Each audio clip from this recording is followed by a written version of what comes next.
Imagine waking up as the ultimate sacred icon in a fantasy empire, only to realize your lavish parade is basically a glorification of workplace exploitation. Wooden carriage wheels grind against the cobblestones as the summer air rings with wild cheers and distant fireworks.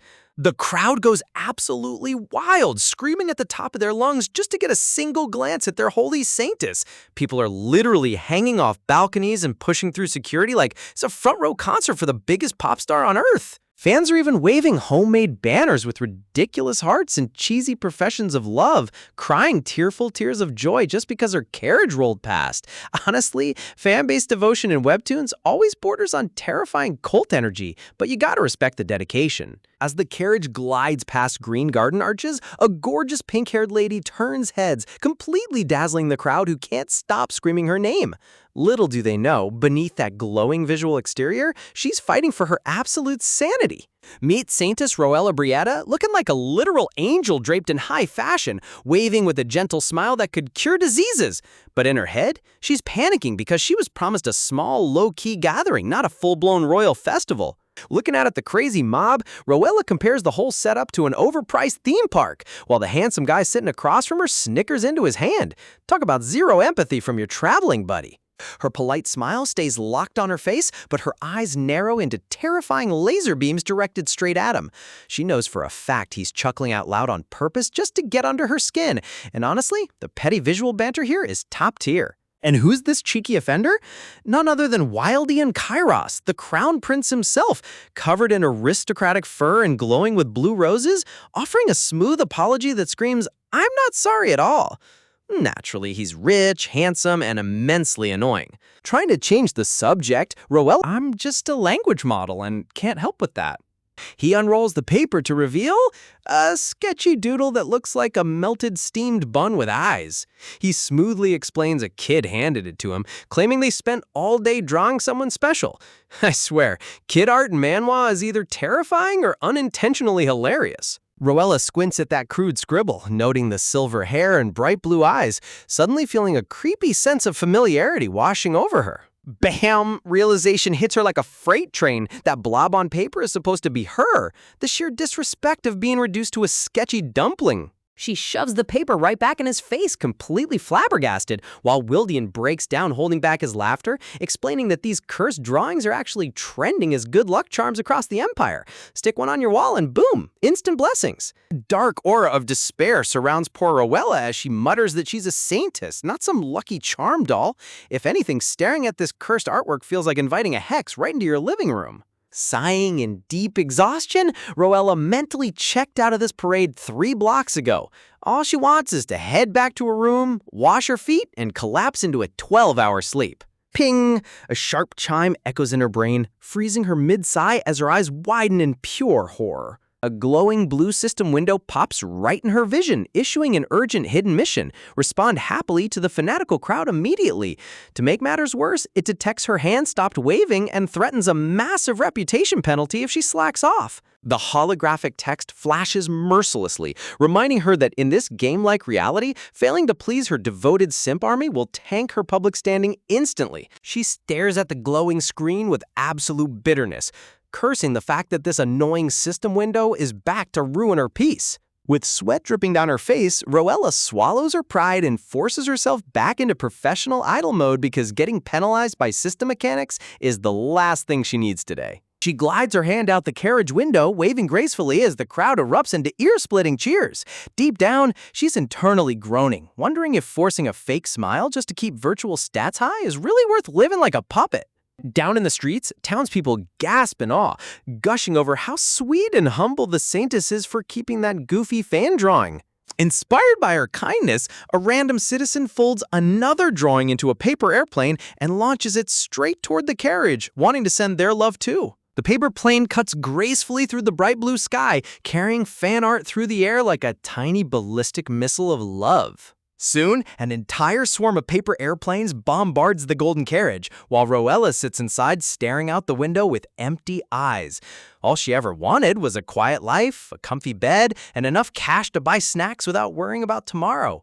So how on earth did her life turn into this bizarre, high-stakes medieval circus? To answer that, we gotta rewind to her past life, where her existence could be summed up in 5 tragic words: destined to die from overwork. Swoosh! Cue the tragic backstory visual of a girl slumping on cardboard boxes under harsh fluorescent lights. It all started when her broke parents abandoned her as a baby, dumping her on her poor grandmother along with a mountain of soul-crushing family debt. When her remaining family passed away, she didn't even get a single day to grieve because loan sharks and living expenses demanded immediate cash.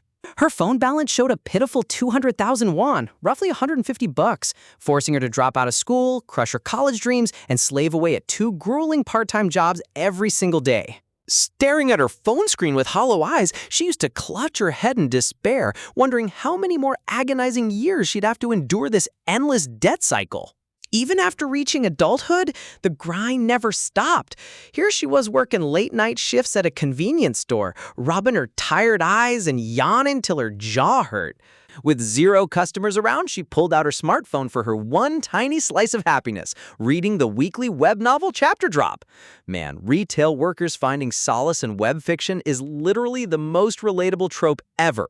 The story she was obsessed with was titled The Lily That Bloomed in the Field Does Not Cry, a massively popular web novel legendary for its completely unhinged ending. It featured an angelic saintess lead, surrounded by romance and drama, making it the ultimate guilty pleasure for an exhausted reader. Slumping over the store counter with a cheeky grin, she thought to herself that spicy, chaotic drama is the best remedy for a boring night shift. She scrolled down to the climax, expecting an epic romantic resolution, only to read the line, "And so Hildion met a lonely death." Crash! Talk about an absolute narrative train wreck. Dun dun dun! Dramatic sound effects practically burst through the screen as her brain failed to comprehend the disaster she just read. Her eyes widened behind her glasses in pure, unadulterated shock. Huh? Her favorite character got off just like that? She started sweating profusely, frantically trying to rationalize that no sane author would randomly murder the main male lead without a solid plot reason. Then she hit the author's note at the end, which casually dropped a massive bomb. Surprise! Hildion wasn't the male lead. Demos was. Stay tuned for part 2. Yeah, absolutely outraged, she shouted at her screen, convinced the author had lost their mind. Standing up in the empty store, she screamed into the void, furious over the bait-and-switch plot twist that ruined months of her emotional investment. Honestly, we've all been there when an author nukes our favorite ship. Her heart started pounding against her ribs like a jackhammer, her head spinning as intense nausea washed over her body. She thought it was just extreme reader rage. Her vision blurred, eyes losing focus as she clutched her head, realizing with dread that something was seriously wrong with her body. The room went pitch black as her mind raced, realizing this sudden chest tightness wasn't just anger from a bad story ending. Panic set in through the darkness as she realized her body was suffering a genuine medical emergency. This information is not medical advice or diagnosis. See a healthcare professional or seek care. Thud! She collapsed flat onto the cold convenience store floor, her glasses falling off as her consciousness faded into nothingness. When she opened her eyes again, the dreary convenience store was gone, replaced by glowing divine light and a gorgeous maiden draped in a holy veil. She had transmigrated straight into the novel as Roella Brietta, the saintess character from the story she was just reading. Or rather, a fake saintess whose entire pristine life is built on fragile secrets waiting to shatter into a million pieces like broken glass. Picture this. You wake up in the body of a gorgeous saintess with divine glowing aura, thinking you've hit the ultimate fantasy jackpot, only to realize you're literally trapped inside the most toxic, high-stakes web novel ever written. Her eyes pop wide open in total horror as the cold reality slams into her brain. She isn't even the real saintess. She's just a placeholder villainess writing on borrowed time. In the original story, the original Roella turned into an absolute green-eyed monster the moment the real holy girl arrived, harassing poor Sylvia every chance she got like a cartoon demon with a pitchfork. Crash! Talk about zero self-control. Roella took her pettiness to whole new levels by slamming dinner plates onto the floor and ruining royal banquets just to make everyone miserable. But here's where things turned downright lethal. She actually slipped deadly poison into Sylvia's dinner, leaving the poor heroine collapsed on the floor, clutching her stomach in agony. Miraculously, the real saintess survived the attempt, because let's be real, main character armor in web novels is practically made of indestructible titanium. Clang! The heavy iron bars slam shut, locking Roella away in a dark dungeon for attempted murder. Honestly, watching villainesses get caught instantly because of sloppy execution is equal parts satisfying and hilariously painful. Screaming at the top of her lungs behind bars, Roella kept swearing up and down that she was framed, hysterically claiming someone told her it was just a harmless laxative. But let's face it, Roella was such an airheaded villainess that she couldn't even tell the difference between a simple stomach remedy and a bottle of lethal poison. Naturally, not a single noble or guard believed her excuses.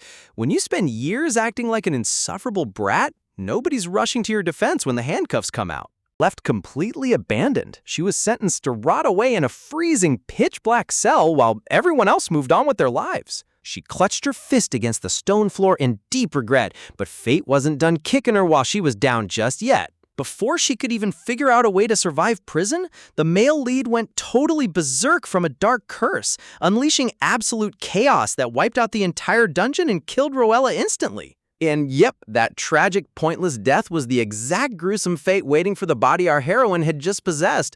Talk about speedrunning a bad ending. Reaching up with trembling fingers, she gives her cheek a sharp pinch just to make sure she isn't dreaming. Ouch! Pain radiates through her face, confirming that it's been a full week since she woke up in this high-society pink-haired body. Honestly, at least the artist made sure her new character design is absolutely top tier. When she first realized she transmigrated into this chaotic novel, she completely lost her mind, running around the room flailing like an unhinged cartoon character. But looking at her glowing reflection in the mirror, she takes a deep breath and reassures herself. Worrying won't change reality, and hey, at least she's insanely drop-dead gorgeous. A shady, mischievous grin spreads across her face as the ultimate big-brain strategy forms in her mind. Forget the drama, she thinks, surrounded by an imaginary pile of gold. She slaved away like a dog in her past life, so now that she's a silver spoon aristocrat, it's time to live the ultimate unemployed slacker lifestyle. Since Roella was totally normal before the real Saintess appeared, all she has to do is act super sweet, keep a low profile, and avoid any suspicious behavior whatsoever. The master plan is simple. When Sylvia finally shows up, Roella will gracefully hand over the Saintess title, pack her bags with mountain loads of money, and spend her days eating expensive snacks on a private island. She smiles like an absolute angel, practically flirting on cloud nine, just thinking about her early retirement fund. Ping! Right as she's dreaming of living better than anyone else, a sharp electronic chime shatters the peaceful silence. Zap! Blue energy glitches through the air as the space in front of her distorts into a holographic grid. Roella's jaw drops as she cups her cheeks, completely frozen in place as a glowing panel materializes out of thin air. A full-blown game system window pops right before her eyes, displaying her name, original Sol credentials, and confirming total synchronization with Roella's body. What on earth? She literally chokes on her own breath, recoiling in pure shock as the floating blue square hovers uncomfortably close to her face. The system greets her with cheerful holographic text, announcing that from this moment on, she must complete official missions to reach Roella's true ending. Dun dun dun! A massive quest alert flashes bright red. Villainous Rehabilitation Mission. Raise your public reputation stat above 70 before Sylvia is revealed as the real Saintess. Sweat drips down Chibi Roella's forehead as she looks at the floating screen in absolute disbelief. Rehabilitation? I don't need to reform, I just want to be a rich slacker. But the system drops the hammer real quick. Mission success reward, survival. Mission failure penalty, instant death within 6 months of Sylvia's arrival. She stands frozen in the middle of her opulent bedroom, staring blankly at the floating screen while question marks literally bounce around her head. What kind of absurd bullshit is this? Her internal scream echoes so loud it could probably shatter every crystal chandelier in the palace. The system mercilessly repeats the warning, fail to boost your reputation to 70, and your life subscription gets canceled permanently. Veins bulge on her forehead as she grits her teeth in sheer fury, forcing a stubborn villainess to become a wholesome saintly icon under threat of execution is crazy. But then a sudden chill runs down her spine as a horrifying realization strikes her. Wait a minute, how does this system know detailed plot points that haven't even happened yet? Right now, the whole empire thinks Roella is the sole divine Saintess. Sylvia being the true chosen one was a massive plot twist meant for the story's climax. Deep down, she begins to wonder what kind of omnipotent entity is controlling this creepy holographic game master behind the scenes. Death? Did that stupid screen really just threaten me with death? Her eyes flash with terrifying fiery rage as her inner anger completely explodes. She was literally seconds away from finalizing her flawless retirement plan in a seaside mansion with an ocean view and unlimited cocktails. And now you're telling me I'll drop dead if I don't do charity work? She fumes with the chaotic energy of an angry barking chihuahua. Ping! Responding to her fiery outburst, a dark crimson system box instantly triggers. New mission, proper and kind words. Cursing reduces public reputation. To make matters worse, the pop-up forces an automated agreement box with only two options, yes or I'd love to. Talk about zero illusion of free choice. Roella deadpans with the coldest, most unimpressed stare known to mankind. Seriously, system developers in web fiction are straight-up extortionist tyrants. Kneeling down into a tiny ball of stress, she frantically tells herself to stay calm. This has to be a weird hallucination. Original novels don't come with RPG status screens. The hologram shifts, revealing the overall final ending objective: increase reputation, protect the world, and clear confidential main quests. Wait, why are half the words glitched out with giant blanks? She squints at the broken text, utterly baffled by the buggy interface. Tapping her cheek thoughtfully, a sneaky thought pops into her head. Maybe if she just ignores the annoying pop-up screen, it'll eventually go away on its own?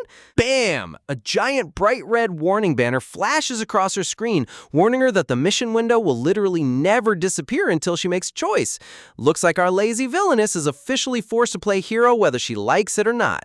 Imagine making a split-second decision in a buggy game system where one wrong choice could literally cancel your life subscription. Staring at the glowing options, she figures clicking the button with the cute heart icon is probably the safest bet, right? But before her hand even touches the screen, the system auto-selects it for her. Ping! She stumbles back in total shock. Looks like this creepy magic interface can read her mind and auto-confirm choices the instant she makes up her mind. Zap! A bright blue notification screen materializes. New mission, proper and kind words. From now on, all slang and profanity will trigger the status ailment. Talk about an absolute nightmare for anyone used to swearing like a sailor. Sighing heavily, she rubs her temples in utter dismay. Forcing a modern 21st century person with a colorful vocabulary to speak like a wholesome Disney princess is practically cruel and unusual punishment. Knock, knock. Before she can process her existential dread, sharp, impatient knocks echo against the heavy wooden door, making her glance over in annoyance. Slam! The door bursts open and in storms a furious maid, shouting at the top of her lungs about how the sun is already high in the sky while her mistress is still lazing around in bed. Meet Charlotte, Roella's personal maid, who looks ready to blow a fuse. Roella blinks, realizing this maid has always had zero chill from the very first day they met. Honestly, look at Charlotte standing there with her hands on her hips like an angry mom. You'd think she was the noble here. But Roella just narrows her eyes, realizing this sudden intrusion might actually be a blessed opportunity in disguise. A mischievous glint flashes in her eyes as a cheeky thought hits her. This is the perfect moment to test out how this crazy game system actually works in real life. Ding! The system pops up with another ridiculous prompt. Profanity sensitivity adjusts based on reputation. Will you accept? Options yes or I'd love to. Seriously? That's not a choice. That's literal emotional blackmail. Determined to figure out the rules of this weird holographic reality, Roella decides to take the bait and test out the system's filtering functions. She reaches out and points right at the glowing panel hovering right in front of the maid. Charlotte just tilts her head in utter confusion, asking what on earth her mistress is poking at. Roella lets out a quiet sigh of relief. Sweet, the floating game master is totally invisible to everyone else. Zipped! A pink warning banner flashes. Automatic filtering or severe penalties will occur when using profanity. Smiling brightly with pure villainous intent, Roella turns to Charlotte, ready to drop the nastiest insult imaginable just to see what happens. She opens her mouth to scream, "Are you out of your freaking mind?" But the moment the curse leaves her lips, the system filters it out and forces her to gasp out a sugary, "I love you," instead. Gasp! She instantly slaps both hands over her mouth in sheer horror. Cold sweat drips down her neck as terror washes over her. Gulp. The auto-censor isn't just real, it's horrifyingly aggressive. If she tries to curse, it forcibly transforms her rage into affectionate love confessions. That's when the ultimate dread settles into her stomach. If the speech filter is 100% operational and real, that means the part about dropping dead in 6 months if she fails her missions is completely real too. Dun dun dun! A dark, gory vision of her original character lying dead in a pool of blood flashes through her mind, driving home the terrifying stakes of her new life. In chibi horror, she clutches her face while sweat beads roll down her head. Turning an angry "are you crazy" into "I love you" is an absolute social disaster waiting to happen. Imagine trying to roast your worst enemy and accidentally confessing your undying love. Meanwhile, Charlotte massages her temples in pure frustration, taking a deep breath before asking if her lady has officially lost her mind. Charlotte crosses her arms, muttering that she thought Rowella was just acting crazy before to avoid getting into trouble with the higher-ups. Rowella tilts her head, totally lost. Wait, what on earth is this girl blabbering about now? Charlotte lets out a heavy sigh, admitting that while it makes sense Rowella went insane after getting scammed out of a massive fortune, she shouldn't panic just yet. Step! Charlotte takes a menacing step forward, her tone dropping into something far darker, as she reminds her mistress that currently she's the only person in the mansion who knows about the stolen fortune. The atmosphere instantly drops to sub-zero. A dramatic silence fills the grand bedroom as Rowella stares at her maid in silent disbelief. With a shady, evil smirk, Charlotte whispers that she's more than willing to keep her lips sealed forever, if the price is right, of course. Talk about top-tier maid loyalty right there. As Charlotte's blackmail kicks in, memory fragments surface in Rowella's head. Wait, don't tell me the original Rowella was already scammed by that scum? Enter Severa, silver-haired snake with a dazzling smile and a heart made of pure poison. Seaver was a nobleman introduced by Deimos, the guy Rowella had a massive, unrequited crush on. Seaver pretended to be her charming friend, waiting for the perfect moment to strike. Flashback time, Seaver flashed his sweetest, most trustworthy smile, lying through his teeth about a secret jewel mine that guaranteed a 300% return on investment. Flustered by his charming words and desperate to look smart and capable in front of her crushed Deimos, the naive original Rowella fell for the scam hook, line, and sinker. She even went behind her family's back to forge the Duke's official signature to guarantee the funds. Good. The heavy seal stamp slammed onto the legal contract, sealing her financial doom in red ink. Tack! The moment Seaver got the money, he vanished into thin air. It turned out the guy was a disgraced, disowned gamble maniac who pulled off the ultimate hit-and-run scam. Broken and humiliated, the original Rowella wept in darkness, terrified of her father's wrath because she had already been scammed multiple times in the past. The Duke had previously drawn a hard line in the sand, sternly warning her that if she blew money on another sketchy investment without proper research, her allowance would be permanently cut to zero. Shiver, terrified that her father would disown her, and even worse, that her beloved Deimos would find out what a fool she was, Rowella lived in constant, agonizing fear. Ah yes, Deimos Kilianthe, main male lead of the story, blessed with angel-like golden hair and the devil's own cold eyes. Just look at that gorgeous face. He looks like a walking masterpiece straight out of a romance novel. But behind those sparkling red eyes lies a master manipulator. In the beginning, Deimos showered Rowella with endless attention, sweet words, and luxurious gifts, completely sweeping the lonely girl off her feet. But the second he realized Rowella was head over heels in love with him, his warm smile completely vanished, replaced by an iceberg of cold indifference. Flashback to him standing over a kneeling Rowella, coldly lecturing her, "You said you love me. Is investing a little money in my friends really too much to ask?" Talk about red flag behavior. Poor Rowella gave him her heart, her status, and her money, waiting desperately for even a crumb of genuine affection that never came. Deimos looked down on her with utter contempt, mockingly reminding her that she was completely useless and couldn't survive a single day without his guidance. Tap, tap. Turning his back on the crying girl, he coldly walked away, telling her to clean up her own mess like a dog discarding a broken toy. Deimos had a twisted talent for gaslighting, always twisting facts until Rowella genuinely believed every single disaster was entirely her own fault. Trapped in his psychological web, Rowella blamed her own inadequacy, terrified that failing this investment would make Deimos hate her forever. The darkness swallowed her whole as her mind spiraled into despair. How am I supposed to keep living like this? But here's the absolute kicker that the original Rowella never knew until her dying breath. Seaver didn't act alone. Behind the scenes, Deimos and Seaver were literally working together, smirking in the shadows as they planned the entire scam to drain Rowella's fortune from the start. Talk about the ultimate snake combo. Bang! After Seaver fled with the cash, Rowella was left crushed under crushing debt and guilt, while her snake of a maid Charlotte accidentally discovered the secret contract and immediately began extortion tactics. Back in the present, Charlotte leans in close with a terrifyingly wicked smile, purring that for a tiny monthly allowance, she'll keep her mouth shut. Looks like our newly transmigrated villainess just walked right into a giant nest of black-hearted vipers. Ever wondered what happens when an entitled maid tries to blackmail a reincarnated villainess? She thinks she holds all the cards, threatening to expose Rowella to the Duke unless she gets a massive payout. But little does this arrogant maid know, threats like that don't hold a single drop of power over the new Rowella. Standing tall, Rowella looks down with ice in her eyes, remembering that all the weakness the original body suffered has zero effect on a transmigrator who knows how this world works. In the original timeline, Rowella was just a tragic puppet being pulled by the threads of manipulative male leads and absent parents. But those days are officially over. Snap! With a single slice of her mind, she cuts every single string tying her to those toxic men.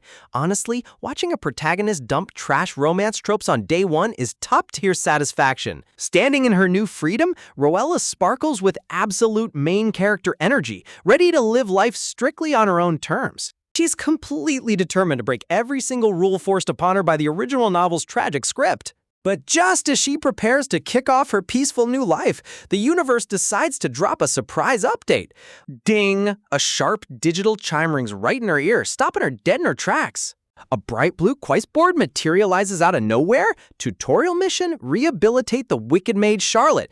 Talk about the game system forcing you into side quests when you just want to sleep. Chibi Rowella blinks in utter disbelief, wondering why on earth she's suddenly tasked with fixing a greedy maid's rotten personality. But then she looks at the completion rewards: 3 reputation points, extra coins, and a stat buff, all on a generous 5-day timer. Seeing those free game stats glowing right in front of her, Rowella's inner gamer instantly takes over. Hey, free loot is free loot, right? Staring at Charlotte standing arrogantly in front of her, Rowella realizes this mission is actually a golden opportunity to crush her blackmailer under the system's blessing. Restoring a villainous smirk, Rowella taps her chin, contemplating whether she should just unleash a terrifying, ruthless rant to scare the maid straight. Boom! She envisions going full dramatic villainous, screaming at Charlotte to get on her knees and beg for mercy until she cries. Bzzzt! A glowing red banner instantly flashes before her eyes. Profanity sensitivity is high due to her abysmal reputation. Wait, since when is a standard villainous threat considered illegal profanity? Rowella fumes in frustration as the blue warning card reiterates she needs to watch her language. Seriously, this system censorship is more aggressive than a child-proof streaming filter. Panicking in chibi form, Rowella wonders if the game rules will let her bypass the speech filter by throwing hands instead. Ping! The system immediately slaps down another card with a sparkly heart, declaring violence is bad right in her face. Rip! Outraged, Rowella literally tries to tear the floating holographic window apart while it spams non-violence warnings like an unskippable pop-up ad. She's completely trapped between a maid actively extortioning her and a game system that forbids both cursing and physical violence. Taking a deep breath, Rowella decides to improvise. If brute force is off the table, she'll just tap into Charlotte's deepest psychological flaw to destroy her from within. Memory fragments surface. In the original story, Charlotte was obsessed with high society and desperately lusted after expensive jewelry, using Rowella's secrets to extort priceless gems. A dark, brilliant strategy forms inside her head. If she showers Charlotte with opulent jewels while playing the helpless victim, the maid's ego will swell to dangerous levels. Drowning in her newfound arrogance, Charlotte will naturally neglect her duties, and rumors of her slacking off will spread through the mansion like wildfire. The only real variable left is testing how much psychological manipulation this sensitive game system will actually tolerate. Calling Charlotte over, a green system notification pops up confirming her current plan doesn't violate any rules. Smiling like an absolute angel, Roella softly tells Charlotte that her head is completely empty. Charlotte tilts her head in total confusion. Man, the art style contrast between Roella's sweet face and her savage insults is hilarious. Looking over, she sees the system panel literally snoring with a ZZZ, proving that high-level sarcasm completely bypasses the profanity sensors. A shadowy, scheming grin spreads across Roella's face. It's game on. Charlotte stands there scratching her chin, genuinely wondering if having an empty head was meant as a compliment toward her purity? Bringing up the allowance Charlotte demanded earlier, Roella catches the maid's attention in an instant.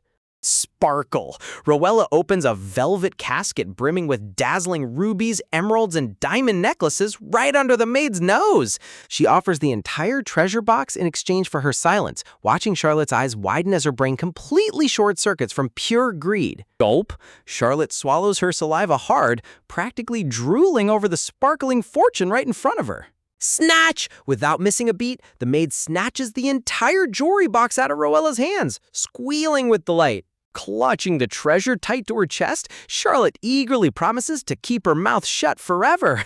Talk about zero loyalty the moment shiny objects appear. Roella puts on a fake, gentle smile while watching the greedy maid gobble up the bait like a hungry fish. But wait, Roella isn't done yet. She pulls out a remarkably exquisite high-carat ring from her collection. Slipping the ring directly onto Charlotte's finger, Roella hypes it up as the most sought-after piece among high-ranking noble families. Flashback time! What Charlotte doesn't know is that this exact ring was personally bestowed by the high priest when Roella was recognized as a saintess. Possessing it is ironclad, undeniable proof of grand theft. Completely clueless about the trap, Charlotte beams with unrefined joy, admiring her shiny new prize like a queen. Roella smirks inwardly. The greedy maid has no idea she just placed an inescapable pair of golden handcuffs on her own wrists. Glancing out the open doorway, Roella confirms that the other mansion maids are actively sweeping the floor and watching everything unfold. Right in front of her audience, Roella tells Charlotte to stop working and take the rest of the day off. Patting her arm gently, she softly reasons that it would be an absolute tragedy if Charlotte accidentally lost her precious new jewels while doing manual labor. Whisper. The surrounding maids drop their brooms in disbelief as Roella offers to clean her own bedroom so Charlotte can go lounge around. Skipping happily down the hallway holding her stolen fortune, Charlotte thinks she's the ultimate mastermind, completely unaware that Roella just set up her complete public execution. What happens when a reincarnated villainess decides that subtle psychological manipulation is way more fun than physical fights? You get two unsuspecting maids standing in total shock, staring with wide eyes as they try to process the drama unfolding right in front of them. Swish! Turning around with the delicate grace of a fragile heroine, Roella softly calls out to the maids, causing both of them to freeze on the spot like deer caught in headlights. Putting on her best award-winning victim act, Roella clutches her chest pitifully, dropping a subtle hint that her maid Charlotte ran off without doing a single chore. Talk about top-tier Oscar performance. Boom! The two maids literally lose their minds in flabbergasted disbelief, gasping at the sheer audacity of Charlotte abandoning her duties so shamelessly. Rush! Without skipping a single beat, the maids scramble away in a frantic rush, shouting that they'll handle the cleaning immediately before Roella can even lift a finger. Scheme. The second their backs are turned, Roella lets out a wicked little smirk, listening intently as the maids whisper about Charlotte constantly bullying her. Man, manipulating house gossip really is an art form. Tap, tap. Striding down the corridor in her stylish heels, Roella smirks knowingly. Since Charlotte already has a trash reputation, these rumors are about to spread faster than wildfire. Resting her chin on her hand with a villainous glint in her eyes, she chuckles softly to herself. Honestly, watching a former villainess use soft power psychological tactics is so satisfying. A few peaceful days pass over the Grand Ducal estate, where the bright blue sky hides the brewing storm brewing inside the mansion walls. Inside the opulent hallway, a huddle of maids gathers tightly, whispering back and forth about the strange, concerning behavior of their young mistress lately. Whisper, the gossip gets juicier by the second as they discuss how Roella's room is an utter wreck, her hair is unkempt, and Charlotte hasn't lifted a single finger to assist her. They shake their heads in pity, noting that Roella has basically been living inside the Grand Library, staring blankly into books like a broken soul seeking escape. Talk about an elite narrative setup. Step, Step. As the maids keep theorizing that book reading is a cry for help, a tall, imposing shadow quietly looms over them from behind. Gasps. The maids spin around with panic written all over their faces as a calm, authoritative voice suddenly cuts right through their gossiping. Standing tall in an immaculate suit is none other than the chief butler himself, radiating pure professional authority that instantly freezes the hallway solid. Offering a polite closed-eye smile, the butler smoothly asks the maids to kindly fill him in on all these juicy rumors floating around. When the head butler gets involved, you know heads are gonna roll. Meanwhile, outside the mansion windows, the sunshine sparkles bright as rumors continue to ripple through every single hallway like an unstoppable tide. Flip! Inside the quiet library, the soft sound of turning pages fills the room as onlookers wonder just how many days Rowella plans to isolate herself. Sitting all alone at a massive wooden table without a single attendant in sight, Rowella looks like the definition of a neglected, helpless noble lady. Hiding behind the bookshelves, more servants watch her with aching hearts, genuinely starting to feel terrible for their young mistress suffering in silence. Smirk! Underneath her solemn book cover, Rowella's lips curve into a villainous grin as she hears them chattering away perfectly on cue. Seriously, this girl's acting skills deserve every award in the kingdom. Sparkling with inner joy, she mentally cheers them on to spread the word as loudly as possible, preferably until it reaches her powerful father's office. She imagines Chibi Rowella shivering pitifully under a blanket, fully leaning into the helpless act to make the contrast even more dramatic. Meanwhile, Chibi Charlotte is off in her own little world, gleefully admiring her stolen fortune with shiny hard eyes. Talk about blissfully ignorant. As the rumors spread like wildfire across the entire ducal territory, Charlotte remains completely oblivious because nobody dares mention the gossip directly to her face. Sitting comfortably with her book, Rowella catches the exact moment a maid whispers that the Duke himself has just summoned Charlotte to his office. Glance! Rowella's eyes narrow slightly as she hears that the chief butler personally reported the ongoing situation straight to the Duke. Ding! The realization hits her like a bolt of lightning. Her little social experiment just escalated straight to the highest authority in the house. Cut to the grand office of Duke Brietta Rowella's terrifyingly handsome father, who sits at his massive desk looking like he handles multi-million-dollar decisions for breakfast. When the butler brings up the rumor that Rowella is being blackmailed, the Duke scoffs in total disbelief, asking if anyone seriously expects him to believe his tyrannical daughter is letting herself be bullied. Sweat dropping slightly, the butler sighs internally.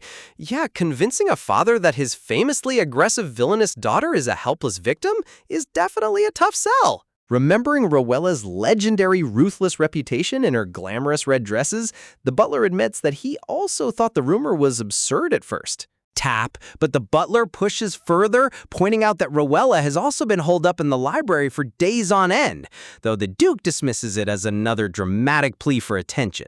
Shaking his head, the butler counters that her entire behavior pattern has shifted. Her spending spree stopped, her harsh temper vanished, and she's become suspiciously docile. The Duke falls silent as the realization settles in. Usually he receives at least one complaint about Rowella's wild antics every single day, but lately, total radio silence. The butler emphasizes that with this many independent witness accounts popping up everywhere, ignoring the situation is practically impossible. Thoughtful. Supporting his chin in deep thought, the butler suggests conducting a full, official investigation into the matter. Whew! Letting out a heavy, dramatic sigh, the Duke finally feels the weight of the situation crashing down on him. Tap! Hitting his hand against the desk, the Duke gives the official green light to move forward. Glare! With eyes full of icy authority, the Duke, steeping his hands, orders his staff to bring that personal maid directly into his office right now. Shiver. Entering the intimidating office, Charlotte nervously wrings her hands, trembling as she greets the Duke with a timid voice. Sweat dripping down her temple, Charlotte frantically ponders why on earth the high and mighty Duke would randomly summon a low-level servant like her. Standing tall in his sharp navy uniform, the Duke looks down with a cold, piercing gaze that could freeze water in midair. Echo! The massive room feels suffocatingly quiet as the Duke bluntly asks Charlotte to clarify some very disturbing rumors circulating around his mansion. Bam! Dropping the heavy bomb without warning, he asks if it's true that she's actively blackmailing the young lady and stealing her high-value possessions. flinch. Charlotte's heart drops into her stomach as total sheer terror flashes across her pale face. Panic. Throwing her arms out frantically, Charlotte shrieks that it's all a horrific lie, prompting the Duke to coldly ask if she has any actual proof to clear her name. Grit? Charlotte's brain spirals into overdrive. How could the Duke possibly know? She's positive that clueless little Rowella would never dare confess her own past mistakes. Gnash. Clenching her jaw in fury, Charlotte fumes internally, suspecting that some sneaky snitch must have caught her accepting those sparkling jewels. Trying to put on a brave face, Charlotte resolves to play completely dumb, blindly trusting that Rowella will cover for her to keep her own dirty secrets hidden. Boy, is she in for a rude awakening. Talk about playing with fire. Cornered in the Duke's office, Charlotte clutches her chest and puts on her best offended expression, loudly declaring that all these blackmail allegations are complete lies. Desperate to save her own skin, she reaches toward the Duke and demands that they bring Rowella right into the room, convinced her naive mistress will back up her innocence. Seeing her bold outburst, the chief butler leans in and whispers to the Duke, reminding him that the guards are already raiding Charlotte's personal quarters as we speak. Duke Brietta just lets out a heavy sigh, clearly exhausted by the nonstop drama constantly plaguing his household. Bang! Before anyone can make another move, a desperate voice suddenly echoes from the hallway, shouting for everyone to wait. Rush. Rowella comes bursting through the grand double doors, panting for air like she just ran a whole marathon in high heels. Out of breath and looking totally distressed, she dramatically gasps that she has a crucial confession to make before it's too late. The entire room freezes in total shock, with Charlotte, the Duke, and the butler all staring at her with wide eyes. Scheme! Glancing around the room, Rowella quickly reads the tense atmosphere and realizes Charlotte hasn't had the chance to spill her guts yet. Smirk! Underneath her frantic act, a wicked smirk flashes across her lips. The stage is perfectly set for her master plan. Slam! Without missing a single beat, Rowella drops directly onto her knees with a bone-shattering thud, begging her father for forgiveness and taking all the blame. The sound of her knees hitting the wooden floor is so brutal that the Duke and Butler literally flinch in horror. Talk about absolute dedication to the Oscar-worthy performance. Crying pitiful tears, Rowella mentally outlines her trap. She'll confess to falling for a scam first, so her father's wrath turns entirely toward the maid who blackmailed her. She tearfully admits that she got scammed out of a fortune, and Charlotte used that exact dirty secret as leverage to extort her. Charlotte behind her looks like her soul just left her body. The Duke's expression turns deadly serious as Rowella nods along, confirming that her precious heirlooms were forcibly taken from her under threat. Panic! Realizing she's being completely set up, Charlotte flails her arms around frantically, shouting that Rowella freely handed those jewels over as gifts. Creak! Right on cue, the heavy oak doors swing open as an armored knight strides into the office to deliver his report. Sparkle! Opening a velvet pouch, the knight reveals a mountain of sparkling jewels along with a priceless ring directly gifted by the high priest. Charlotte's eyes bulge out of her head as she shrieks in total denial, swearing on her life that she never touched such a holy artifact. Staring at the glowing silver band, Charlotte's brain spirals. She suddenly realizes Rowella slipped that ring into her loot stash to guarantee her total downfall. Sobbing uncontrollably, Rowella turns away with a guilty posture as Charlotte stares at her in pure horror, finally realizing she was played from day one. Sinking into a bed of imaginary dramatic flowers, Rowella wails that she's completely unfit to be a noble lady or a saintess. Man, the art team went all out, making her look like a tragic webtoon heroine. Icy anger radiates from the Duke as he sternly tells Rowella they'll deal with her reckless mistakes later. Glare. Locking his piercing blue eyes onto the trembling maid, the mood in the office plummets below zero. Boom! Shadow looming over Charlotte, the Duke growls that his first priority is purging the shameless rat that dared to extort his family. Rowella watches in dark satisfaction. Her mission to eliminate this toxic antagonist from the mansion is officially complete. Grab! The guards step forward and seize Charlotte by the shoulders as the Duke commands them to throw her out on the street immediately.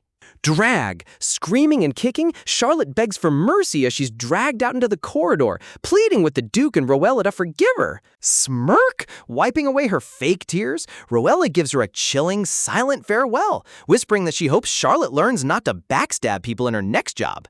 Thud, the heavy doors slam shut, sealing Charlotte's fate forever and leaving total silence in the office. Kneeling on the floor, Rowella shifts her attention to the final remaining boss fight, her intimidating father. Looming over her with an unreadable expression, the Duke cold stares right into her soul, asking if she's ready to face him. With a stern command, he orders her to explain every single detail regarding the financial scam she fell for. Crossing his arms, the Duke notes that the scammer in question was already disowned and erased from his family's noble registry long ago. Sob, putting on a remorseful front, Rowella sniffles and admits her reckless mistake, explaining that she stupidly signed off as a guarantor for 3 full months of her allowance before realizing the truth. Gasp! Hearing the massive sum involved, the Duke's face darkens as Rowella nervously sweats, expecting a total explosive outburst. A cute chibi Rowella sulks on the side, reminding herself that even though she's technically a victim, she still has to pay the price for the original villainess's dumb decisions. Taking a deep breath, she accepts her fate as the new Rowella. Owning up to past messes is part of the job description. Bow. Bowing her head deeply to the floor, she delivers a crisp, sincere apology that catches the Duke completely off guard. Sigh. Rubbing his forehead in utter frustration, the Duke tries to process his usually arrogant daughter acting so submissive and polite. Softening his tone drastically, he quietly asks whether she managed to pay off the guaranteed debt amount herself. Looking up in surprise, Rowella explains that she sold off most of her personal luxury dresses and jewelry to cover the funds. Shock! Without hesitation, the Duke flatly declares that he will personally reimburse all the money she lost. Rowella's jaw literally hits the floor. Noticing her stunned expression, the Duke frowns, while Chibi Rowella internally freaks out, wondering why this cold, stern father is suddenly acting so generous. He sternly adds that there won't be a second chance, cutting her allowance for 3 months as a lesson, making her penalty way softer than expected. Rowella recalls the original novel story where the Duke screamed at her and suspended her funds for 6 whole months. Confessing early really paid off big time. Grin! She grins slyly to herself. Who cares why he softened up? A win is a win in this survival game. Slam! Pushing her luck, Rowella slams her forehead straight onto the floor in dramatic gratitude, declaring she accepts her punishment without complaint. Totally flustered by her wild dramatics, the Duke waves his hand nervously and quickly orders her to stand up before she injures herself. Standing up with a pure, innocent smile, Rowella vows to spend her days quietly reflecting on her actions, while secretly celebrating her complete victory. Talk about turning on the charm. Rowella flashes the sweetest, most innocent smile you've ever seen, bowing politely and thanking her dad for backing her up. You can practically see the imaginary flowers blooming around her as she pulls off the ultimate good girl act. Duprietta stands there totally stunned, his eyes twitching as he tries to process his usually bratty daughter acting like an absolute angel. He's trying so hard to keep his stoic poker face, but you can tell his brain is completely short-circuiting. Holding back a heavy sigh, the Duke lowers his head, his jaw tight as he tries to decide how to respond to this sudden emotional plot twist. Clear in his throat, the Duke coldly tells her to head back to her room and get some rest, to which Rowella hits him with another crisp, respectful thank you before heading out. As soon as the heavy wooden doors click shut, the suffocating atmosphere eases up, and the Duke turns toward his chief butler Graham with an unreadable expression. Graham just chuckles softly, straight up reading his master's mind and admitting that the young lady really seems to have changed for the better. Honestly, give this butler a raise for playing along. Staring out the window into the bright sunlight, the Duke lets out a quiet hum, secretly agreeing that his daughter feels like a completely different person today. The Duke suddenly coughs into his fist to hide his blush while Graham smirks in the background, knowing damn well the old man is secretly glowing with fatherly pride. Looking down thoughtfully, the Duke's icy blue eyes soften for a brief second as he reflects on his troubled history with Rowella. He reminisces about the sweet old days when little Rowella used to cling to his hand in the garden, back before an invisible wall built up between them and turned her into a cold, distant noble lady. Dramatic shift. The mood instantly darkens to a deep purple aura as he remembers how she spiraled into an insolent brat, prompting him to put on a stern front just to guide her back onto the right path.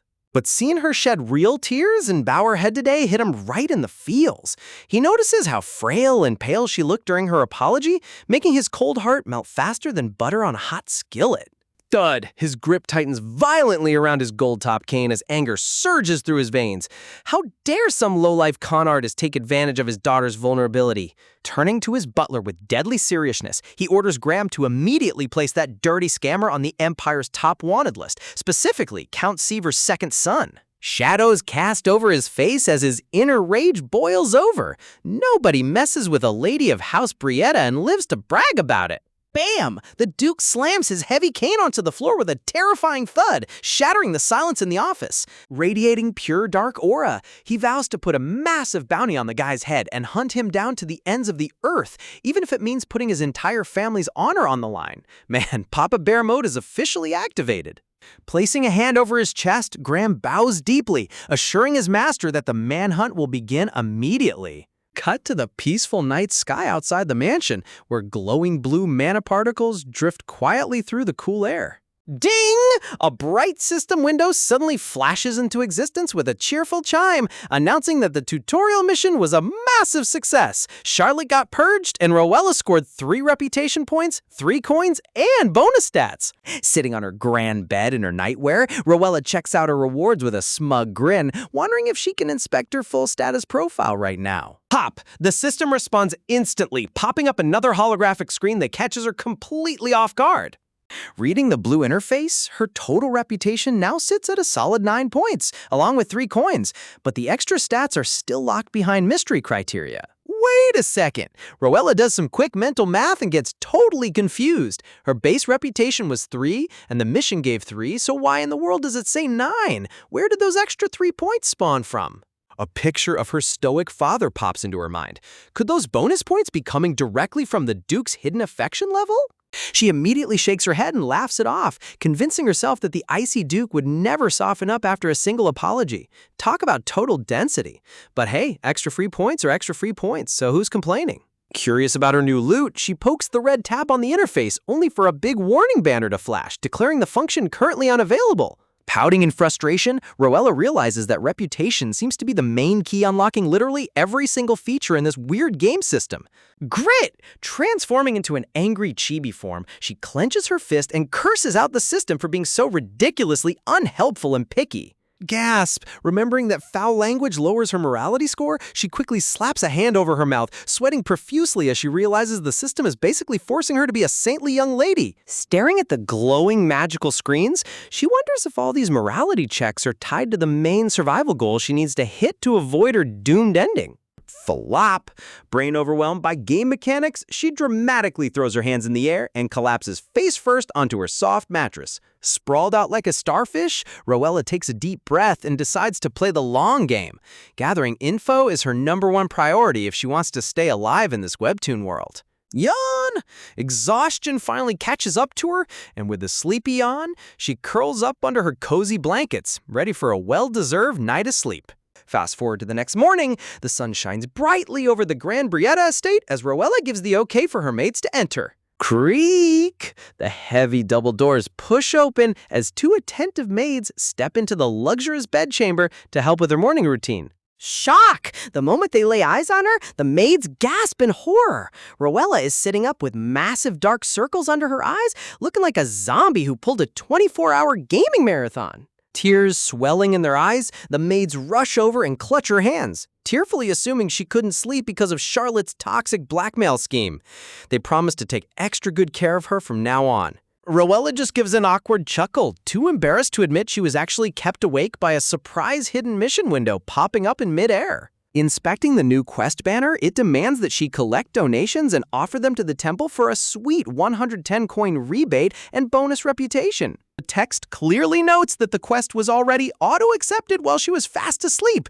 Talk about forced side quests. As the maids gently comb her long pink hair, Rowella sweats nervously, wondering if she accidentally tapped accept while tossing and turning in her sleep. But reading the fine print, her eyes light up. 110 return means a guaranteed 10% profit margin. Plus, those system coins can actually be converted into real gold shillings. Sparkle, golden coins rain down in her imagination as Roella's inner greed takes full control. Who cares if it was auto-accepted? Money talks, baby. Wait a minute. Reality hits her like a truck as her maids dress her. She's grounded from her allowance for 3 full months. Where on earth is she supposed to get donation capital with zero budget? Stroking her chin, Roella analyzes the quest structure. There's no time limit, but repeating this money glitch quest as fast as possible is clearly the best way to farm reputation points. If she can grind her reputation high enough, she can clear the main story arc and unlock all the secret rewards in no time. A devious, greedy smirk spreads across her face, complete with drool dripping from her mouth.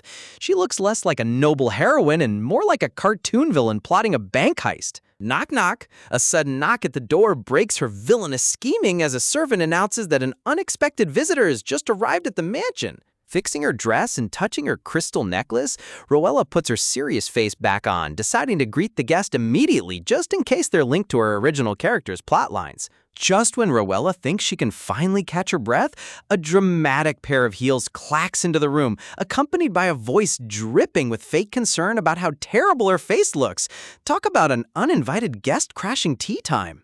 In walks a red-haired noblewoman decked out in an over-the-top gothic dress, immediately hitting Roella with a passive-aggressive jab about how a little more holy power would have saved her from looking so pathetic. Meet Helena, the cousin from hell who practically made it her life's mission in the original novel to make Roella's existence an absolute nightmare. Look at that villainous smirk amidst the pink flowers. You just know she practiced that in the mirror for hours. With blood-red hair and matching icy eyes, Helena is the ultimate fake friend. She wraps every single insult in a sweet, sugary bow just to keep her hands clean while tearing Roella down bit by bit. Now, you might wonder why two cousins are at each other's throats like feral cats. Well, it turns out Helena had a habit of constantly picking fights with the original Roella just to create friction. And what was her grand motivation? Simple. She wanted to suck up and look like the perfect golden child in front of Roella's father, Duke Brietta. Classic high society politics at its finest. Whenever Helena wanted to set a trap, she'd drop to the floor like an Oscar-winning actress, sobbing hysterically and asking why Sister Roella was being so mean and pushing her around. The original Roella would fall for it every single time, screaming in frustration that she didn't touch her, while the surrounding servants started whispering and judging her as the villain. Caught in Helena's trap, poor Roella would stand there seething with rage while everyone in the room rolled their eyes, complaining about how there's high-stakes drama every single day in this estate. To make matters worse, Duke Brietta would step in with an icy glare, coldly ordering Roella to stop causing scenes in the mansion and apologize immediately to end the embarrassment.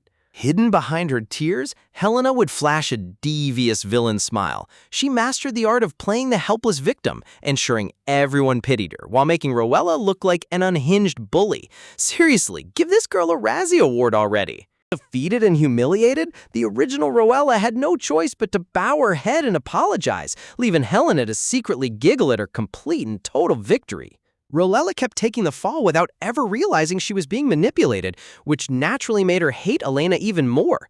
Talk about a vicious cycle of toxicity. Back in the present, our reincarnated Roella crosses her arms and looks at Helena, realizing there was never really a valid reason for all this petty bullying in the first place. Helena immediately launches into her usual flex, showing off her lavish red dress and boasting about how her sweet uncle bought it for her. Roella and her maids just stand there with the ultimate "are you done yet?" deadpan look. Roella sees right through the scheme. Helena clearly strutted all the way into her private quarters just to rub salt in the wound about Roella's rocky relationship with her dad. In Helena's delusion, she imagines taunting Roella about being out of favor and unable to get nice dresses, while real-life Roella just blinks in boredom, thinking about how unbelievably childish this whole act is. Knowing that reacting to bratty behavior only feeds their ego, Roella casually sips her tea and points out that family doesn't need to fake being nice all the time. Boom! Psychological counterattack launched. That single line hits Helena like a stray bullet. Her bright smile twitches as she stammers out whether Roella is implying the Duke's affection toward her is just a fake act. Pressing her advantage, Roella smugly adds that while her dad is sweet enough to pay attention to his niece, it obviously pales in comparison to how much he cherishes his own daughter. Helena's face turns beet red as her blood pressure skyrockets. Internally, Helena is absolutely fuming. She grips her fan so tight you can hear it cracking, screaming in her head that her uncle only sent money and she had to pick the dress herself. Trying desperately to regain her footing, Helena orders the maids to hurry up with the refreshments, convincing herself that her uncle treats her like his true favorite. But Rowella doesn't give her a second to recover. With a fake sweet voice, she straight up tells Helena that she wants to enjoy her tea in peace, so could she kindly pack up and leave? When Helena stands there stunned like a deer in headlights, Rowella doesn't stutter. She doubles down with an icy cold reminder, "I told you to leave." Flashing a gorgeous, angelic smile, Rowella casually reminds her rival that she'd like to get some rest in her own mansion and her own private room. The sheer disrespect is magnificent. Helena glares at her with pure venom, internally losing her mind over why the usually hot-headed Rowella is acting so disturbingly calm today. Refusing to take the L, Helena pulls out her emergency trump card, a dark, sinister idea to shatter Rowella's cool composure once and for all. Leaning in close, Helena drops the gossip bomb, bringing up rumors about the Duke issuing an Imperial Wanted poster for the scammer who tricked Rowella. Hearing this, Rowella's eyes widen in genuine shock. Helena instantly smirks, eagerly waiting to savor the sight of Rowella crumbling under public embarrassment. Rowella rests her cheek on her hand, utterly bewildered that her stoic dad actually went to such extreme lengths over a simple scamming incident.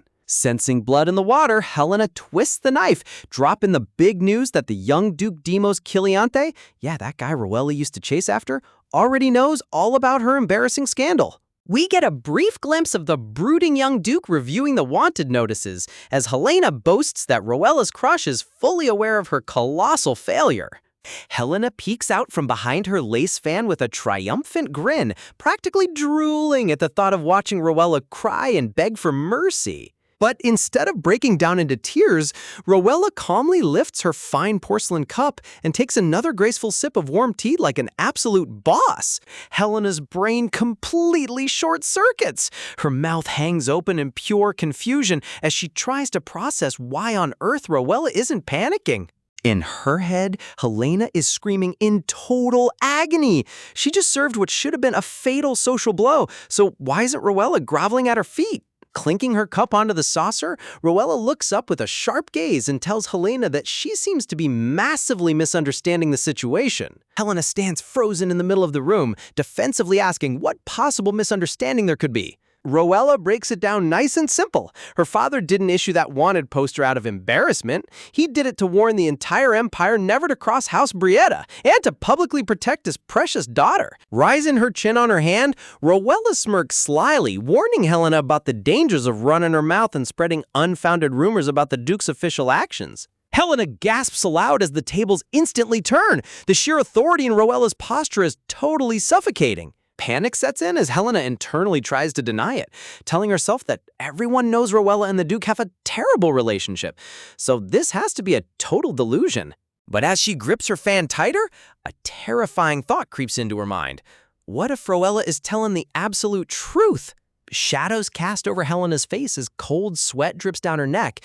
If the Duke actually cares about Rowella now, pulling this petty stunt could get Helena completely blacklisted by the family. Realizing she just walked right into a giant landmine, Helena's confident facade completely collapses into a nervous, twitching mess. Forcing the fakest laugh in human history, Helena stammers that she only came out of deep sisterly concern, while Rowella casually reaches over to pick up a pastry. Before Helena can back away, Rowella glides forward and shoves a snack straight into Helena's mouth, whispering a chilling warning that a smart girl wouldn't go around wagging her tongue where it doesn't belong. Helena chews the cookie in total terror, sweating profusely as she squeaks out that she'll stay completely quiet.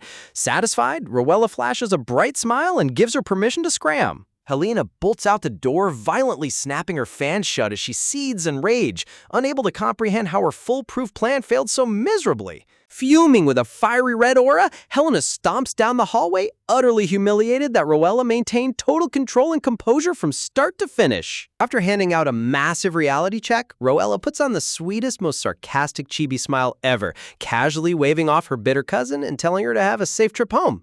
Meanwhile, back in her room, Helena is literally biting her gloved hand in absolute fury, grinding her teeth as she realizes she's the only one who ended up looking like a complete idiot. Fuming with pure hatred, Helena paces around trying to figure out how to pay Roella back for this total humiliation, right when her maid walks in with an urgent letter. The maid hands over the tray, confirming it's the exact message Helena was eagerly anticipating, which immediately catches the villain's attention. Helena's eyes go wide in instant realization as she recognizes who sent the letter, her panicked scowl turning into something far more sinister. Snatching the paper off the tray with lightning speed, she rips it open, and the second her eyes skim the contents, a terrifyingly devious smirk spreads across her face. Bathed in a dark, villainous aura, Helena whispers that Roella's peaceful days are officially numbered, promising to completely shatter that calm posture very soon. Man, villains really never rest, do they? With a soft clink of silverware, we smash cut to the grand dining hall where the atmosphere is dead quiet as Roella sits across from her dad, Duke Brietta. A sudden throat clear from the Duke makes Roella jump out of her skin as she nervously cuts into her steak, praying she doesn't accidentally trigger a boss fight over dinner. Internally, Roella is losing her mind. She's sweating bullets, thinking about how this sudden summons came out of nowhere and how the suffocating silence is about to give her instant indigestion. I mean, can you blame her? They haven't shared a single meal together in years, so naturally, her brain is running wild, thinking she's about to get chewed out for something. She starts connecting the dots, wondering if Helena ran straight to the Duke to tattle on her after getting put in her place earlier that day. She remembers how she threatened Helena about disrespecting the ducal family name, completely using the Duke's authority as a flex without his actual permission. Pouting over her steak, Roella worries that she might have acted way too bold back there since she never actually confirmed what her dad was really thinking. But as she steals a quick glance at him, casually sipping his fine red wine, she notices he hasn't said a single word. Wait, did he actually invite her here just to eat? Realizing she needs to gauge his mood, Roella flips on her best corporate fake smile, surrounding herself with imaginary flowers as she sweetly thanks her father for inviting her to dinner. The Duke pauses mid-sip, looking over at her with a slightly stunned expression, caught completely off guard by her sudden warmth. He closes his eyes and lets out a soft, pleased hum, secretly loving the fact that his daughter is actually being nice to him for once. Talk about a massive tsundere dad moment. To understand what's really going on, we flash back to a few hours earlier in the Duke's office, where he's casually putting on his robe and asking his butler about the commotion outside. The butler politely informs him that Lady Helena paid a visit to see Roella, which immediately raises the Duke's eyebrows. He glances out the window, assuming Helena's still trying to play the best friend role, while wondering why Roella suddenly blocked her at the door today. That's when the butler brings up a much bigger issue, the massive public uproar surrounding the imperial bounty placed on the scammer who tricked Roella. Turning around, the Duke asks what the gossiping nobles are saying now, and the butler drops the news that everyone thinks the wanted poster was just a desperate attempt to cover up Roella's foolishness. To make matters worse, the rumor even reached Duke Demos Killian, Roella's former crush, who publicly voiced how completely disappointed he was in her behavior. The Duke instantly blows his top, shouting in rage over who Demos thinks he is to look down on his daughter. The butler just tilts his head, deadpan reminding him that he used to be disappointed in her all the time too. In hilarious chibi form, the Duke screams that it's different because he's her father, while the butler just smiles knowingly. You gotta love an overprotective dad who denies his own hypocrisy. Calming down slightly, the Duke slumps onto the couch with a heavy sigh, assuming Roella must have thrown a massive temper tantrum after hearing that Demos was disappointed in her. But the butler drops a plot twist. According to Roella's new maids, she didn't care about the rumors or Demos' opinion at all. In fact, she totally understood that the bounty was meant as a stern warning to protect her, and she even blasted the foolish nobles for spreading senseless gossip behind her father's back. Hearing this, the Duke is completely dumbfounded, unable to process how his usually hot-headed daughter grasped his true intentions perfectly. A beautiful memory panel appears as the Duke contemplates whether Roella has genuinely changed and reflected on her past behavior. The butler gently suggests that maybe Roella is finally opening up and putting her trust in him after seeing him step up to solve her problem. We see a flashback of the Duke standing authoritatively in front of a crying Roella, proving that deep down, he always protected her when it mattered most. The butler continues his master manipulation, explaining that relying on her father has broadened Roella's perspective and matured her mindset significantly. The Duke tries to play it cool, coughing into his hand and grumbling that she's making a fuss, but internally, his heart is melting into a puddle of joy. Seeing his master's walls breaking down, the butler subtly pushes further, reminding him that Rowella might still be feeling anxious and lonely in her room. Spotting the ultimate opportunity, the butler pops up with a floating feast background, suggesting the Duke take the initiative and invite her to dinner tonight. The Duke recoils in shock, stammering that they haven't eaten together in years, but the butler insists that's precisely why he needs to do it. He points out that even if Rowella opened her heart, a young girl would find it way too intimidating to approach her terrifying dad first. Laying out the grand strategy, the butler explains how a simple dinner will confirm her changes, heal their broken bond, and ease her worries all efficiently in one move. Talk about a masterclass in parenting advice. Convinced by the brilliant plan, a rare, genuine smile appears on the Duke's face as he officially orders his staff to invite Rowella to join him for dinner. In the present, the Duke watches Rowella chatting happily, misinterpreting her corporate kiss-up routine as pure filial love, while Rowella is literally treating this like an uncomfortable dinner with her CEO. Suddenly, the Duke's face darkens with overwhelming guilt, solemnly confessing how sorry he is for avoiding her, and how deeply happy he feels that she finally reached out to him. A heavy, dark aura suddenly suffocates the entire room, turning the cozy dinner into a terrifying high-stakes interrogation scene. Holding his head in agonizing remorse, the Duke mutters about how harsh he was in the past, while chibi Rowella breaks into a cold sweat, screaming internally about what script she just accidentally triggered. Realizing she needs to pivot immediately before things get too emotional, Rowella abruptly changes the subject, asking her dad if he knows how to make a formal donation to the temple. With a dazzling, pious smile, she explains that she wants to donate her valuable possessions to repent for her past foolish misdeeds, though she embarrassingly doesn't know the proper procedure. The Duke blinks in total disbelief, pointing out that since her allowance is currently frozen, donating her remaining valuables means she'll be left with absolutely nothing. Surrounding maids gasp in awe as Rowella proudly declares that true repentance requires going to extreme lengths, making her look like a saint in front of the entire household.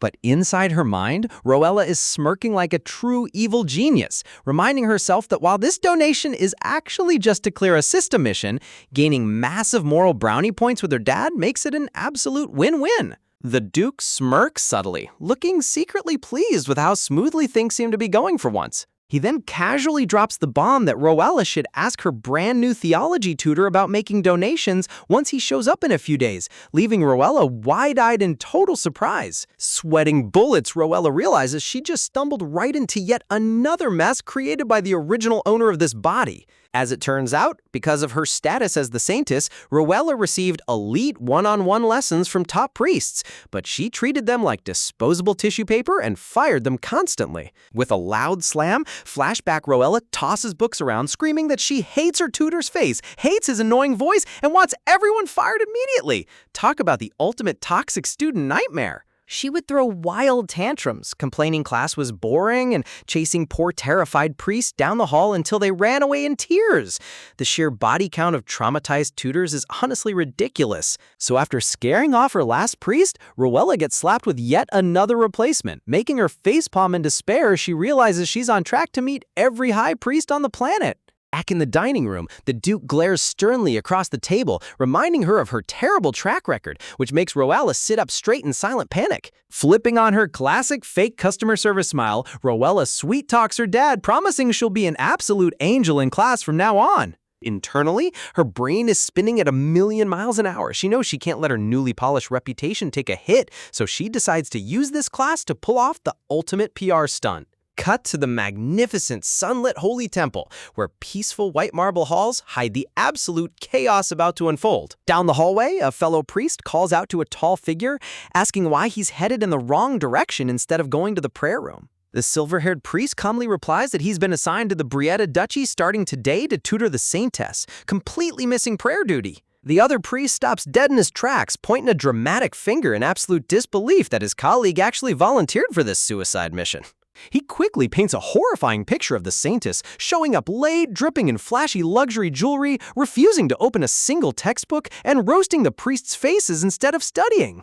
With a heavy sigh, he asks how many innocent holy men have fallen victim to her wild antics, while the silver-haired priest just listens quietly with an unbothered expression. Patting his shoulder like he's sending him off to war, the priest reassures him that nobody lasts more than a week anyway, so he just needs to survive a few days of torture. Enter High Priest Victor Empyreon, a stunningly handsome, monocle-wearing silver fox who looks way too cool to be dealing with spoiled noble drama. Walking under the bright sky, Victor ponders how an official saintess could possibly be such a legendary eccentric menace. Surrounded by floating flower petals, he adjusts his glasses, genuinely intrigued to see what kind of wild person this famous Lady Rowella actually is. Shifting to the Duchy Garden Clock Tower, the hands show there's still plenty of time left before class officially begins. Dressed in a gorgeous yellow dress with a cute jacket, Rowella strolls through the garden holding her textbook, proud of herself for showing up super early for once. She knows the temple is practically boiling with rage over her past behavior, and as a fake saintess, turning the entire priesthood into her enemies would be total game over. Realizing this new tutor is her golden ticket, she grips her heavy holy book tight, determined to pull off a total image makeover. She sits by the fountain flipping through pages with a glowing, angelic smile, but secretly, her brain is completely fried because she can't understand a single word of theology. Checking the clock tower again, Chibi Rowella pouts in frustration when she sees there were still 2 whole hours left until class. She remembers how the original Rowella skipped class like it was a full-time job, leaving tutors crying in empty rooms. So simply showing up on time isn't going to shock anyone. Slam! She shuts her book with a heavy sigh, sitting by the sparkling fountain water as she tries to figure out her next strategic move. Suddenly, a glowing blue system screen pops up with a new hidden mission: raise donation funds for the temple with a crazy 110 coin cashback reward. But Rowella groans knowing her jewel stash is running dangerously low. She pulls out a single shining gold coin, holding it up against the sunlight like it's her last piece of treasure. Resting her cheek on her hand, she flips the coin up and down, wishing like crazy that gold coins could magically duplicate themselves into a giant fortune. Whoosh! Her slippery fingers mess up the catch, sending the gold coin sailing straight up into the air. Splash! The coin plops right into the center of the deep garden fountain with a loud water spray. Rowella reaches out in total horror, screaming internally as her precious hard cash goes straight underwater. Leaning desperately over the marble fountain wall, she complains about her awful luck, though she takes a tiny bit of comfort knowing it didn't drop into a filthy sewer. But as her eyes lock onto the rippling water, a giant light bulb instantly goes off inside her head. Ding! She snaps up with wide, sparkling eyes, realizing she just unlocked the ultimate modern tourist trap strategy, a wishing fountain. Showing a grand overview of the city plaza, Rowella plots to build a dedicated wishing fountain and start a nationwide trend of throwing coins to make wishes come true. Flash-forward vision shows commoners happily tossing gold and silver coins into the water, turning small change into massive collective funds without any heavy financial stress. Splash! A shiny coin sinks through clear water, proving how easily micro-donations can catch fire across every social class. Underneath the surface, endless piles of golden coins stack up into a massive mountain of cash that nobody in the empire could possibly ignore. Rowella smirks wickedly behind a wall of blooming blue flowers, realizing that as the saintess, she can just collect all the public's wishing coins in her name and hand them to the temple. Drooling with pure greed, she sports a hilariously mischievous villain smirk. Gaining system rewards, daddy's praise, and temple respect all in one single move is peak galaxy brain. Water spray cue?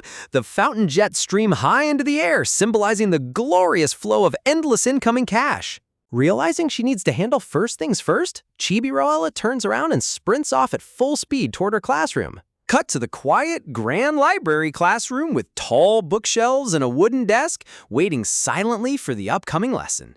Rowella sits at the desk, tapping her chin, deeply focused on solving the logistics of where to place the fountain and how to advertise it properly across the territory. Creak! The heavy wooden doors swing open, catching Rowella completely off guard as she gasps and sits up straight. Stepping through the doorway, High Priest Victor stops mid-stride, visibly surprised to find his notorious student already sitting inside way before class time. Fixing his monocle with a calm, elegant aura, Victor announces his arrival as her official new theology teacher, setting the stage for an epic battle of wits. Imagine finding out your brand new teacher is actually the high-level final boss sent to destroy your entire life. Right as the handsome silver-haired priest introduces himself as High Priest Victor Empyrean, Roella's jaw drops straight to the marble floor.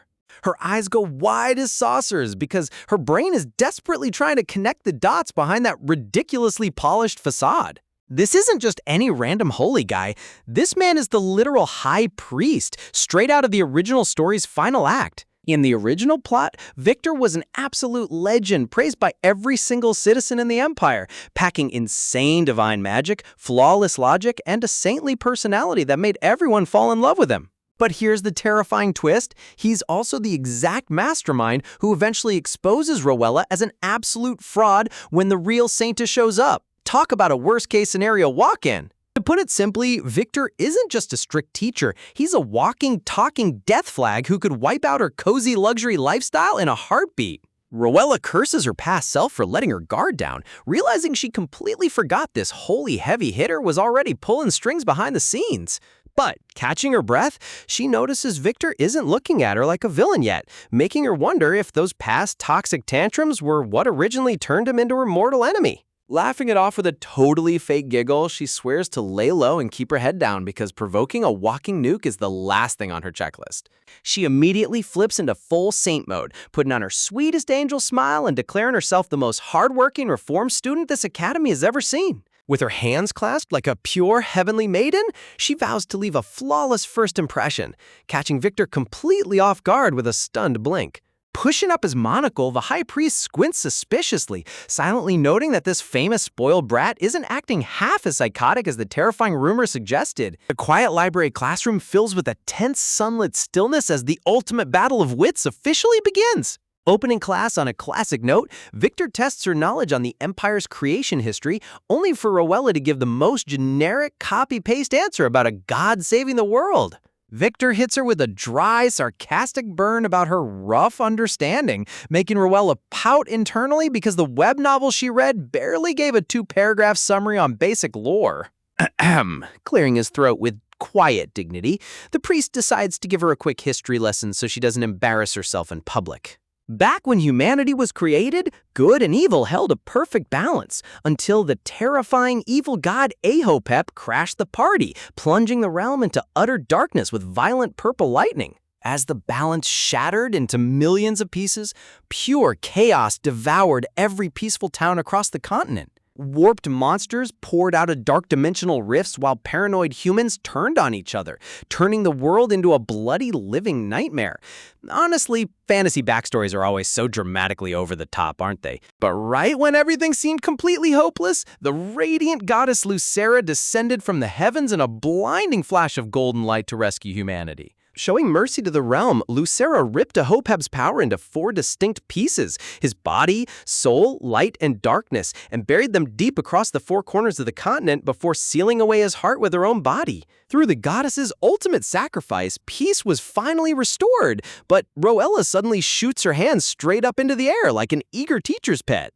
She points out a massive plot hole, asking where exactly Ahopep's heart was sealed if the other 4 parts went to the cardinal directions, sending a shockwave right through Victor's stoic composure. Stopping mid-sentence, Victor coughs awkwardly into his hand, trying to regain his composure after being caught completely off guard. He admits that the goddess purposefully hid the heart's location under total secrecy, so no power-hungry villain could ever get their hands on it. However, scholars and priests have long whispered that the heart rests somewhere within the bustling capital city itself. Roella's eyes light up as she connects the dots. The exact center of the capital is none other than the Grand Imperial Palace. Standing tall under a golden sky, the magnificent palace houses the realm's strongest rulers and deepest secrets. The imperial family was blessed with absolute divine combat power to guard that sacred land, wielding flaming holy swords that could decimate entire armies. Roella rests her chin on her hand, remembering how the original novel hypes up the crown prince as an unstoppable tactical god. Dressed in a striking crimson cape, Crown Prince Hildion Kairos was a peerless warrior who single-handedly ended multi-year wars in a matter of days, destined to become the greatest ruler in history. But in a tragic twist of fate, even the strongest warrior couldn't escape his cruel destiny, clutching his head in utter agony as dark, corrupted curses slowly ate him alive from the inside out. Tap, tap. Footsteps echo down a dark cobblestone alleyway as a shadowy figure glides through the night towards a hidden hideout. Throwing back his dark hood, the handsome Crown Prince Hildian stares into the darkness with piercing green eyes, burdened by a deadly timer ticking down his life. Clack, clack. Cut to a gorgeous white carriage rolling smoothly across the cobblestone streets under the bright afternoon sun. Inside the luxury cabin, her maid smiles warmly, noting how unusually cheerful her mistress looks today. Roella giggles behind her hand, beaming with pure pride because her big brain play worked out even better than she planned. Flashback to her lesson with Victor, where she boldly proposed building a massive wishing fountain right in the middle of the capital square. Victor looked totally baffled, asking why she jumped from making a simple personal donation to randomly proposing major public architecture. With smooth salesmanship, Roella pitched the ultimate micro-donation strategy, tossing 1 coin for health, 2 for luck, and 3 to make wishes come true, turning public greed into temple charity. She flashed a subtle, wicked smirk as she watched Victor's mind totally blow up from her genius modern marketing scheme. Leaning forward with sparkling eyes, she promised that every single coin tossed into the water would go straight to holy donations. Sitting in her carriage, Roella pats herself on the back, thoroughly convinced she's an absolute marketing mastermind who just handed off all the manual labor to the church. Back at the Holy Temple, Victor pitched the idea to the High Priest, who slammed his desk in pure excitement and ordered the project to start immediately. Roella smirked slyly against the carriage window, knowing she just scored huge reputation points without spending a single dime of her own money. Ding dong! A bell chimes as she steps into a high-end pawn shop, welcomed by a smartly dressed jeweler behind the counter. Thud! Roella forcefully slams a heavy, bulging cloth sack full of shiny treasures straight onto the glass table. Pulling back her hood, she sweetly announces she's selling her leftover luxury jewels to fund the fountain construction, staying true to her fake saint image. The arrogant jeweler sneers internally, scoffing at this unknown cloaked girl and assuming she's just another broke commoner wasting his precious time. Stroking his mustache with a greedy grin, the jeweler plans to lowball her with a trash evaluation and kick her out the door, completely unaware he's trying to scam a literal duke's daughter. Imagine walking into a cozy shop thinking you're about to make a quick buck, only for the guy behind the counter to stare at your stash like he just uncovered legendary pirate loot. The moment the greedy jeweler peeks inside Roella's cloth pouch, his eyes nearly pop right out of his head at the sight of ultra-rare, blindingly pure gems sparkling under the light. Sweating bullets from sheer excitement, the jeweler's mind starts racing wildly as he wonders on earth how a seemingly random cloaked girl managed to get her hands on literal top-tier royal jewels. But just when the guy thinks he's seen it all, Chibi Roella casually drops a bomb, letting him know that this pouch is actually just her spare pocket change. Honestly, flex of the century right there. Slurp! Licking his lips with a greasy villain grin, the jeweler realizes he just hit the ultimate jackpot and decides right then and there to play his dirtiest cards. Slamming his hands onto the glass counter with a desperate glint in his eye, he startles poor Roella by asking if she's really trying to liquidate this entire massive fortune in one go. Rubbing his hands together like a classic cartoon scammer, he puts on a totally fake, polite smile, claiming his humble shop is far too small to handle such luxury and offering to personally escort her to a special high-end trader. Roella immediately squints under her hood, catching the weird vibe as the sketchy guy eagerly gestures toward a shady back door, promising it's a total shortcut. Gulp. Roella starts sweating internally, remembering how her maid Jane begged her not to wander off alone, but her inner greed demon wins out because she really just wants to cash out as fast as humanly possible. Nodding along like a naive customer, Roella agrees to follow, completely missing the dead giveaway evil smirk spreading right beneath that suspicious mustache of his. Whoosh! The scene cuts to narrow, gloomy cobblestone alleys where dry leaves blow through the chilling breeze, leading straight into a creepy room decorated with a mounted deer head on the wall. Okay, if a taxidermy deer head isn't an instant red flag, I don't know what is. Looking around the dimly lit room with goosebumps rising on her arms, Rowella hesitatingly asks why the atmosphere feels so unnervingly dark as the jeweler tells her to sit tight for the boss. Creak! The heavy wooden door swings open with a bone-chilling groan, revealing a pitch-black doorway that practically screams you entered the wrong neighborhood. A booming, sinister laugh echoes from the dark as a tall, heavily tanned figure steps through the doorway, boasting about how she picked the absolute best place to sell her goods. Ta-da! Enter Charon, the absolute unit and muscular boss of Bastion, flashing a wicked Scarface grin with his chest practically busting out of his shirt.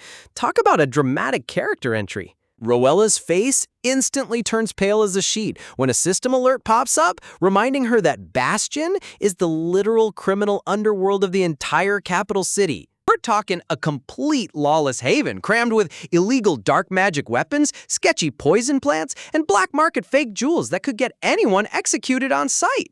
And to make matters 100 times worse, Charon isn't just some low-tier henchman, he's the ruthless top mob boss ruling this entire underworld syndicate. Panicking out of her mind, Rowella curses that mustache scammer in her head, finally remembering from the original novel lore that Charon is a complete lunatic who murders clients whenever he's in a bad mood.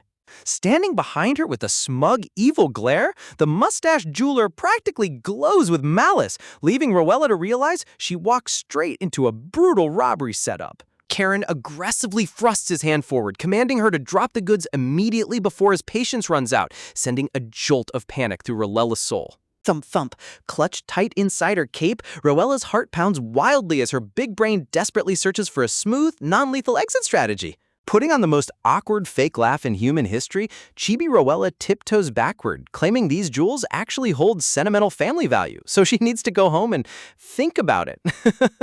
Nice try, girl, but mob bosses don't really do refunds. Swing! Sharon instantly draws a terrifying dark-infused combat knife glowing with purple aura, declaring that if she has second thoughts, he'll just solve her little dilemma right now. Pointing the deadly blade straight at her throat, his eyes narrow with cold bloodlust as he demands every single jewel without a second delay. Laughing coldly at her frozen state, the crime lord mockingly asks if she seriously thought she could walk into a mafia hideout and just leave whenever she pleased. Swoosh! Charon lunges forward with a vicious downward slash to end her life, forcing Rowella to close her eyes in sheer horror, convinced her cozy villainous rebirth ends right here. Tap tap, but right at the split second before impact, a shadowy figure moves through the dark room at lightning speed. Boom! With a single explosive blow, the mysterious hooded savior slams Charon straight into the wooden wall, shattering furniture into splinters. Crash! Charon tumbles into the dust, gritting his teeth in pain, furiously yelling out to ask who the hell had the nerve to jump him in his own turf. Slowly opening her eyes, Rowella watches in absolute awe as the tall stranger turns around, coolly reprimanding the gang leader for having the trash manners to draw a weapon on a lady. Sparkles literally fill the air as Rowella gazes at the hero's broad back, her heart skipping a beat as she wonders if a knight in shining armor actually came to save the day. But, snapping back to reality, her inner detective kicks in. No normal civilian just casually strolls into an underground crime den and big checks a mob boss without breaking a sweat. Shing! The dark hero unsheaths a gorgeous, radiant sword, standing protectively in front of Rowella while ordering the criminal thugs to surrender quietly. Man, the artist went all out on this hero pose. Time cut. Cut to a brief transition of scroll tubes in the corner of the room while the sound of a total beatdown echoes off the walls. Groan! Charon lies face down on the hardwood floor, squirming in pain while gasping out bitter curses. Tack. Both Charon and the mustache scammer are now tied up back to back with heavy ropes, like a couple of festive holiday hams, with Charon screaming bloody murder about getting his revenge. Thrashing around in his bindings, the mob boss keeps yelling that nobody insults the leader of Bastion and gets away with their head attached. Click! Without missing a beat, the handsome dark-haired warrior casually rests the cold steel tip of his sword right against Charon's throat, telling him to keep dreaming if it helps him sleep. Glaring down with piercing green eyes, the stoic savior coldly adds that he'd better worry about surviving the next 5 minutes first. Gleam! The holy sword shines with an overwhelming pristine aura, radiating divine power that leaves no doubt about its high-tier origin. Sneaking behind a wooden bookshelf, Rowella wipes off a cold sweat, deciding that even though this handsome guy saved her life, Getting wrapped up with powerful strangers is a fast track to main character disaster. Chibi Roella starts stealthily crab-walking backward toward the door, mentally sending a big fat thank you and praying their paths never cross ever again. Whoosh! But just as her boot touches the doorway, the world suddenly freezes and a blinding blue light bursts into her retinas. A massive system alert slams directly in her face. Hidden quest complete. You have encountered the male lead Hildion. Claim your holy relic reward.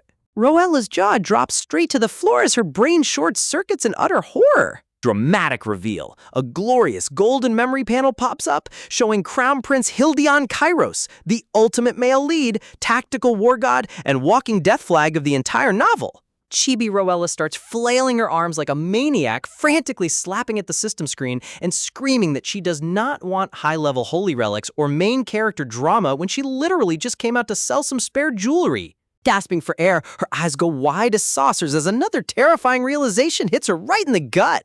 Looking back at Hildion standing over the defeated mafia boss, Roella puts two and two together, realizing that the cursed crown prince, the underground dark web, and the hidden holy heart are all crashing together in one chaotic storm. If this glowing holy relic actually turns out to be the ultimate cheat item down the road, taking it now might be the best accidental steal in history. Right on cue, a shiny system window pops up right in front of Roella, declaring her hidden quest complete for encountering the male lead Hildion and asking if she wants to claim her prize. Without missing a beat, the reward gets automatically claimed while Hildion stands in the background, casually looking over his shoulder like he senses something super fishy going down. Silence. The dramatic atmosphere hangs heavy in the air as both of them stand there processing what just happened. Swoosh! The scene transitions outside under a warm sunset, where Roella bows slightly, shouting out her heartfelt thanks to the mysterious hero for saving her skin. Waving her hands in total panic, Roella frantically explains she was just visiting a local shop when that greedy mustache owner dragged her into a criminal death trap, so she's genuinely alive only because of him. Hildion places a hand over his chest and softly suggests that she must have been terrified out of her mind, offering to personally escort her all the way back to her estate, which completely catches Roella off guard. Gulp! Roella's brain goes into overdrive because she hasn't even fenced her secret hoard of jewels yet, and sticking with the main character is practically asking for 1,000,000 death flags, so she awkwardly laughs and insists she can walk home totally fine on her own. Hildion lets out a calm sigh, telling her to get back safely then, while Roella wipes away a cold sweat, thinking she finally dodged a massive narrative bullet. But just as she turns around, her eyes lock onto Hildion's shoulder, noticing a weird, glitched-out dark patch smeared across his cape that looks nothing like normal dirt. Pointing right at it, Roella politely lets him know he's got some nasty dust stuck on his left shoulder, but when Hildion touches his own cape, he blinks in confusion and says he doesn't see a thing. Shaking her head, Roella steps right up to him, telling him to hold still while she brushes it off herself, completely ignoring the fact that invading a crown prince's personal space is usually a big no-no. Tap, tap. With a quick flick of her fingers, Roella pats the dark smudge on his shoulder, causing the mysterious glitchy substance to crack and shatter into tiny black particles. Ding! Roella pulls her hand back in confusion, realizing that instead of wiping off normal dust, the spot literally felt like breaking fragile glass right before a system chime rings in her ears. Flash! A massive holographic screen explodes into view, announcing that a bug has been eradicated and rewarding her with a brand new active skill called Bug Seeing Eyes. Roella's jaw practically hits the dirt as she stares at the floating text, completely floored by the ridiculously named cheat skill she just unlocked. Rubbing her eyes in disbelief, she realizes that weird dark patch wasn't dirt at all. It was an actual system glitch. Honestly, who knew being an unpaid fantasy game debugger was part of the villainous job description? Swish, swish! Suddenly, dozens of overwhelming tooltip windows start spamming her screen, driving poor Roella completely nuts as she frantically waves her hands around while Hildion tries to call out to her. Flailing her arms in sheer rage, Roella tries to scream at the system screen to close already, but the game's strict profanity filter kicks in and auto-translates her furious cussing into a loud, affectionate declaration calling him an absolute sweetheart. Dramatic pause. The entire universe seems to pause as her accidental confession echoes through the quiet cobblestone alley. Hildion's green eyes go wide as saucers as he stammers out a confused response, asking if she was really just talking to him like that out of nowhere. Internal screaming! Roella's soul leaves her body as she realizes the profanity filter just ruined her entire social life, leaving the Cold War God Prince completely convinced she's head over heels for him. Pat Pat? Panicking like a cartoon character, Roella waves her arms frantically, claiming she just misspoke because she's totally exhausted, laughing hysterically while sprinting away into the sunset before he can ask another question. Whoosh! Leaves fly through the air as Roella vanishes down the alley at supersonic speeds, leaving Hildion standing in the dust reaching out a hand in utter bewilderment. Staring into the empty street, the prince stands frozen like a statue, completely unable to process the whirlwind of chaos that just swept past him. Right behind the wooden corner, a hooded guy with glasses tries to hold back a burst of laughter, chuckling to himself that he can't believe he just heard someone call the terrifying crown prince a sweetheart. Glancing back with an unamused look, Hildion catches his aide snickering in the shadows while the guy remarks that he's truly seen everything now. Pulling back his hood with a smirk, the handsome glasses aide named Heston admits he served by Hildion's side for 8 full years, but that wild interaction was definitely a first. Glare. Hildion shoots him a sharp death glare, forcing Heston to quickly clear his throat and apologize, though he notes how unbelievable it is to randomly bump into the Saintess in a sketchy underworld like this. Watching Roella's distant silhouette vanish around the corner, Heston wonders out loud why on earth someone of her holy status would disguise herself to visit a back alley black market. Heston theorizes she must have received a divine oracle, pointing out how slickly she swiped the holy relic right under their noses, which leaves Hildion staring back thoughtfully. Realizing the holy relic they were desperately hunting for is now gone, Heston frowns and asks if it's really okay to just let her walk away with such a critical item. Adjusting his glasses, Heston seriously reminds his master that he urgently needs that relic to save his own life, while Hildion remains silent with a heavy, troubled gaze. Flashback. A dark, suffocating memory flashes back, showing Hildion collapsed on his knees, while a terrifying, corrupted purple energy violently surges around his heart. Throb. The agonizing pain and crippling fatigue plagued him night after night, leaving him completely unable to sleep as he searched for the root cause of this mysterious affliction. This information is not medical advice or diagnosis. Always see a healthcare professional or seek care. Creep! A massive demonic claw formed of pure shadow reeled over his soul, threatening to swallow him whole from the inside out. The terrifying truth revealed that this wasn't an ordinary illness, but a pitch-black curse linked directly to the ancient evil god Ahopepa. Total nightmare scenario for any ruler. Gleaming towers. The Kairos Empire is built on absolute religious devotion where faith is everything, meaning if word got out that the crown prince was marked by an evil god, the entire nation would fall into chaos. Whispers and shadows filled the noble courts as political enemies lurked in every corner waiting for a single weakness to bring down the royal lineage. Dark atmosphere. Knowing that such a curse would instantly destroy his legitimacy and make the masses demand his execution, Hildion was forced to hide his suffering behind a stone-cold mask. Standing under the heavy burden of the imperial mantle, he maintained his ruthless war god persona while dying a slow, agonizing death in secret. Glow! Keeping the curse a strict secret between him and Heston, Hildion desperately searched the realm for any holy artifact strong enough to break the demonic seal. Hildion secretly tracked the holy relic all the way to this underground hideout, praying it would finally lift the curse, only for things to take an unexpected turn. Back in the present, Hildion sighs, noting that since the relic is now legally in the Saintess's hands, he has no valid reason to demand it back without exposing his secret, so they'll just have to cut their losses. Panicking over his master's safety, Heston frantically offers to sneak out and steal the relic back, but Hildion stops him cold, stating that getting caught would cause an international disaster and claiming he can endure the pain like he always does. Pause. But right as he says those words, Hildion suddenly freezes in his tracks as an unbelievable sensation ripples through his chest. Seeing him freeze up, Heston gasps in panic, asking if the curse is acting up again, only for Hildion to quietly confess that it's actually the complete opposite. Sparkle. Bright floral petals softly drift through the air as Hildion places a hand over his heart, looking totally stunned as the suffocating chest pain suddenly eases up for the first time in years. Heston's eyes light up with hope, wondering if just standing near the holy relic was enough to passively cleanse the dark energy. But Hildion shakes his head, stating that if simple holy proximity worked, visiting the Grand Cathedral would have cured him long ago.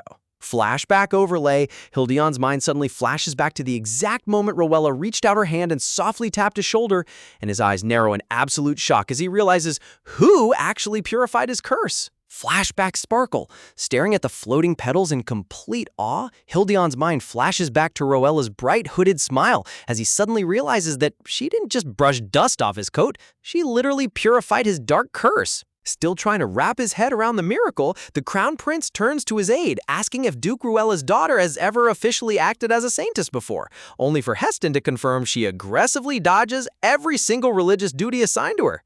Hildion stops dead in his tracks, his eyes narrowing in suspicion as Heston blinks in total confusion, wondering why his master looks like he just unlocked a grand government conspiracy. Grab! Tightening the grip on his cloak, Hildion commands his aide to dig into her background again, and this time leave no stone unturned. Seriously, when the coldest prince in the Empire orders a background check on you, you know your lazy villainous lifestyle is officially over. Sunset glow. As the warm evening light fades over the capital, Hildion gazes up at the sky, whispering that they need to thoroughly investigate Saintess Rowella. Swish, swish! Meanwhile, oblivious to the high-stakes espionage targeting her, Rowella is practically sprinting down the cobblestone streets, lifting her heavy gown as she tries to make it home before dark. Bam! Slamming the door open, Rowella bursts into her room shouting for her maid Jane, who practically jumps out of her skin in sheer relief before crying about how worried sick she was. Nay! Outside, the horses let out a weary huff as Rowella frantically tries to hustle Jane inside before any of the mansion guards notice her suspicious arrival. Gasp! Spotting the pouch of jewels still in her mistress's hands, Jane freaks out, asking why on earth she didn't sell them, prompting Rowella to make up a hilariously bad cover story about the pawnbroker trying to lowball her. When Rowella casually mentions that she'll just sneak out again tomorrow to try a different shop, Jane's face goes completely pale as she screams in horror over her mistress's death wish. Honestly, poor Jane deserves a massive raise for dealing with this level of daily anxiety. Thumbs up, clapping a confident hand to her chest, Rowella laughs off Jane's fears about getting caught by the Duke, boasting that today went completely smooth and tomorrow will be an absolute breeze. She flashes a dazzling smile, loudly declaring to the empty room that nobody will ever catch her slipping out of the estate. Tap! A heavy boot suddenly thuds against the marble floor right behind her. A cold, deep voice cuts through the air like a razor, calling out her name, and yeah, the universe clearly loves immediate karma. Turning around slowly, Rowella's soul instantly leaves her body as her terrifying, ultra-handsome father stands there, towering over her with a menacing glare while asking where on earth she was trying to go. Dead silence. A single leaf floats past as a giant text bubble pops up, perfectly capturing her exact mental state. I'm so screwed. Sweat drop. Rolla's chibi form crumbles into tears internally because she got caught by the main boss literally the exact millisecond she started bragging. Talk drama-tier comedic timing by the author.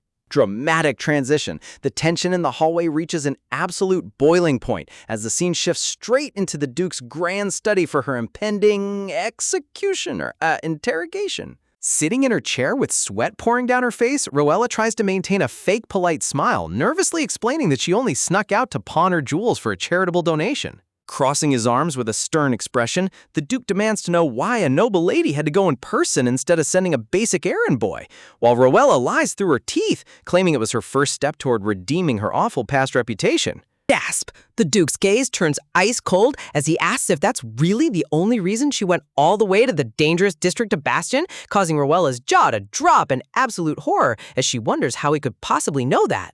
Flashback panel. In a dramatic recap panel, we see Hildion standing over a pile of tied-up underworld thugs as the Duke reveals that the Crown Prince personally raided the hideout yesterday and sent an official letter mentioning her presence. Unfolding the official imperial letter, the Duke reads aloud Hildion's ridiculous romantic cover story about how Saintess Rowella bravely ventured into danger alone to retrieve a sacred relic, prompting the prince to heroically step in and rescue her. Panic. Rowella clutches her head in total embarrassment, screaming internally over how the prince spun her shady black market jewel fencing into a legendary holy crusade, while the Duke sighs and calls her actions admirable. Slam! Suddenly, the Duke leans forward, slamming his hands onto the desk as he explodes into a loud shout that makes Rowella jump out of her seat. Rage! Veins practically pop on the Duke's forehead as he screams at her for going to such a dangerous place alone without guards, yelling that if she ever needs help, she better ask her own father next time.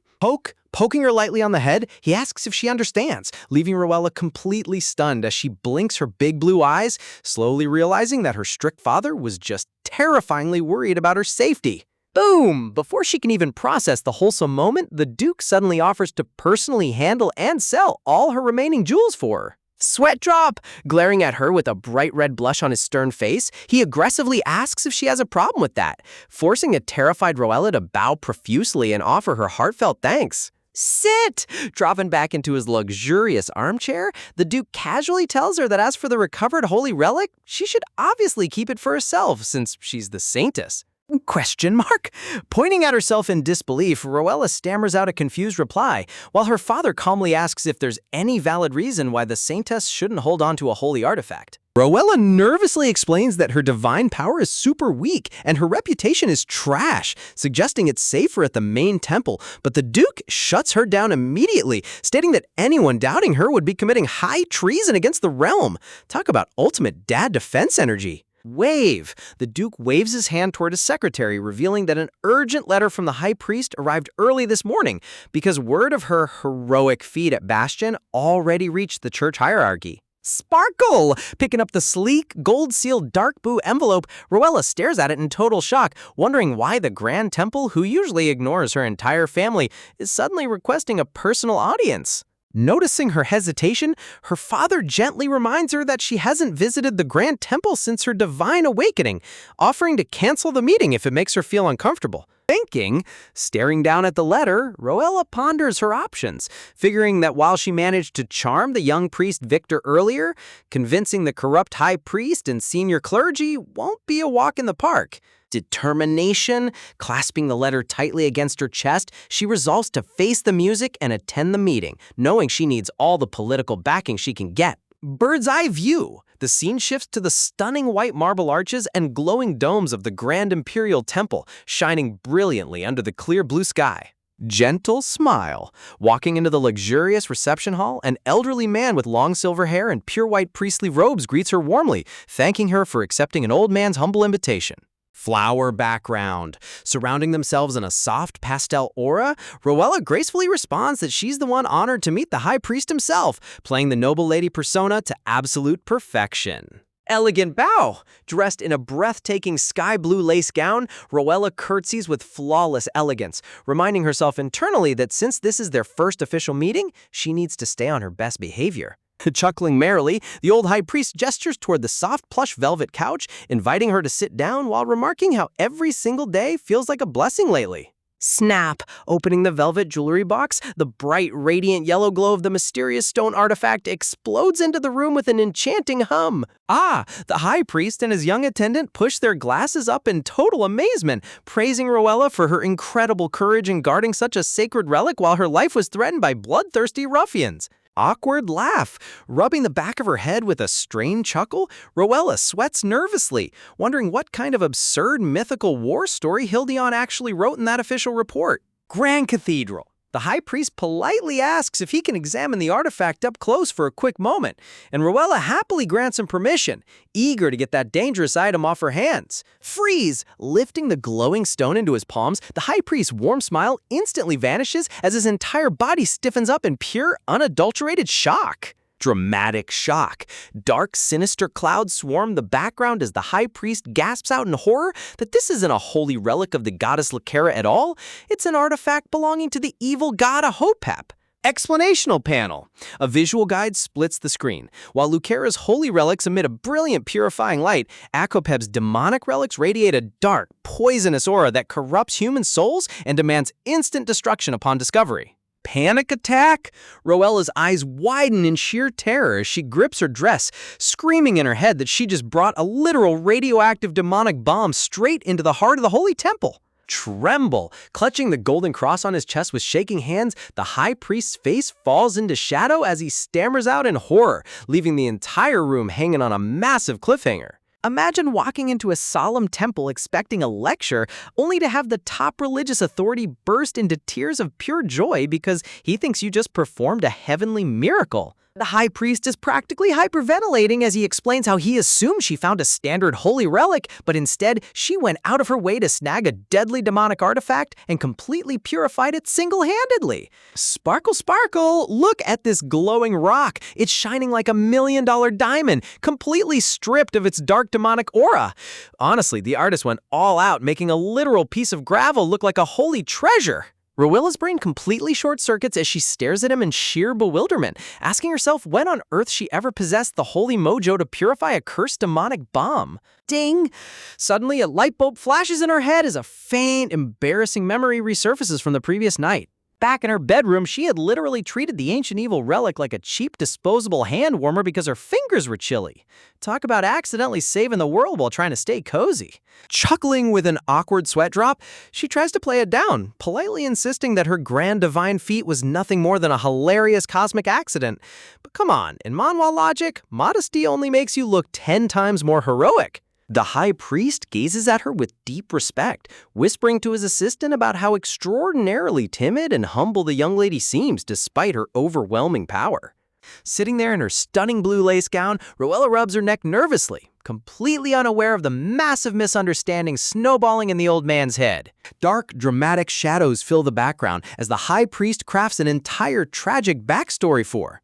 He thinks her past villainous behavior was just a defense mechanism from all the cruel rumors and intense public pressure. Blow! The high priest reaches the absolute peak of delusion, convinced beyond a shadow of a doubt that Rowella is absolute embodiment of true saintly virtue.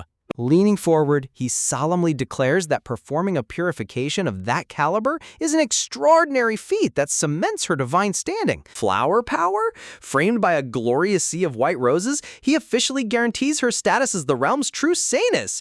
Man, if only he knew she just wanted to sell jewels on the black market for extra cash. Panic! Rowella's inner chibi screams in total agony because her ultimate backup plan, claiming she was just an incompetent fraud whenever trouble hit, just went completely up in flames. Forcing out a shaky thank you, she watches as the priest sighs, assuming her awkwardness means simple words of praise aren't enough to boost her confidence. Bam! The high priest suddenly snaps his fingers and leaps out of his seat, remembering that Rowella mentioned building a public wish fountain earlier. He enthusiastically proposes hosting a grand completion ceremony right at the temple to unveil the fountain and showcase her authority to the entire realm. Angelic choral music, a glorious vision flashes across the screen of Rowella standing gracefully before the crowds as a beloved holy icon. Wow, the art team really loves drawing these ethereal, glowing background shots.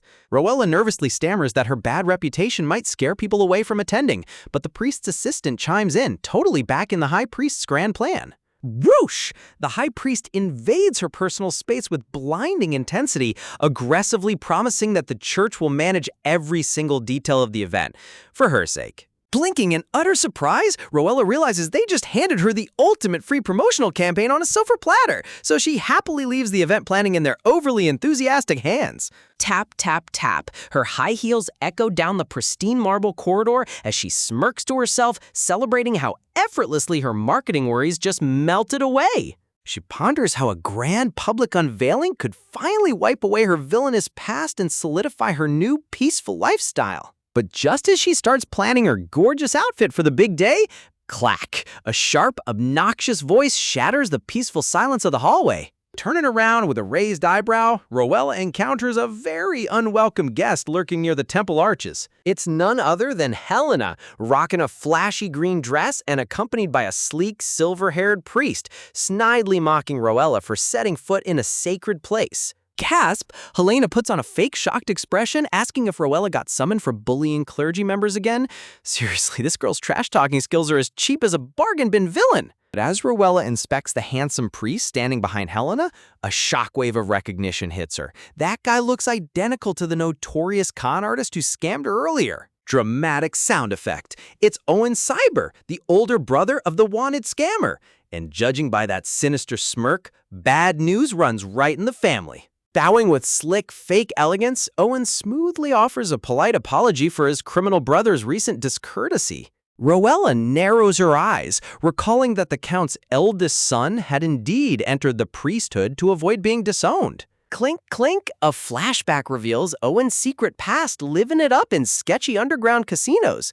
Turns out he was a degenerate gambling addict shipped off to the clergy just because he happened to manifest a tiny drop of holy power. Coldly shutting down the conversation, Rowella asks them to refrain from mentioning his scammer brother, prompting fake apologies from the annoying duo. Sneaky smirk. Look at these two snickering at each other. You just know when two shady side characters exchange a glance like that, a terrible plot is about to drop. Whispering right in front of her face, Helena and Owen engage in peak high school drama, making Rowella sigh in utter disgust at their petty childishness. Deciding her peace of mind is worth more than dealing with middle school bully tactics, Rowella casually turns around to walk away. Grab! Out of nowhere, Helena's hand violently clamps onto Rowella's wrist, stopping her right in her tracks. Dramatic plea. Putting on the performance of a lifetime, Helena begs for help, claiming that a sacred spirit creature under the temple's care has suddenly escaped. A quick flashback shows Owen opening a secure vault door just to show off to Helena, allowing the rare magical beast to slip through and vanish into thin air. Sob! Wiping away invisible tears, Helena whimpers that searching the massive temple grounds with only 2 people is completely impossible. Helena pleads for the Saintess to use her holy powers to track it down, making Rowella's blood boil over how unbelievably irresponsible these 2 idiots were with a high-priority creature. Vain pop, Rowella's face completely turns red with anger as she fumes over the absolute audacity of them dumping their massive blunder on her lap. Right on cue, Owen steps in with a smoothly calculated objection, slyly asking Helena if it's really appropriate to bother Rowella with such a task. Side-eye, delivering a subtle low blow, Owen loudly points out that the creature hates people with weak divine energy, openly doubting if Rowella even has enough power to handle it. The disrespect is off the charts. Rowella glares at him with pure hatred, seeing right through his fake concern to the petty insult underneath, basically calling her a useless figurehead saintess. Helena immediately plays the victim, gasping that the priest was just being thoughtful, while Owen doubles down with a classic passive-aggressive apology. Rowella rolls her eyes internally, amazed at how flawlessly these 2 low-tier villains synchronize their tag team roast session. She desperately wants to tell them to kick rocks, but out of the corner of her eye, she notices a crowd of priests starting to gather and murmur. Whisper, whisper, the surrounding priests lean in, gossiping about the scene. Rowella instantly realizes she's walked right into a carefully staged public trap set by Helena. Evil smirk? Look at Helena grinning like a cartoon villain behind her hand. She staged this whole public scene to trap Rowella into a lose-lose scenario, refuse and look like a cold-hearted fraud, or accept and risk embarrassing herself publicly. Ever get cornered into a high-stakes bet that you immediately regret accepting? Rowella sighs deeply, rubbing her temples as she realizes she's backed herself into a completely ridiculous corner. Meanwhile, Priest Owen and Helena stand there looking completely floored, their mouths agape at her bold move. Swept up in a majestic wave of dramatic confidence and framed by a sea of glittering roses, Rowella sweetly declares that she'll personally hunt down the missing magical beast all by herself. Cut to a few minutes later, and our self-proclaimed hero is wandering aimlessly around the garden like a lost tourist. Talking big is easy, but actually executing the plan? Whole different story. She pauses, frantically trying to remember any useful facts from her past life or temple studies. The only piece of solid info she has? The sacred beast looks just like a regular old house cat. A quick mental flashback reminds her of a temple lecture where a priest literally explained that spirit beasts take feline form because, well, cats are universally cute. Can't argue with that logic, honestly. Realizing she just checked every single tree in the courtyard to no avail, Rowella dramatically collapses onto the pavement. Honestly, watching a noble lady in an expensive gown throw a full-blown tantrum on the floor is top-tier comedy. To make matters worse, the stakes of this bet are absurdly high. If she fails, she has to publicly admit she's incompetent and strip off her clothes right in front of everyone. Talk about zero chill. Refusing to take an L, Rowella leaps back to her feet with renewed fire. She starts brainstorming what drives cats wild. Canned tuna's out of the question in this fantasy world, but there's gotta be something else. She turns her head toward the flower beds, noticing a patch of vibrant green leaves sitting right next to a small wooden marker. Dang, a sudden realization hits her like a lightning bolt, and her eyes pop open in pure shock. Look at the sign right in front of the plant box. It literally reads, "Caution, for spirit creatures only, do not touch." Man, talk about having the ultimate cheat code handed to you on a silver platter. A deliciously villainous smirk spreads across Roella's face as she realizes she's about to turn this entire situation around. With dramatic speed lines flashing behind her, she internally celebrates her guaranteed victory over those arrogant bullies. Meanwhile, from a bird's eye view of the hedge maze, we see Owen and his fellow clergy members crawling around on all fours like absolute fools. One poor priest is frantically poking bushes with a twig, growing more desperate by the second as he comes up completely empty-handed.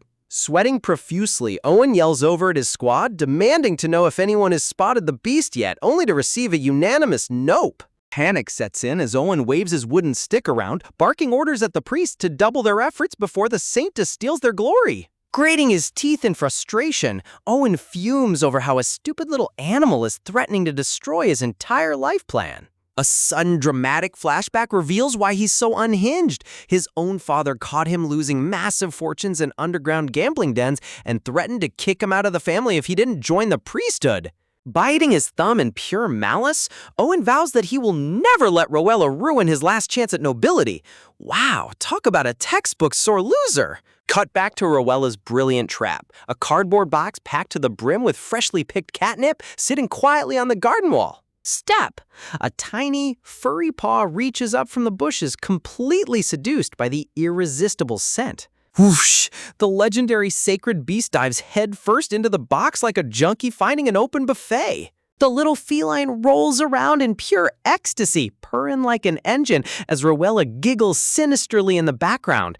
Works every single time. Swoosh! With a triumphant laugh, Roella hoists the magical cat high into the air like Simba on Pride Rock. Snuggling the fuzzy troublemaker in her arms, she chuckles at how effortlessly basic cat logic works, even on wholly magical creatures. But as she holds the creature, a sudden curious thought crosses her mind. The little cat is purring softly and rubbing its face against her dress, without a single hint of hostility or fear. Realizing Helena's warning about the beast hating weak divine power was total garbage, Roella marches toward the garden, ready to strip Owen of his holy status for good. Deep inside the hedge maze, Owen is still uselessly rummaging through leaves, looking dirtier and dirtier by the minute. Suddenly, a priest shouts out that the beast has been found. Owen spins around with a greedy grin, thinking his prayers have been answered. Sprinting down the marble walkway, Owen demands to know where the creature is, but the priest just points awkwardly ahead. There stands Roella, cradling the sweet, purring beast like a majestic goddess while surrounding priests gasp in absolute awe. Owen points an accusing finger in total disbelief, but Roella casually claims the sacred beast just walked right up to her because it recognized her divine presence. Owen screams at the top of his lungs, completely losing his composure in front of everyone because it makes zero logical sense. Stepping forward in her pristine high heels, Roella delivers an icy, calculated response that sets up the ultimate trap. She reminds him that the beast naturally shuns those with weak divine energy, holding the cat right out in front of his face, and the cat instantly turns into a demonic, hissing demon. Slash! The furious feline lands a devastating full-power claw strike right across Owen's face. You've got to love a cat that knows exactly who to scratch. Pulled back into Roella's cozy embrace, the cat immediately calms down, while Roella sweetly mocks Owen's pathetic lack of divine power. Whispers erupt among the crowd of priests, praising Roella's incredible holy aura while totally writing Owen off as a fraud. Turning on her heel, Roella announces she'll take the beast back herself, so nobody else gets hurt by its violent reaction to weak divine energy. She looks back over her shoulder with a gorgeous pitch-black villain smirk that sends shivers down everyone's spine. Collapsed on his knees and clutching his bloody face, Owen quivers in pure rage as he realizes his priestly career just went up in smoke. The contrast between Roella's smug victory gaze and Owen's complete mental breakdown is peak drama.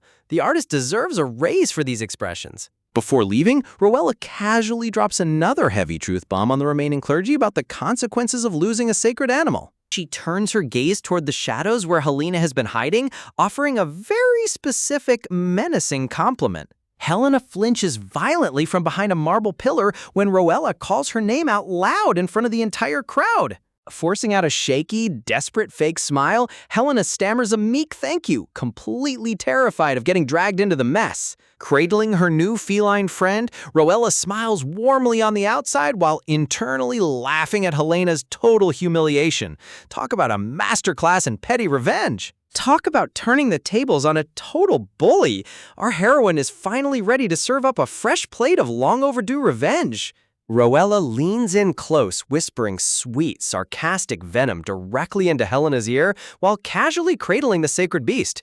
She reminds her rival that asking for help isn't shameful when you're completely powerless. Look at that delightfully wicked smirk. Roella knows she just delivered a verbal beatdown severe enough to keep Helena quiet for a very long time. Tap tap, with her head held high, Roella struts away, leaving Helena stewing in a dark cloud of pure rage. Honestly, the artist went hard with that dramatic anger aura in the background. Step, step. Strutting down the sunlit marble corridor, Roella realizes she has one slight problem. She actually has no idea where she's going. She pauses near the stone pillars, glancing around nervously while clutching the lazy golden cat in her arms. High-class divine authority is great and all, but map reading definitely wasn't on the curriculum. Desperate for direction, Roella looks down and asks the cat if it happens to know where its own shelter is. The cat just gives a lazy meow, completely unimpressed by her life choices. Swoosh! Realizing she's asking directions from a literal house pet, Roella immediately drops the cat, cringing at her own desperation as the feline lands gracefully on its feet. Dom's stuck. Poor Roella stands there frozen in chibi form, silently questioning every single decision that brought her to this point. Zoom. Before she can process her embarrassment, the cat bolts down the hallway like a speed demon. Roella stretches out her hand in total disbelief, screaming for it to stop. Pata pata! Roella's expensive dress swishes around as she sprint chases the fleeing feline, yelling at it to slow down so they can find the sanctuary together. Talk about zero dignity left. Sweating bullets, Roella mentally panics about losing her ultimate bargaining chip. If this sacred kitty vanishes, she'll be humiliated in front of the entire temple grounds. Dash! With sheer determination, she pulls up her heavy gown and sprints after the cat, swearing she'd rather die than let those arrogant priests win.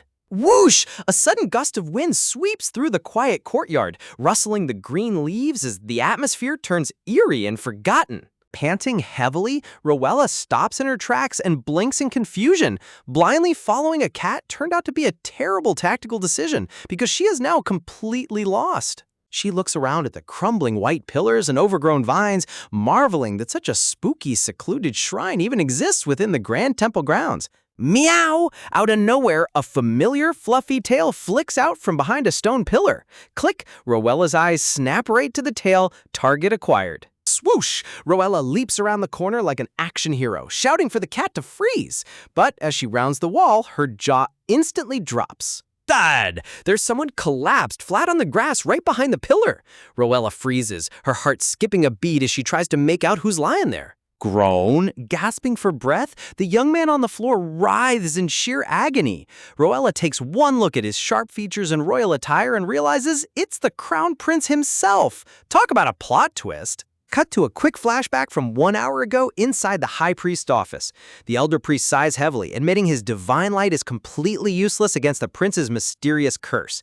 The crown prince, looking stressed but composed, asks if the priest can at least dull the agonizing pain, even if he can't lift the curse entirely. The high priest thoughtfully suggests that Princess Roella might be the secret key since she possesses exceptionally pure purification abilities. He recalls how Roella effortlessly cleansed an ancient dark artifact earlier that morning, proving her holy aura is on an entirely different level compared to ordinary clergy. The high priest theorizes that someone with Roella's immense holy aura might be the only person capable of suppressing the prince's lethal curse.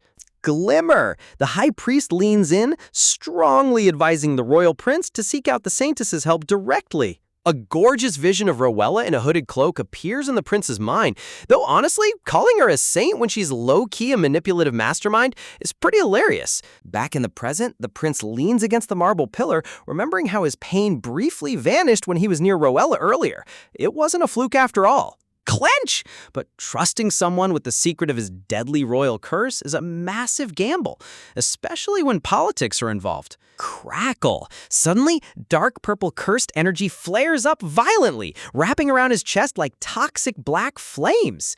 Gasp! The excruciating pain strikes again, without warning, cutting off his breath as cold sweat pours down his pale face. Thud. The Crown Prince drops to his knees in the grass, fighting with every ounce of willpower to stay conscious before darkness takes him over. Shine! Just as he's about to pass out, a bright heavenly light breaks through the canopy. Rowella has arrived on the scene. Dropping to her knees, Rowella frantically checks on him, gasping at how drenched in cold sweat he is while trying to figure out what's wrong. Flicker. The prince weakly cracks open his eyes, staring up at the girl framed by the bright sunlight. From his hazy perspective, Rowella looks like a literal angel descending from heaven surrounded by blooming white roses. Man, the webtoon romance lighting is working overtime here. The prince weakly mutters a question about why she's there, but Rowella totally loses her mind, yelling back that he's the one who shouldn't be collapsed in a random bush. Ugh, another wave of dark agony hits him hard, causing him to double over in pain right in front of her. Flip! Realizing she can't carry a whole adult man on her back in a ball gown, Rowella snaps up to go find a doctor immediately. Grab! Before she can take a single step, a tight grip clamps around her wrist with desperate force. The prince forcibly drags her back down, kneeling before her while holding onto her hand like a lifeline. Inside his head, the prince realizes that just being physically close to her instantly eases the excruciating burning inside his body. Tremble? Looking up at her with trembling, unfocused eyes, he breathlessly begs her not to walk away from him. Sparkle! Look at those pathetic puppy dog eyes framed by majestic white flowers. If looks could melt hearts, this panel would take the crown. Rowella stands completely frozen, her eyes wide as saucers as she processes his desperate plea. Dark shade. A massive shadow falls over Rowella's face as her internal alarm bells go off. She's seriously questioning if this handsome prince is actually just a total closet pervert. Struggle! Trying to yank her arm back, Rowella scolds him for messing around in his condition, but he groans and asks her to just touch his back. Rowella's brain short-circuits. She internally asks herself if he's treating her hand like a magical tummy-rubbing cure for toddlers. Thinking, she sighs, thinking that while she could touch him, what he obviously needs right now is a real medical professional, not a magic touch. Realizing he won't let go otherwise, Rowella gives in with a heavy sigh, promising to do whatever he wants as long as he releases his grip on her wrist first. Imagine finding a ridiculously handsome crown prince collapsing right at your feet, only to realize something is horribly wrong.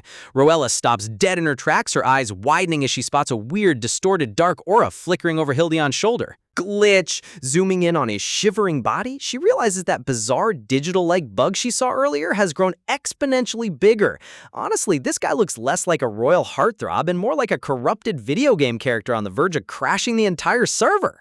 Panicking internally, Chibi Rowella pulls on Hildion's arm while glancing around desperately, expecting her gamer status window to pop up with a handy tutorial. But crickets! No system window, no floating instructions, just a dying prince and a very unbothered golden cat floating in the background. Sizing up the situation, Rowella's playful mood completely evaporates as a cold realization sets in. That creepy bug isn't just a random visual glitch, it's actively leeching the prince's life force right in front of her eyes. Hildion gasps for air on his knees, surrounded by a heavy, dark aura that practically radiates agony. Rowella recalls seeing this bug on him before, but now it's doubled in size. Talk about an absolute boss battle waiting to happen. Dramatic pause. As the atmosphere darkens, Rowella narrows her eyes, connecting the dots in her head. Something tells her if she doesn't intervene immediately, things are about to get real bloody real fast. Staring down at the shuddering prince, she can feel the heavy, toxic energy choking the air around them.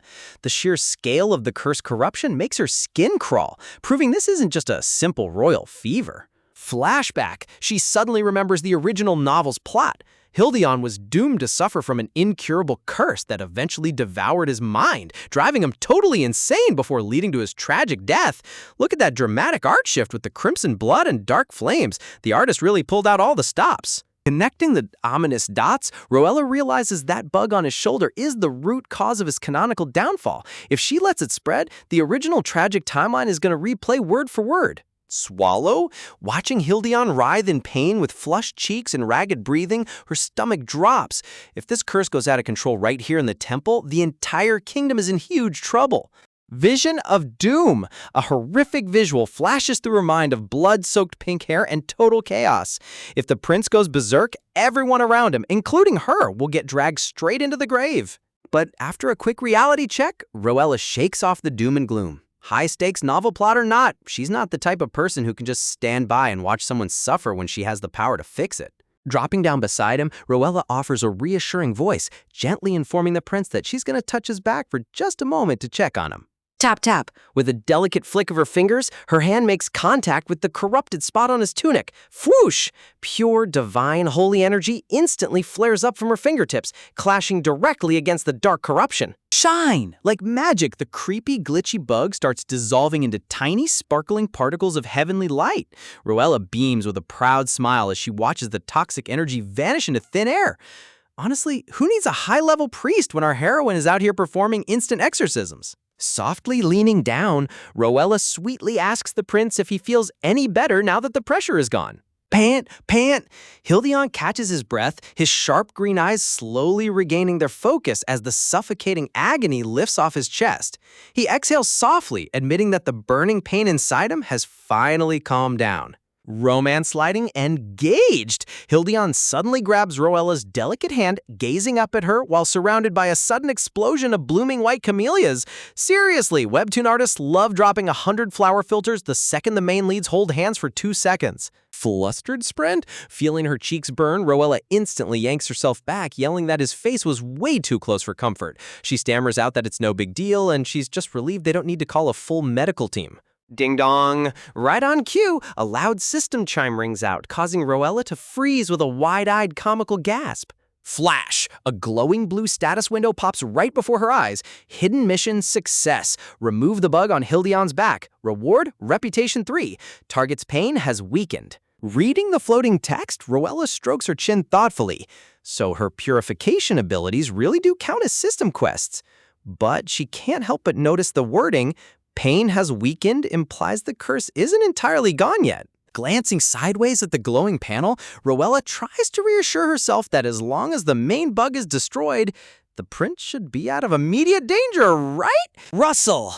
Hildion slowly rises back to his feet, adjusting his royal uniform with a weary sigh. He might still look a bit tired, but his posture is back to being regal and composed.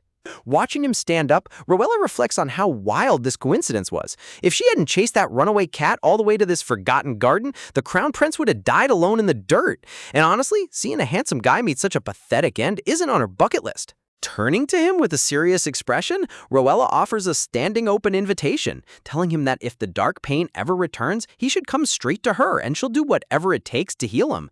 Hildion blinks in absolute shock at her unexpected kindness. Looking at him suspiciously, Roella taps her chin and wonders why the literal crown prince is wandering around an abandoned ruin without a single royal guard or attendant in sight. Is he on some top-secret spy mission, or is he just terrible at navigating? Seeing her deep in thought, Hildion curves his lips into a charming soft smirk. Man, this prince knows exactly how to work his angles. Hildion gently requests that she keep his presence in the secluded temple a secret. He explains that he accidentally discovered these quiet ruins when he was a kid, and it's been his personal sanctuary to clear his head whenever royal life gets too overwhelming. Chibi mode! Roella's heart instantly melts at the thought of a gloomy young prince having a secret hideout. Smiling brightly, she promises not to spill the beans to anyone, while Hildion politely shifts the topic, asking what brought her all the way out here. Lightning bolt of reckoning! Roella's eyes snap wide open as panic strikes her like a ton of bricks. She gasps out loud as she suddenly remembers the actual reason she came running down the hallway in the first place. The sacred spirit beast. Swoosh! Turning around in a total frenzy, Roella starts yelling about the missing cat while Hildion stands there completely baffled. She mentally panics, thinking the fluffy beast vanished into thin air the moment her back was turned. Meanwhile, the golden cat casually strolls out from behind a stone bench, lazily stretching its front paws on the grass like it owns the place. Peak cat behavior right here, causing absolute chaos and then acting completely unbothered. Swoop! Roella snatches up the fluffy feline like a prized trophy, weeping tears of pure relief that her bargaining chip didn't escape. Hildion's jaw drops as he points at the cat, asking why on earth a legendary holy spirit beast is hanging out in her arms like a house pet. Roella awkwardly explains that she was actually trying to return the little guy to its sanctuary, but ended up getting hopelessly lost along the way. Hildion stares at her in disbelief, remembering that high-level spirit beasts are notoriously arrogant and usually hate human contact. Flower aura. Yet right now, the sacred beast is literally nuzzling its cheeks against Roella's face like a needy little kitten. Surrounded by soft floral blossoms, the cat looks totally smitten with its new master. Cradling the cat on her shoulder, Roella sighs, admitting she only knows the shelter is somewhere within the vast temple grounds, but has no clue which corridor leads where. Throwing her hands up in defeat, Roella groans that she'll just have to bother the high priest for the second time today. Hildion tilts his head, catching the word fountain from her mumbled complaint. Dusting off her dress, Roella politely bids the prince farewell, asking if he'll be okay on his own. Hildion warmly smiles, telling her his royal aide is already waiting outside, so she doesn't need to worry about him. Walking away with the purring cat in her arms, Roella glances back one last time, satisfied to see that his pale complexion is completely recovered.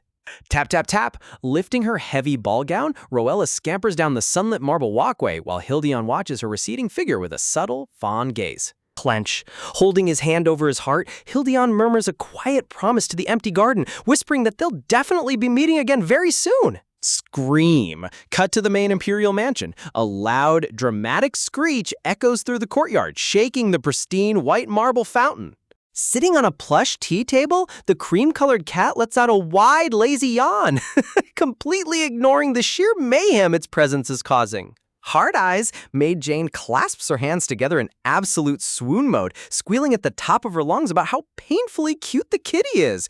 Honestly, Jane represents every single viewer in the comment section right now. Changing into comfy lounge clothes, Roella laughs awkwardly as Jane continues to gush over the sleeping beast. Roella admits she never expected her temple visit to end with adopting a divine animal either. Jane starts baby-talking the cat with goofy pet names, while Roella internally sweats bullets, realizing she somehow brought home a literal high-ranking spirit beast as a domestic pet. Flashback! Cue a quick memory of her meeting with the high priest earlier. The old man was practically weeping tears of joy, praising Roella as a true holy saintess, since spirit beasts never willingly follow humans. Inspecting the feline, the high priest's joyful expression quickly faded into worry as he noticed the cat's divine energy was dangerously drained. He asked Roella who was currently tasked with taking care of the sacred animals at the sanctuary. Anger veins popping when Roella revealed it was none other than Sir Owen. A hilarious chibi vision of Owen being lazy popped into her head. Realizing that arrogant priest severely neglected the poor creature, Roella's dark aura flares up. It looks like Owen is about to learn a very painful lesson about taking proper care of pets. Ever tried babysitting a mythical beast that behaves like an entitled alley cat? When the high priest tries to inspect the divine creature, the cat instantly swats his hand away with a menacing glare. Massaging his rejected hand, the high priest sighs in disappointment, admitting that the creature refuses his touch as well. Since its divine energy is dangerously depleted, it desperately requires sacred holy power to heal. Turning toward Roella with a bright idea, the priest politely asks if she would mind fostering the sacred beast for a while. Roella's eyes bug out of her head in pure shock as she points to herself in absolute disbelief. Laughs.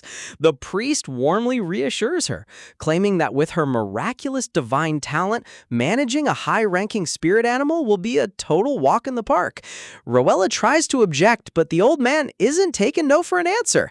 Honestly, the way high priests in webtoons dump massive responsibilities onto teenage leads without a second thought is wild. Flower filters overload. Surrounding himself with glowing daisies, the high priest cheerily dumps the holy creature onto her, thanking her in advance before skipping away. Back in her lavish bedroom, Roella strokes her chin in deep reflection.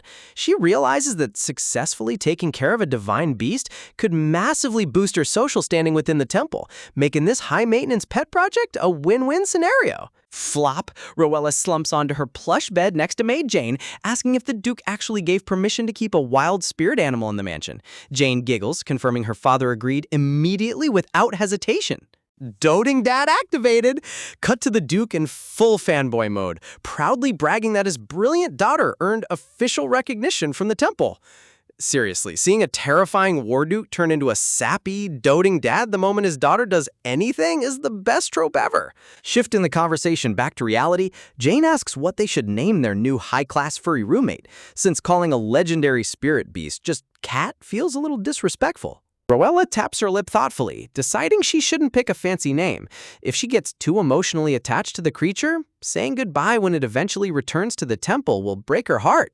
Wink! Right on cue, the golden feline curls up on the silk bedsheet, playfully winking with its little tongue sticking out in the most adorable way possible. Meow! The cute beast lets out a soft, sweet purr, instantly melting both of their hearts on the spot. Hard eyes! Jane squeals in absolute delight, clapping her hands and gushing over how the cat clearly approves of its new name. Look at those giant sparkles in Jane's eyes. Art style shifts like this make these comedic scenes gold. Smiling warmly, Roella gazes down at the creature, whispering that even if their time together is short, she hopes they can become great friends. Pat, pat! Reaching out her hand, Roella gently pets the feline behind its ears. The creature leans into her warm touch, purring with immense satisfaction as divine energy faintly glows around them. Slam! Suddenly, the bedroom door bursts wide open as Maid Mary comes sprinting into the room, gasping for breath with a panicked expression. Holding out a luxurious wooden tray, Mary frantically urges Roella to look at the urgent package that just arrived at the front gates. Sitting on the tray is an elegant dark envelope sealed with official royal red wax, an official correspondence sent directly from the Crown Prince himself. Gasp! The two maids exchange stunned looks, practically vibrating with excitement as they whisper about what urgent business the literal heir to the throne could possibly have with their princess. Unsealing the letter, Roella mentally guesses it's probably just a polite, standard thank you note regarding their chaotic encounter at the abandoned temple garden. Freeze! But as her eyes skim down the parchment, her confident smile completely vanishes, replaced by a wide-eyed look of pure horror. The golden lettering reads loud and clear, "I would like to have a private conversation with you. Could we meet in person?" Bloom! Roella's jaw drops as she realizes the Crown Prince is formally requesting a secret one-on-one rendezvous inside the Imperial Palace. Man, these royal MLs really don't waste any time, do they? Flashback. Cue a quick memory of Crown Prince Hildion sitting at his grand mahogany desk, carefully drafting the letter. He writes about learning of her charitable donation fountain project and wanting to personally get involved.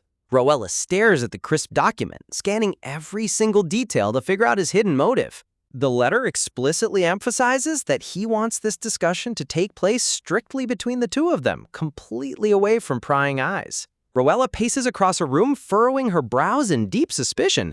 She hasn't even finalized the construction site for her charity fountain yet, so why is the busy Crown Prince going out of his way to offer imperial backing? What possible political or personal benefit does he gain from backing a minor noble's project? Roella freezes mid-step as a sudden sharp realization strikes her like a bolt of lightning. Memory flash. She vividly recalls holding his hands in the garden while divine light washed over him. Is Hildion setting up this official business meeting just to test whether her holy touch can permanently cure his deadly curse? Glow! Roella remembers how his agonizing pain instantly subsided the moment her purification magic touched his tunic. Helping her with the charity fountain is obviously just a clever front. His real objective is using her divine powers as a living medicine. Sweat drop! Roella sweat drops in chibi mode, groaning internally as she worries that her quick exorcisms in the garden accidentally gave the doomed prince massive false hope. Noticing her tense expression, the maids eagerly lean in, asking what the royal letter said. Roella plays it cool, casually brushing it off as a simple, polite invitation to chat over tea. Squiggles hearts! Maid Jane clasps her flushed cheeks, squealing that the Crown Prince must be head over heels in love with their princess. Roella internally deadpans, knowing darn well he's interested in her holy anti-curse powers, not a romantic fairy tale. Da-da! Both maids stare at her with sparkling, expectant eyes, demanding to know whether she plans on accepting the dangerous invitation to the imperial lair. Roella taps her chin, weighing the pros and cons. Politically and financially, having the imperial family sponsor her charity project gives her total immunity and endless funding. It's a deal where she literally has nothing to lose. Dramatic pose! Raising her head with a confident, radiant smile, Roella declares that she will gladly head to the palace and accept the Crown Prince's offer. Establishing shot. Cut to the breathtaking exterior of the Crown Prince's palace, a towering white marble fortress adorned with golden spires and shimmering glass windows. Talk about peak Webtown background asset flexing. Swish! Dressed in a breathtaking gothic chic purple gown with delicate white floral embroidery, Roella gracefully lowers into a perfect, flawless royal bow, greeting the prince with high society etiquette. Crown Prince Hildeon stands before her in a sleek vest and white dress shirt, offering a polite, welcoming smile as he gestures for her to enter his private quarters. Walking side by side down the opulent hallway, Rowella keeps a composed smile on her face, but her heart is hammering against her ribs like a drum. Close up! Look at Rowella's gorgeous design here. The delicate white blossoms woven into her pink hair and those sparkling blue eyes really highlight how top-tier the character art in this chapter is. Following behind him, Rowella mentally admits that despite their previous chaotic encounter in the dirt, meeting him under formal royal settings makes her ridiculously nervous. Romance sparkles! Hildeon suddenly turns around, framed by a massive backdrop of glowing white roses, asking if there's something strange on his face because she's staring so hard. Ho! Covering her mouth with a delicate laugh, Rowella smoothly lies through her teeth, claiming she's just overjoyed to have a private audience with His Highness. Flustered, Hildeon stammers and quickly turns his head away with a subtle blush dusting his cheeks. Rowella blinks in confusion, wondering why Mr. Cool Crown Prince is suddenly acting so socially awkward. Sunbeams! Stepping into the sunlit tea room, Rowella gently shifts the topic, politely inquiring about his health and asking if his body feels any better today. Dessert Tower! Hildeon warmly replies that thanks to her, he feels fantastic. The panel focuses on a mouth-watering 3-tiered dessert stand loaded with fresh cream puffs, berry tarts, and fruit slices.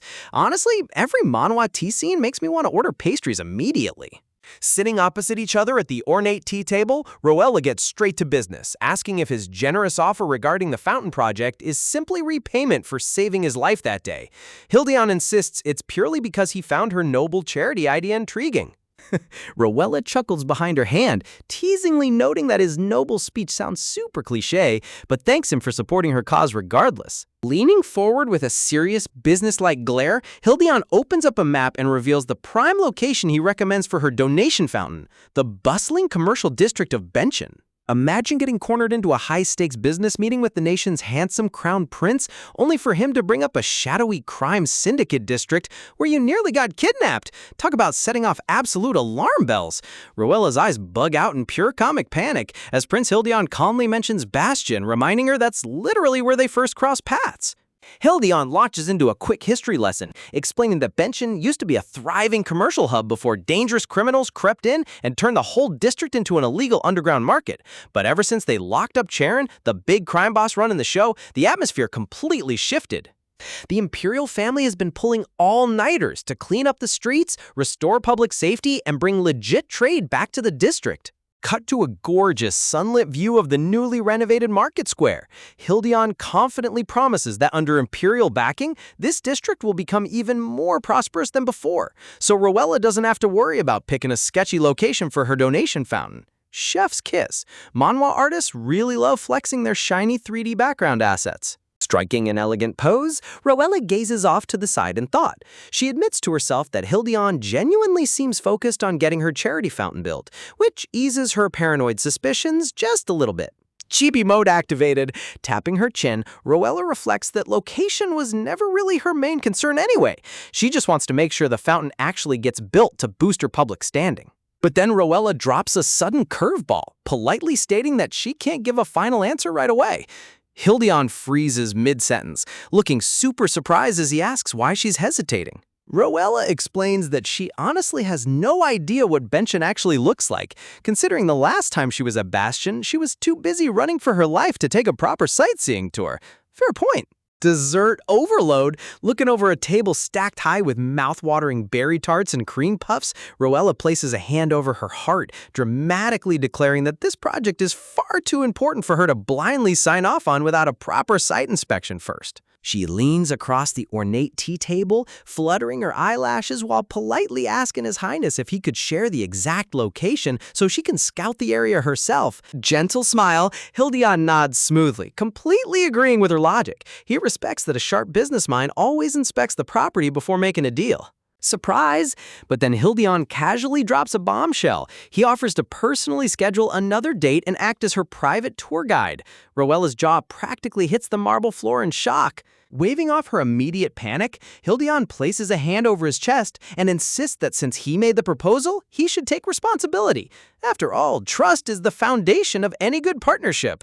Seriously, this guy uses business logic as the ultimate smooth-talking excuse. Hildian offers a charming bow, formally requesting the honor of guiding her. Roella sits frozen in her dress, internally screaming while trying to maintain her refined high society composure. Flashback panic? Cue Roella's hilarious mental visualization of hooded thugs chasing her through dark alleys. She sweat drops, realizing that wandering around a former criminal hotspot all by herself is basically asking to get kidnapped, so having the Crown Prince as a giant human bodyguard is actually a huge win. Bow of respect! Roella gracefully dips her head, gladly accepting his generous offer, while Hildion smiles softly next to the giant 3-tier dessert stand. Sunlight glints off the crystal teacups and silver spoons as Roella announces it's time for her to head out, looking forward to their upcoming scouting date. Hildion immediately rises from his seat to escort her down to her carriage, but Roella quickly waves her gloved hands, telling him there's no need to go out of his way for standard politeness. Hold up! Suddenly, Roella's eyes widen in sheer horror as she points directly at Hildion's shoulder, gasping out loud. Hildion blinks in confusion, totally caught off guard by her sudden outburst. Roella clasps both hands over her mouth, sweating profusely. Floating right around Hildion's neck is that exact same glitchy, dark, demonic bug aura she saw when he collapsed at the abandoned garden. Hildion tilts his head, asking what's wrong, completely oblivious to the corrupt energy clinging to him. Roella mentally panics. Sure, the dark spot is way smaller than before, but if left untreated, it's gonna ruin his health all over again. Tense stage off. The atmosphere in the grand hallway instantly drops to sub-zero as Roella stands frozen, staring down the Crown Prince while trying to figure out her next move. Observing his steady posture, Roella realizes he isn't in critical pain yet, but seeing a demonic curse bug spawn back so quickly after her last purification gives her serious anxiety. Determination blazing, Roella clutches her skirts, knowing that if she walks away right now and lets that dark energy accumulate, Hildion will end up bedridden, or worse. Lunge! Without warning, Roella dives forward and aggressively tackles the Crown Prince into a tight, full-body embrace. Cue the dramatic shoujo speed lines and floating sparkles. Glow, Hildion's brain completely short-circuits. His eyes go wide as saucers as the princess buries her face into his chest out of nowhere. Clinging to his fine silk vest, Roella looks up with intense, unwavering eyes, commanding His Highness to freeze and stay completely still for just a second. Blush overload! A furious bright red blush explodes across Hildion's face. He stammers in utter panic, asking what on earth she thinks she's doing throwing herself at him like this. Ignoring his flustered stuttering, Roella starts frantically groping his arms and shoulders, mentally wondering if touching more areas will purge the demonic bug faster. Hildion is practically turning into a red pepper on the spot. Close up on the Crown Prince's blushing face, look at those trembling green eyes and flushed cheeks. The art quality in this panel is absolutely hilarious. The stoic ML never stood a chance against her aggressive magic healing techniques. Roella's eyes glint with sharp focus as she realizes that if any royal guards or servants walk around the corner right now, she's going to get arrested for supreme imperial harassment. Chibi chaos. Steam practically erupts from Hildion's head as Chibi Roella furiously rubs his torso back and forth, deciding to just throw caution to the wind and touch every single inch of his coat. Shimmer! As her white-gloved hands press against his shoulder, golden holy light bursts forth.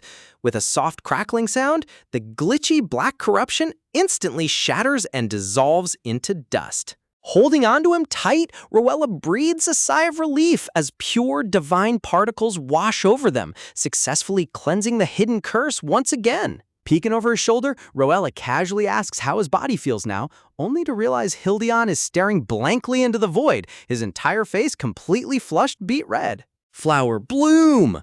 Hildion covers his mouth with a trembling hand, framed by a massive backdrop of glowing white roses, utterly wrecked by the sheer physical proximity. Gasp! In a strained, high-pitched voice, Hildion begs her to pretty please step back a little. Roella's brain finally catches up to what you just did, and her eyes pop out in pure horror.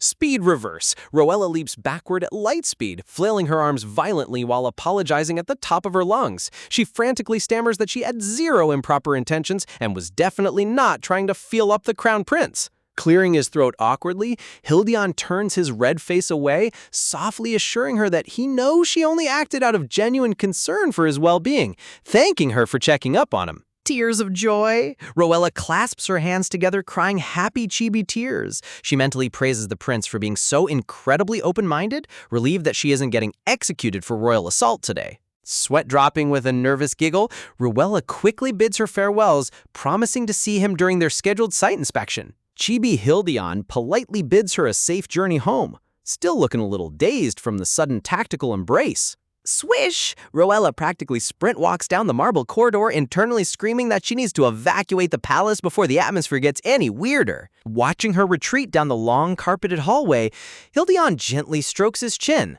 He ponders how Roella reaches out and touches him without a single trace of fear or hesitation, unlike literally everyone else in the Empire. Romance lighting! A warm, subtle smile spreads across his face as bright sparkles fill the background. Hildion admits to himself that having someone treat him normally actually feels pretty amazing. Click-clack! Suddenly, the sound of sharp high heels echoes through the dark hall. A mysterious woman holding an intricate green lace fan steps up behind Hildion, whispering a chilling question in the shadows. Hildion turns his head in shock as the woman comments on how intriguing it is that he invited a young noblewoman to his private palace for the very first time. Hildion's warm smile instantly vanishes, replaced by a cold, annoyed glare as he asks his unexpected visitor when she returned from her trip. Dramatic boss reveal. Lowering her green fan, a stunning woman in an opulent emerald gown is revealed. Title card drops, Empress Nikita Kairos of the Kairos Empire.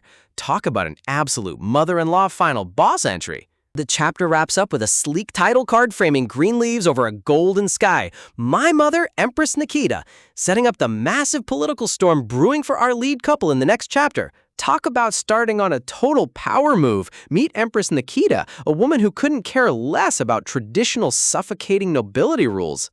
Dressed to kill in pants and holding a cane, she's all about chasing whatever brings her joy, retaining her wild, free-spirited energy even after becoming empress. In fact, whenever palace life gets too dull, she literally packs her bags and sneaks off to tour neighboring kingdoms, leaving her poor maids in complete shambles. Snap! Back in the grand hall, she casually snaps her lace fan shut, confronting her son Hildion with an amused smirk that spells total trouble. She leans in way too close, poking her fan right at him while demanding to know who that mysterious young lady was that just left his private quarters.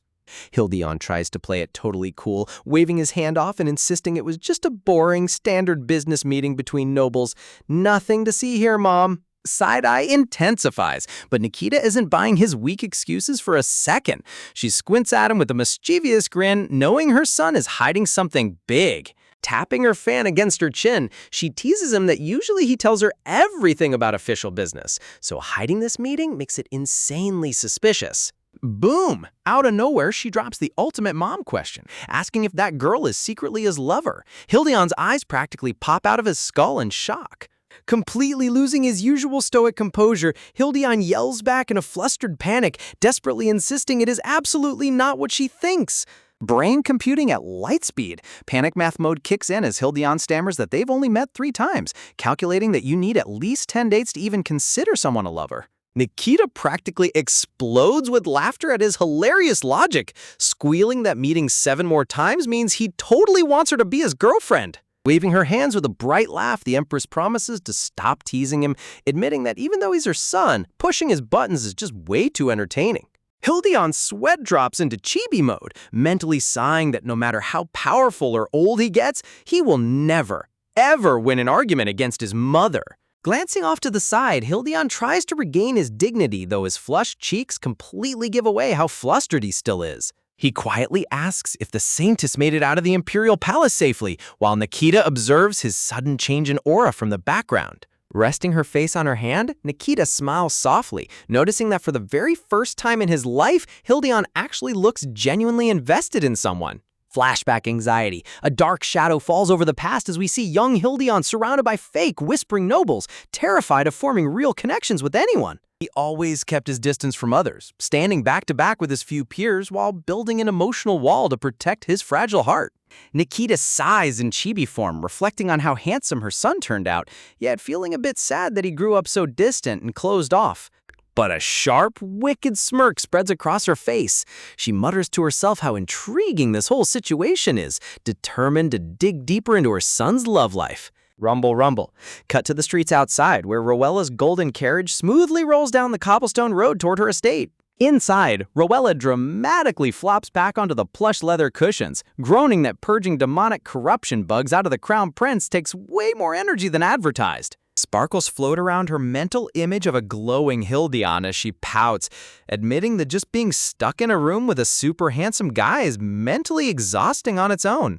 She stares up at the ceiling, mentally listing all the massive tasks ahead. Fixing the district site is sorted, but now she has to hunt down a master sculptor for the fountain. Feeling all that built-up tension melt away, Rowella's eyelids grow heavy, deciding to catch a quick cat nap before reaching home. Screech! Bump! Crash! Out of nowhere, the carriage violently jolts, throwing Rowella completely off her seat as a woman's terrified scream echoes outside. Rowella rubs the giant knot forming on her forehead, groaning in pain just as the coachman burst open the door to check if she's all right.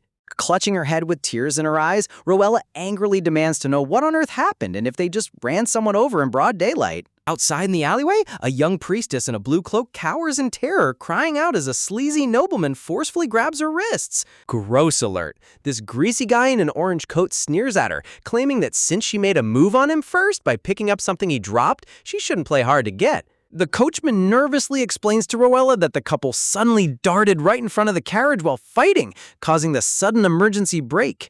Rowella's veins pop in annoyance. She grinds her teeth, realizing this creep has the exact same delusional energy as the entitlement-filled customers from her past life's convenience store job. Flashback ran. Cue her core memory of smiling politely at a drunk customer, only for the guy to instantly assume she was hopelessly in love with him just for doing her basic job. Stepping out of the carriage with an absolute reign of terror in her eyes, Rowella tells her coachman to stay put while she handles this trash personally. The slimy noble continues to corner the trembling priestess, threatening that ignoring an aristocrat like him isn't going to end well for her.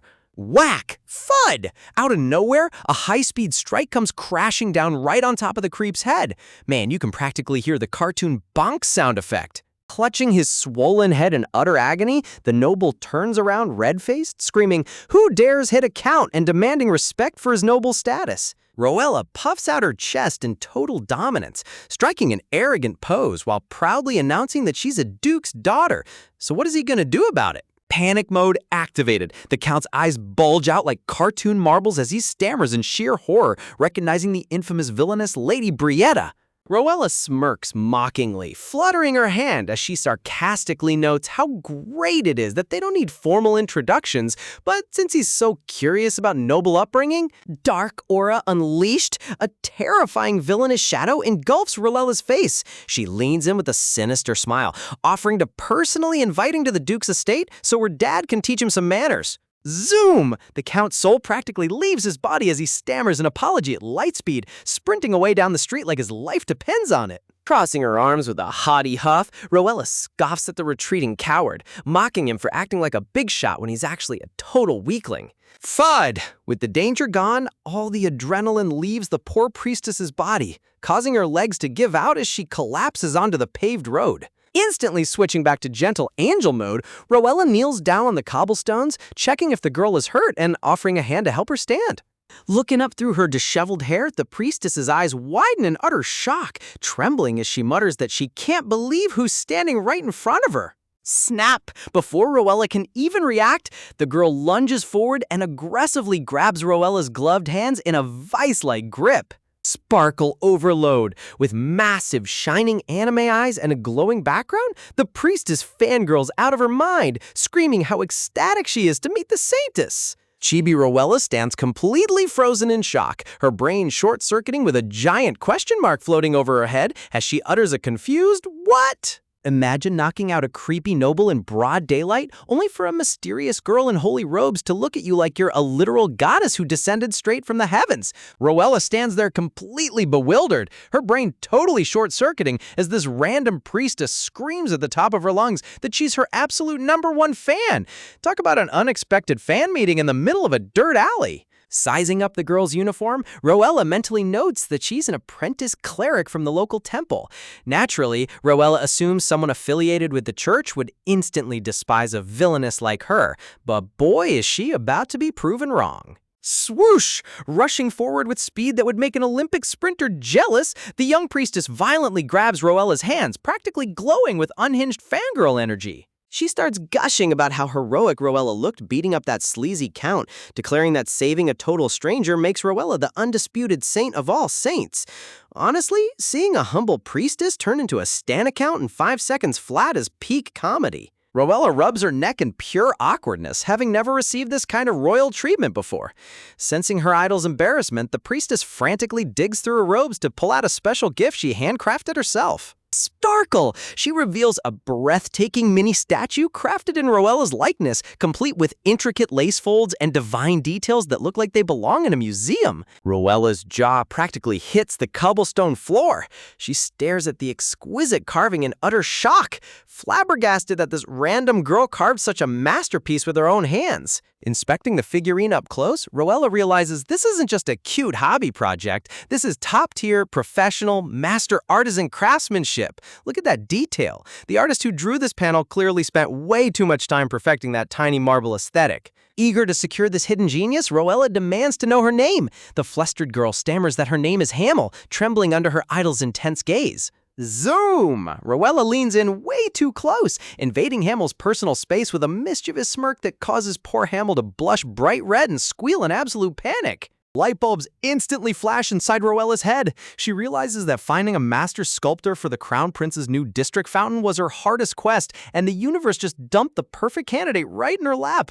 Nodding with hyperactive enthusiasm, Roella excitedly offers Hamel the official job as her master sculptor, practically begging her to take the contract on the spot. But instead of jumping for joy, Hamel freezes up. She looks down nervously, stuttering that while it sounds like an absolute dream come true, boom, she drops a total bombshell and politely rejects the offer. Roella's soul leaves her body as she turns into a cartoon character of pure heartbreak. Imagine getting rejected by your own biggest fan. Before Roella can demand an explanation, her coachman nervously interrupts, pointing out that sitting flat on the dirty street might not be the best look for an imperial lady. Murmur, murmur. Cut to the background crowd of townspeople whispering in utter confusion as they watch a high-ranking noble and a temple priestess having a dramatic breakdown while sitting on the pavement.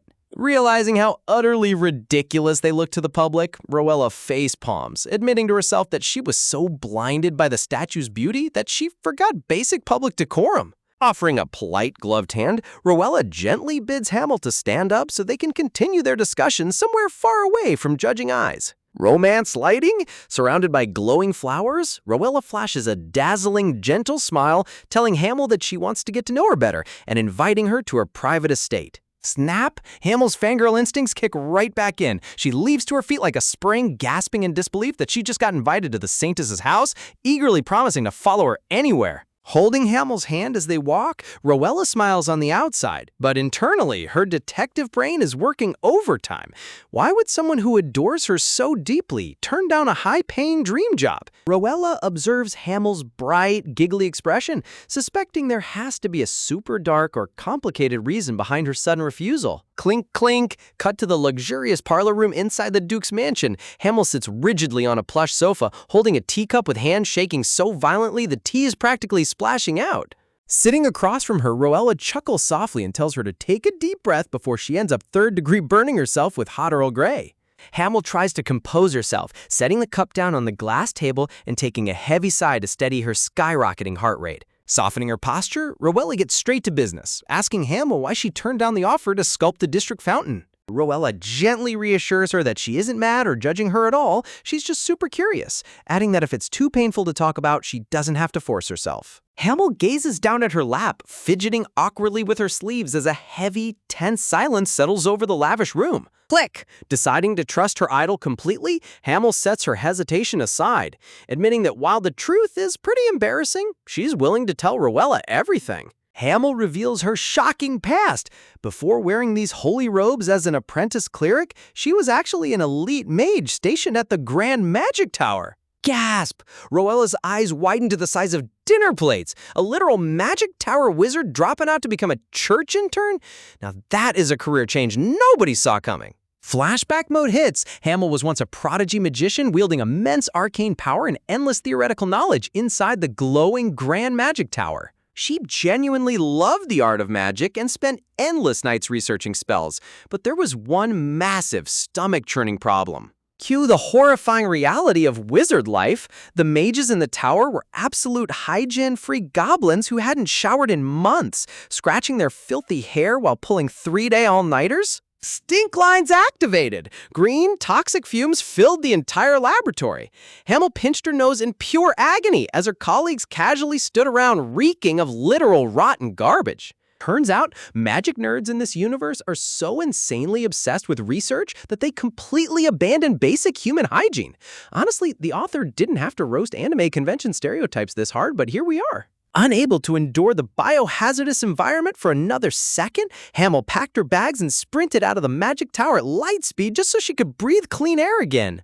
After abandoning her high-status wizard career, Hamel struggled to survive in town, working odd library jobs just to make a few copper coins. Clink! A heartbreaking shot of her hand holding barely 3 tiny coins. She went from top-tier magic researcher to living below the poverty line real quick. Standing outside in the cold, Hamel sighed heavily, realizing her savings were completely depleted and she was on the verge of starving on the streets. Looking down at her empty pockets, she knew she desperately needed a stable, long-term job with guaranteed room and board before things got even worse. Suddenly, loud cheers and trumpets echoed through the main plaza as a massive crowd gathered along the cobblestone parade route. Townspeople threw flowers into the air, screaming with excitement at the top of their lungs as the Imperial Parade approached. Angelic music plays. Rowella made her grand appearance in an open white carriage, dressed in her divine saintess gown like an absolute goddess descending from the heavens.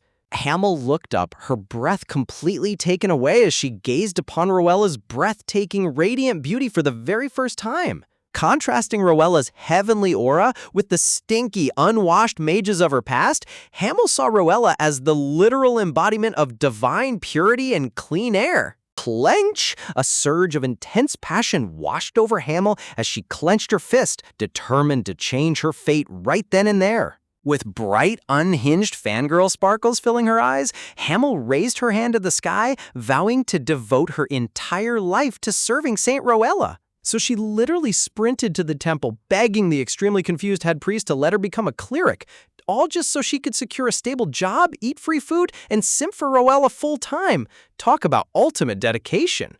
Imagine spending all your free time carving mini fan art statues of your absolute favorite idol. Hamel's back in her cozy workshop, hyper-fixated on perfecting every tiny fold of marble for her ultimate Saintess collection. But right as she finishes her masterpiece, reality slaps her right in the face. Turns out, passion projects don't pay the bills, leaving her with literally 1 single coin to her name. Boom! Panic sets in as Hamel clutches her head, realizing she blew her entire life savings on high-end marble and sculpting chisels. Talk about financial ruin for the sake of fandom. Wandering down the cobblestone streets in complete despair, she slumps her shoulders, desperately trying to figure out how to fund her sculpting obsession without starving to death. Gasp! Suddenly, something catches her eye, posted on a wooden pillar nearby.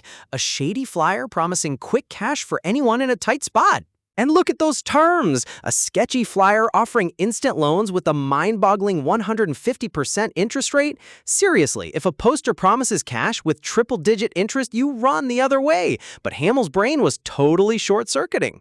Cut back to the present. Rowella throws her hands up, screeching in pure terror as she realizes what her #1 fan actually did. Shake? Pointing an accusatory finger, Rowella yells at the top of her lungs about how ridiculously illegal and predatory a 150% interest rate is. Like, girl, that's not a loan, that's a highway robbery contract. Cue the flashback panel where Hamel blissfully accepts a heavy bag of coins from a hooded loan shark. Meanwhile, present Rowella clutches her head in agonizing frustration. Honestly, watching Rowella lose her mind over her fans' terrible life choices is pure comedy gold. Hamel sighs on the velvet sofa, confessing that she got trapped in an inescapable debt cycle and couldn't bear to accept Rowella's dream job offer because being a heavily indebted loser would bring shame to the Saintess's divine name. Rowella rests her forehead against her hand, letting out a heavy sigh as the tragic puzzle pieces finally fall into place. Sparkle, but then Rowella's eye flashes with an intense, fiery brilliance that means bad news for anyone standing in her way. Slam! Leaning forward with dramatic main character energy, Rowella slams her hands near the table, declaring that she refuses to let her top artisan slip through her fingers. Hamel sits back in wide-eyed shock, her jaw practically unhinged as Rowella delivers her ultimatum. divine glow.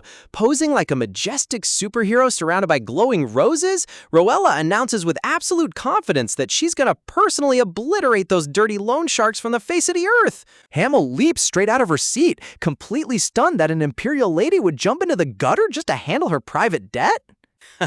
Roella crosses her arms with a smirk, casually explaining that she isn't just going to pay off the debt, she's going to dismantle the entire illegal pawn shop brick by brick. Talk about over-delivering for your employees. Extending her gloved hand with a dazzling smile, Roella remarks that poaching elite talent requires serious capital investment and wiping out a criminal syndicate is just standard business expenses for her. Tears of joy.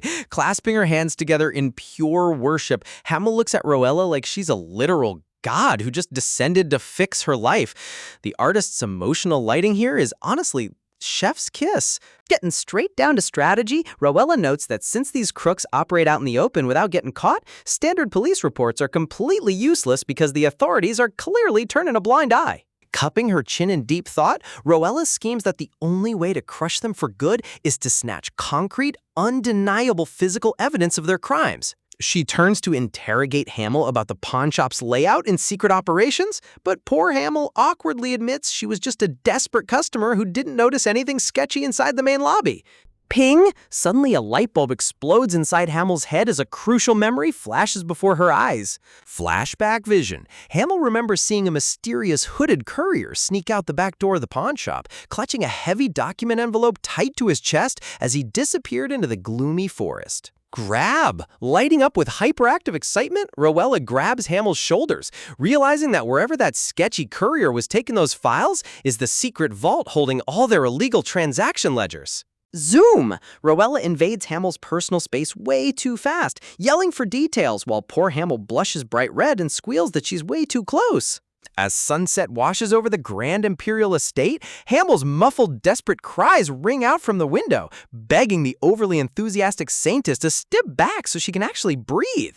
Swoosh! Cut to the dead of night, deep inside an ominous, windswept pine forest, where a towering 4-story wooden hideout sits shrouded in total darkness. Under the cover of shadows, 2 hooded operatives meet in secret, one hand delivering the thick brown document envelope packed with this year's top secret records.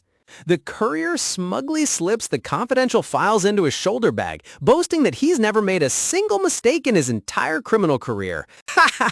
They exchange a sneaky laugh and wave goodbye, completely oblivious to the fact that 2 shadowy figures are watching their every move from behind the trees. Crackle! A quiet step in the tall grass breaks the silence as the hidden watchers narrow their eyes on the target. Peeking from behind a thick tree trunk, 2 handsome operatives, including a sharp guy in glasses, confirm that the package in that bag is definitely the smoking gun transaction ledger they've been hunting for. The junior spy chuckles softly, thinking this bust is going to be a piece of cake, but his stern partner instantly scolds him to stay sharp, reminding him that dangerous syndicates don't survive this long by being sloppy. Glare! A dramatic close-up reveals the Duke's elite operative with intense green eyes, focusing all his senses on the mission.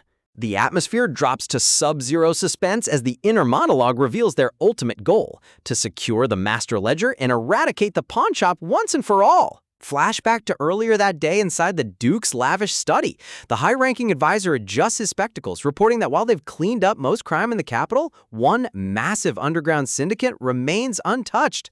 Boom! The camera pans to a terrifying, dilapidated building in the outer slums, the infamous Hambar Pawn Shop, the absolute beating heart of the city's criminal underworld. The advisor explains that despite dozens of reports, every police raid comes up completely empty-handed, with 0 documents found, forcing officers to release the suspects every single time. Sitting on his plush couch, the Duke rests his face in his hands, gritting his teeth over how many innocent citizens have fallen victim to this predatory trap. Shock! When the advisor reveals that the number of victims equals the population of 3 entire villages, the Duke recoils in utter horror. Pacing the room, the Duke demands to know why they haven't simply interviewed the victims to gather eyewitness testimony against the loan sharks. But the advisor's face turns deadly serious, a cold sweat breaking out across his forehead as he hesitates to deliver the darkest news yet.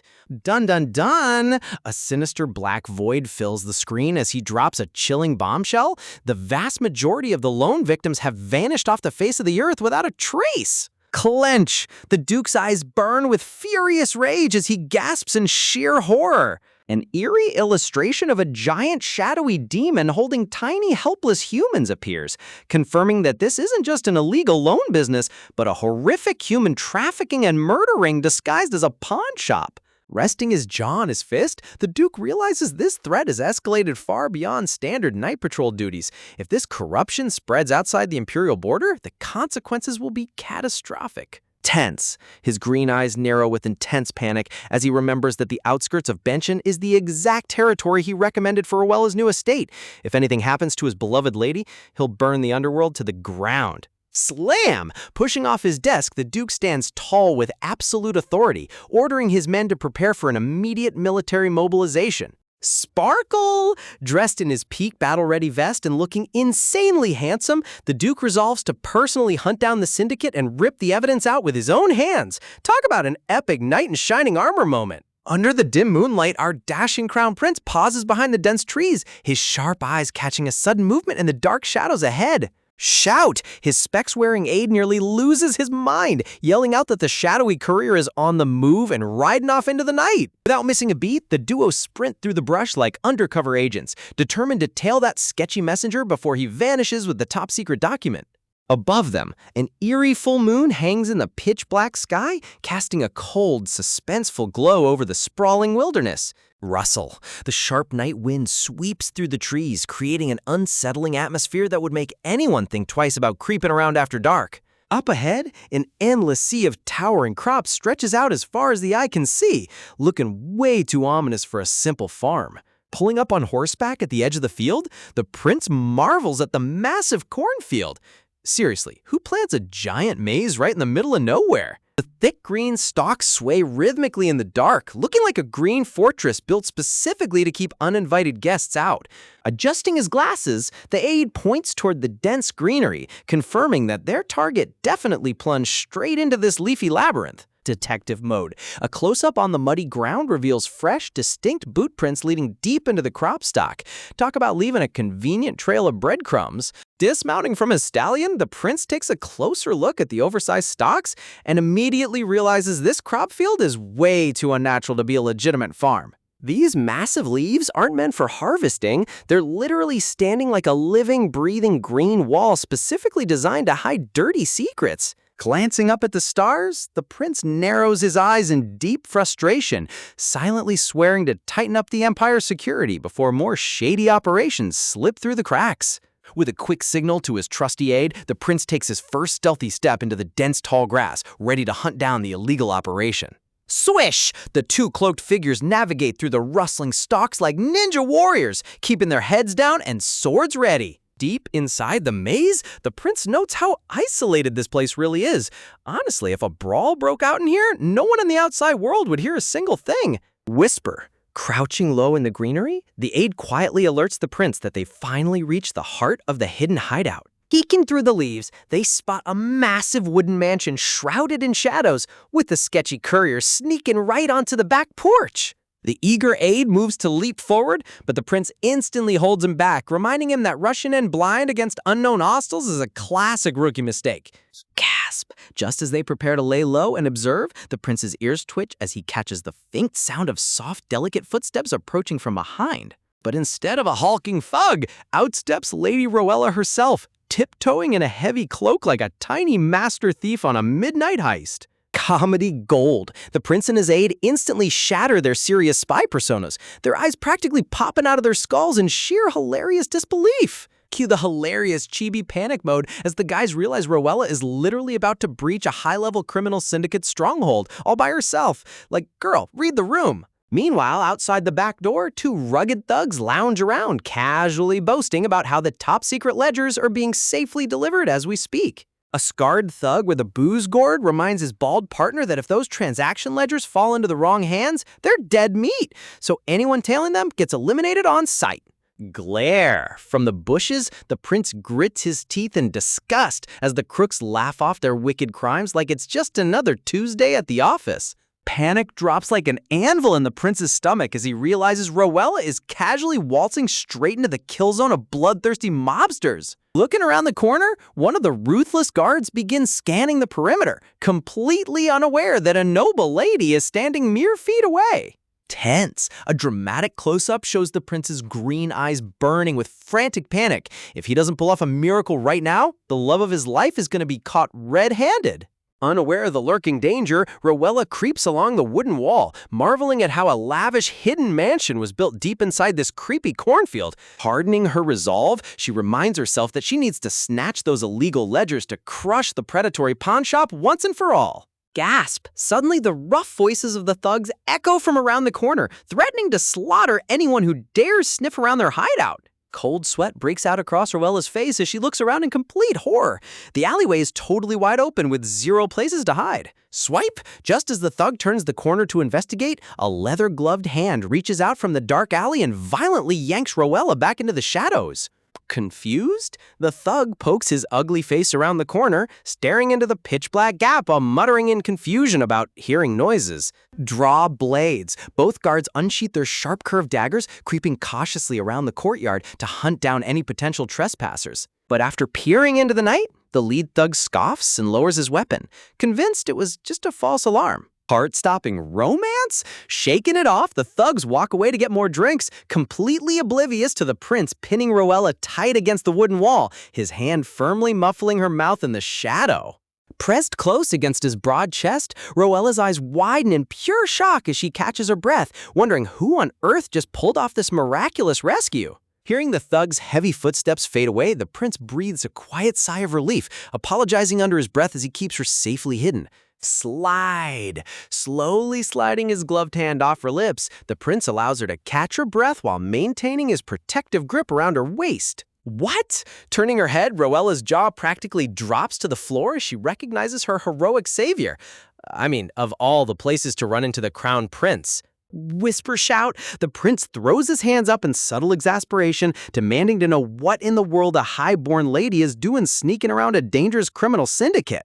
Sternly crossing his arms, he confronts her with intense concern, demanding her real purpose for sneaking around in the dead of night. Inner panic. Cue Chibi Rowella slapping her hands over her mouth, realizing she absolutely cannot admit she's running an illegal vigilante squad just to hire an underpaid sculptor. Quick-thinking Rowella clears her throat with a polite cough, instantly slipping back into her iconic theatrical saintess persona. Divine sparkles? Clasping her hands together, surrounded by dramatic glowing white roses, she grandly declares that she received a sacred divine oracle to purge this evil pawnshop from the empire. Gullible crown prince. To absolute comedy perfection, Chibi Prince totally falls for her dramatic act hook, line, and sinker, nodding in deep respect. Lowering his head in profound guilt, the prince takes an emotional hit to his pride, assuming the empire's security must be so garbage that the heavens had to personally dispatch the saintess. A dramatic close-up captures his intense, brooding regret as he swears to take full responsibility for failing to protect the empire.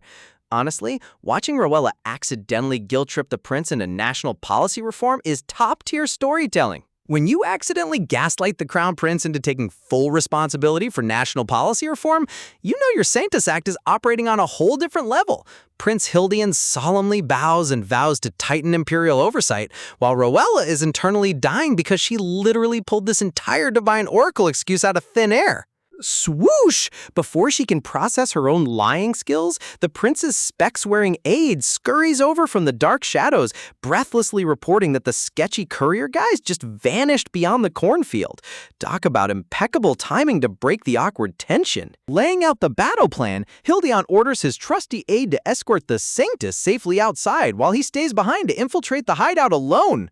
Honestly, gotta love how he still thinks he's calling the shots here. Grab! Rowella violently lunges forward and snatches his cloak, shouting that there's zero chance she's leaving. The prince's jaw practically hits the floor, like, wait, did this fragile noble lady just physically tackle the future emperor? She hits him with the ultimate defense. She already bragged to her sculptor buddy Hamill that she'd handle this syndicate all by herself, so turning back now would completely destroy her street cred. Priorities, people, priorities. Hildian tries to play the stern protector card, pleading that it's far too dangerous for a highborn lady. But Rowella doubles down with her fake oracle defense, declaring that heaven itself commanded her to purge this evil pawnshop right now. Sparkle! She clasps her hands together, unleashing her ultimate weapon, a maximum potency puppy dog stare surrounded by invisible shoujo roses. Thump thump, Hildian's heart takes a massive critical hit, leaving the poor guy completely paralyzed. Sigh. Blushing like a ripe tomato, the prince rubs his neck and officially surrenders. Man, watching a top-tier swordmaster get completely defeated by a dramatic, teary glance is peak romance comedy, 10 out of 10 execution. Coughing to cover his embarrassment, Hildian gently asks her to let go of his hand while his aide watches from the back, smirking internally about how the formidable crown prince is totally whipped. Rowella glances at his bright red face, totally clueless about why he's blushing so hard. Hey, at least she secured her front row seat to the upcoming stealth mission. Chibi Prince glares at his teasing aide, telling him to shut his mouth and move out already. You can tell the poor prince's dignity is hanging on by a literal thread at this point. Creak!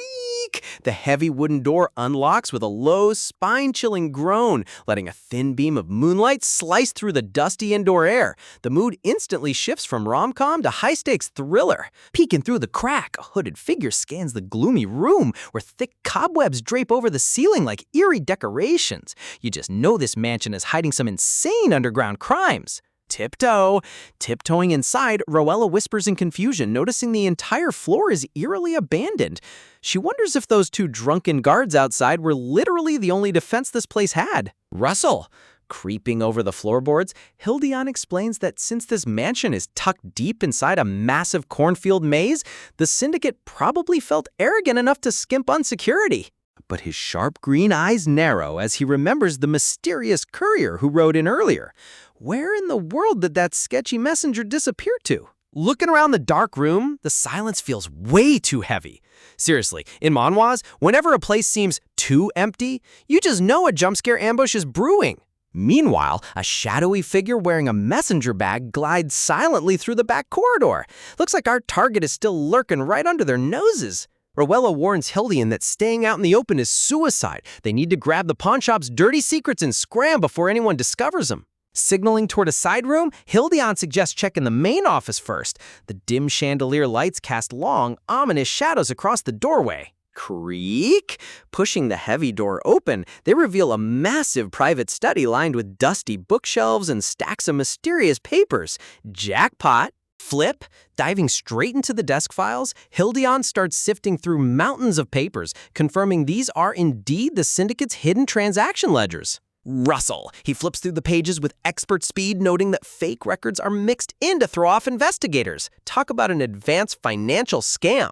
While Hildian plays detective at the desk, Rowella decides to search the towering bookshelf nearby, hunting for any secret ledgers hidden behind the volumes. Flume! Chibi Rowella opens a ledger and instantly loses her mind. 65% interest rate? 70? She fumes in absolute rage. These criminal scumbags are literally bleeding poor commoners dry for fun. But just as her anger boils over, her eyes catch a strange out-of-place record attached to the back pages. The page displays a mugshot of a victim paired with a chilling directive. Mandatory daily doses of mysterious blue pills, doubling to 2 tablets next month. Now that is horrifying. Rowella holds up the book in shock, asking Hildian about these blue pills. The prince narrows his eyes, realizing every single borrower who renewed their contract was forced onto this exact dosage schedule. Leaning close to inspect the page, Hildian admits he's never seen medicine like this anywhere in the Empire. The plot thickens from predatory loans straight into illegal narco-syndicate territory. Glow! An abstract visual shows the eerie blue liquid pulsing through the dark. Hildian theorizes the pawnshop isn't just taking money, they're manufacturing addictive drugs to trap victims forever. An eerie illustration depicts a smiling masked demon force-feeding blue pills to helpless victims. Honestly, props to the artist here. The dark blue lighting completely sells the terrifying reality of human trafficking. Hildion snatches the ledger, declaring they have more than enough hard evidence to bring this entire operation down. Time to make a clean escape. A thud. Suddenly, heavy footsteps echo right outside the corridor. Someone mutters loudly about almost dying from holding in a bathroom break. Talk about terrible timing. Creak! The door swings open as the gray-haired messenger strolls inside, complaining to himself about the missing guards. The tension in the air shoots straight through the roof. Cap. Setting his bag down on the desk, the messenger prepares to leave, but suddenly stops dead in his tracks. His eyes widen as his instincts flare up. He glares at the desk in deep suspicion, noticing papers scattered out of order and suspicious empty gaps on the bookshelf. This guy actually has functional brain cells. Gasp! Teeth grinding in rage, his face twists into a lethal glare as he realizes someone touched their top-secret files. Roar! He unsheaths his weapon, screaming at the top of his lungs, demanding the intruders reveal themselves right this second. His terrifying voice echoes through the empty room like a war cry. Clang! If they get caught right now, a bloodbath is guaranteed. Gasp! Inside a cramped, pitch-black wardrobe, Hildion has Rowella pinned tightly against his chest, shielding her completely. Thump thump, both of them are blushing like crazy in the tight space. Ba-doom! Gorgeous shoujo sparkles erupt around them as Hildion presses her close, his emerald eyes burning with intense protection in the dark. Talk about peak romance tropes. His gloved hand wraps firmly around her slender waist to keep her from making a single sound. The proximity is so close you could literally ignite a spark. Rowella's face turns beet red as she thinks she's gonna die of embarrassment if she stays this close. He's definitely gonna hear her heart beating out of her chest. She closes her eyes, trying to calm down, but realizes the insane pounding sound isn't coming from her. It's getting louder from the chest pressed against her. Flush. Pan over to Hildion. Our cool, fearless crown prince is blushing all the way up to his ears. That hyper-fast heartbeat belonged to him the entire time. Whisper. Rowella freaks out in chibi panic, whispering if he's having an asthma attack or running out of oxygen. Hildion instantly slaps his hand up to shush her. Mute mode activated. Leaning down right next to her ear, Hildion's flushed face turns super intense as he stammers out that oxygen definitely isn't the problem here. Stare! Their eyes lock just inches apart in the dark closet. The romantic tension is so thick you couldn't cut it with a broadsword. Seriously, just kiss already. Panic! Chibi mode returns as both of them awkwardly shuffle back, whispering frantic apologies to each other for getting way too cozy. Outside, the enraged courier screams in frustration, hunting through the room. Hildion whispers for Rowella to hold her breath just a little longer until the coast is clear, and man, what an absolute cliffhanger! Just when you think sneaking around in a cramped wardrobe couldn't get any more intense, your heart starts pounding louder than a war drum. And honestly, trying to stay completely silent while squeezed against a handsome prince is an absolute recipe for disaster. Bam! The scratchy hooded courier flings the door open and screams into the empty hallway, convinced the intruders somehow slipped past him into another room. Talk about having zero situational awareness. Footsteps fading, he goes sprinting down the corridor like a maniac, making a ridiculous vow to smash whoever messed with his secret files, leaving the dark office completely dead quiet. Hidden inside the dark closet, the heavy silence confirms that the coast is officially clear. Time to take a massive sigh of relief. Creak! Hildion cautiously pushes the cabinet doors open, peeking out to verify that the angry messenger is long gone. Man, the romantic tension in that wardrobe was so thick you could cut it with a broadsword. Stepping back out into the main study, Hildion adjusts his cloak and suggests taking the evidence and making a clean exit while they still have the upper hand. Ding! Right as they're about to scram, a bright neon system notification abruptly pops up right in front of Rowella's face, making her freeze dead in her tracks. The glowing red alert warns that a super suspicious sound is echoing from directly behind the wooden cabinet and asks if she wants to investigate. Gotta love how the system acts like a full-blown video game quest log. Turning around on a dime, Rowella calls out for the prince to stop immediately, making Hildion glance back with a super confused look on his face.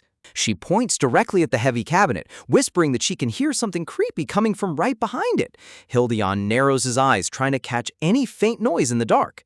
Whish! Rowella explains that she can hear the faint draft of wind blowing through a hidden gap, meaning there's definitely a secret room tucked behind the woodwork.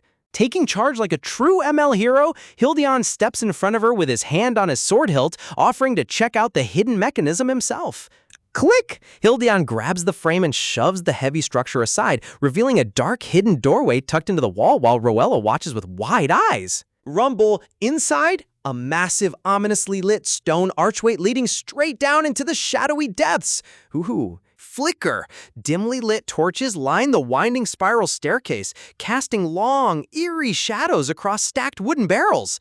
This place is giving off massive final boss dungeon vibes. Looking down the steep stone steps, Hildion notes that whoever built this secret passage clearly went through extreme lengths to keep it completely hidden from the world. Roella realizes that since that sketchy messenger guy left without even glancing at this cabinet, even the regular Syndicate employees have zero clue this underground tunnel exists. Hildion glares into the dark, concluding that whatever is down there must be so ridiculously top secret that only the highest ringleaders know about it. Turning back to Roella with an intense look, he asks if she's ready to dive straight into enemy territory, and she gives an eager nod without skipping a beat. Tap, tap, tap. Their footsteps echo quietly against the cold stone as they carefully descend deeper into the dark, torch-lit basement stairs. Descending step after step, Roella swallows nervously, wondering just how deep this creepy underground lair actually goes and what horrifying secrets are waiting for him at the bottom. Step. Hildion's leather boot hits the final landing, and Roella internally prays that they don't walk straight into an unwinnable nightmare scenario. Thud! As the staircase opens up, their eyes widen in shock. An entire subterranean dungeon corridor spreads out before them, lined with heavy iron cell doors. Ding! Roella gasps as she realizes this underground lair is a secret prison, but before she can process it, another blinding red system window violently flashes in her vision. The system window blares a red alert. Danger! Bugs are swarming! Eliminate the bugs! Okay, system alerts in the middle of a dark dungeon never mean anything good. Roella looks around in complete confusion because the corridor is dead silent, until a dark, terrifying arm suddenly shoots out from between the iron cell bars.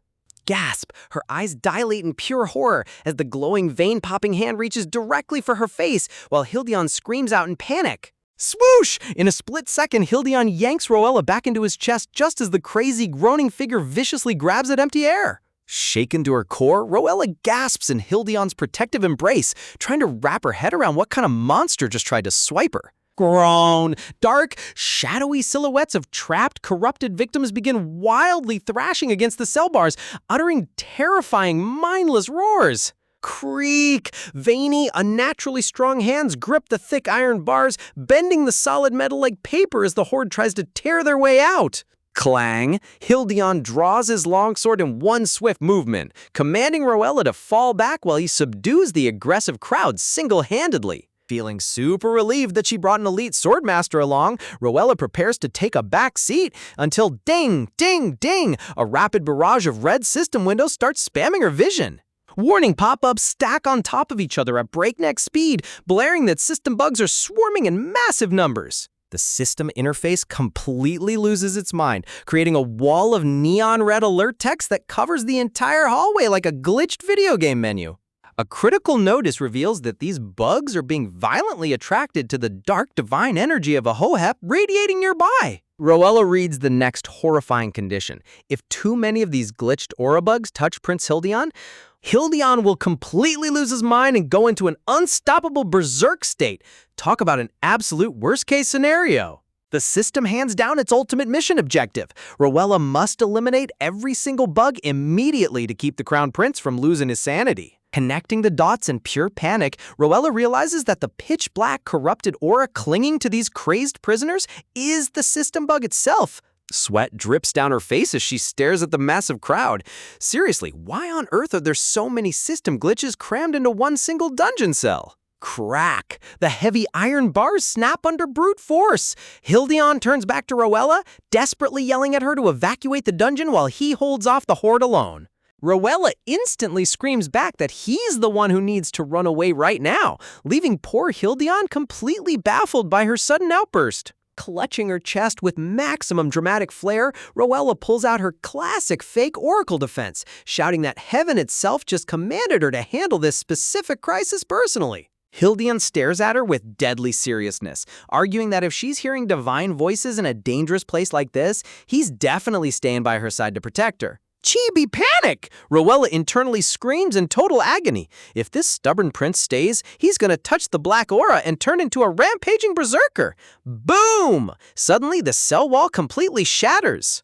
Crash! The iron door explodes off its hinges, sending stone debris flying everywhere as the crazed, glitched prisoners flood out into the open hallway. Dash! Throwing caution to the wind, Rowella lunges right in front of Hildion, spreading her arms wide to block him as the prince yells out her name in absolute shock. Gritting her teeth in sheer terror, Rowella sweats bullets internally. Sure, her Sanctus system can easily wipe away small bugs, but she has never tried to cleanse a full-blown zombie horde before. Roar! A terrifying, red-eyed, corrupted prisoner lunges directly at her with clawing hands, surrounded by a swirling, glitched black aura as the chaotic battle officially erupts. Imagine facing down an enraged horde of glitched-out zombie prisoners in a pitch-black dungeon, backed into a corner with zero combat skills, and a crowned prince who will turn into a rampaging berserker if a single dark particle touches him. Rowella clenches her cloak tightly and takes a deep breath, trying to keep her cool while reminding herself that no matter how threatening these crazed victims look, they're still just human beings under a dark spell. She recalls how her purification magic worked before and realizes if she can just make physical contact with them, she can cleanse the corruption completely. The real problem? There's an entire army of them rushing her at once, and she only has 2 hands. Glancing back at Hildion, Rowella knows she can't let any of these corrupted guys get anywhere near the prince. Talk about insane stakes. One wrong move and her main bodyguard becomes the final boss. Groan. Before she can finish planning her next move, a glitched-out prisoner lunges straight at her with a blood-curdling scream, reaching out with glowing, vein-popping hands. Honestly, if I were Rowella, I'd be reconsidering every single life choice right about now. Swoosh! Rowella leaps backward in the nick of time, her long dress swishing through the air as she narrowly dodges the wild grab. She snaps at herself to stay sharp because dropping her guard in this dungeon is an instant game over. Struggling to balance in her heavy ball gown, she internally complains about her terrible outfit choice. If she were wearing sweatpants right now, she'd already be doing backflips and soloing the entire horde. Tap. Out of absolute nowhere, a familiar, fluffy yellow cat leaps straight onto her shoulder. Rowella freezes in total confusion, wondering how on earth a house cat navigated a secret dungeon. Splash! Before anyone can react, the cat jelly fires a massive stream of glowing liquid directly into the lunging prisoner's face with a deafening screech. The dark aura violently sizzles away into thin air. Dash! Jelly hits the floor running like an absolute action hero, leaving both Rowella and Prince Hildion standing there with their jaws on the floor, completely bewildered by a feline pulling off S-rank magic attacks. Leave it to a webtoon sidekick cat to show up out of nowhere and steal the entire show. Meow! The legendary cat sits down with the most smug face imaginable, casually dropping a tiny glass vial onto the stone floor as if saying, "You're welcome, mortals." Rowella drops to her knees shouting in disbelief, demanding to know how the cat tracked them all the way into a secret underground lair, and more importantly, what miraculous liquid it just sprayed everywhere. Thud! The glitched victim collapses limply onto the cold floor as glowing blue particles lift off his body. The horrifying dark corruption is completely vanishing right before their eyes. Rowella stares in absolute shock as the system bug disappears entirely after taking a direct hit from the mysterious liquid. Seriously, what kind of ultimate bug spray did that cat just bring to the party? Her brain completely stalls out while staring at the cured prisoner. It turns out a single splash was enough to completely overwrite the system's deadly corruption. Meanwhile, Jelly casually sits back and starts licking his paw like he didn't just save 2 main characters from a full-blown zombie apocalypse. Cats in Manhwa are built different. 10% cute, 90% chaotic entity. Hildion steps up, squinting at the glowing residue on the floor, and asks with wide eyes if that mysterious liquid was actually holy water. Looking closely at the cloth tied around Jelly's neck, they spot several small glass vials filled with shimmering liquid light, undeniable proof that this little cat is walking around packed with high-grade divine holy water. Rowella taps her chin thoughtfully as the realization hits her like a lightning bolt. Holy water, of course! Ding! Her eyes light up with pure genius. If she has concentrated holy water in handy little spray bottles, she doesn't need to risk her life physically touching every single zombie. Click! She pulls out the glass vials, sliding them between her fingers like throwing daggers, as a confident smirk spreads across her face. Flexing her secret backstory, Roella remembers her past life working part-time for a professional cleaning service. Time to show these glitched bugs what expert-level sanitization looks like. Reincarnating with part-time job skills as your ultimate superpower is peak webtoon logic, and I love every second of it. With a mischievous grin, she tells the Crown Prince to sit back and leave the mass purification to a true cleaning professional. Splash! Roella flings the holy water across the corridor like a ninja, sending a brilliant wave of holy light crashing into the horde as they scream in agony. Step, step, step! Footsteps echo down the stone stairs as Heston comes sprinting into the dungeon in a frantic panic, shouting for the prince's safety. Heston stops dead in his tracks, staring in total bewilderment at the entire corridor filled with passed-out, purified prisoners, and Roella standing there looking completely unbothered.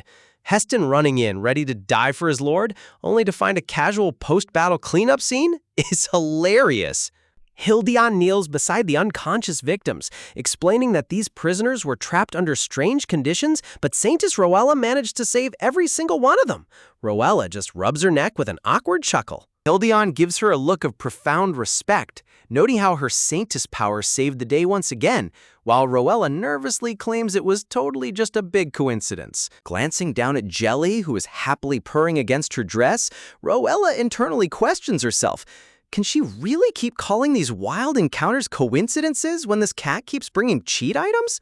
Hildion takes charge, ordering Heston to bring in the guards and transport all the victims to medical examiners. As Roella steps forward to help, her eyes catch a tiny object falling onto the floor. Clink! Gasp! She looks down to see tiny blue pills scattered on the stone floor, and her face instantly pales in horror. Flashback! She recalls the ledger documents from the pawnshop office detailing a suspect order. Additional blue medicine supply, 1 tablet daily, 2 tablets next month.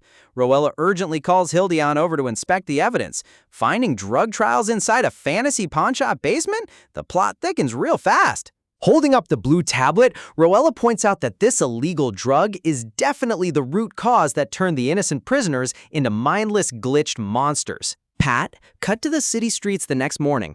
Paperboys rush around shouting headlines as newspapers fly off the press, revealing the massive pawnshop scandal. The front pages expose the Hambar pawnshop's dark side: illegal loan sharking, human experimentation, and force-feeding dangerous, mind-altering blue drugs to locked-up victims. The news celebrates Crown Prince Hildion and Saintess Roella as national heroes who personally busted the syndicate and purified every single victim. Glorious portraits cover the front page, hailing Roella Brietta as the true, authentic Saintess of the era who risks her life for the people. Back in her luxurious bedroom, Roella sits in her nightgown reading the exaggerated newspaper report with a deadpan stare. She tosses the paper onto her lap, complaining about how media sensationalism spreads lies. She literally didn't do half the heroic stuff they're claiming. Roella's suffering from success and unwanted fame while trying to stay low-key is top-tier relatable content. She looks over at Jelly curling up lazily on her bed, knowing full well who the real hero of the dungeon fight actually was. The yellow cat licks its paws, completely unfazed by the global fame it just brought to the household. Roella leans in with a cute, suspicious smile, calling Jelly's name and asking if it's going to keep ignoring her questions. An irk mark pops on her forehead when the cat deliberately turns its head away. Rub, rub! She grabs Jelly, aggressively massaging his fur while demanding answers. How did a normal cat know to bring divine holy water right when they needed it most? Gulp! Her eyes narrow into a dark, intense gaze as she gets right in the cat's face, asking for its true identity. Jelly sweat drops, casually licking a paw and giving a meek meow, trying to play the cute dumb pet card.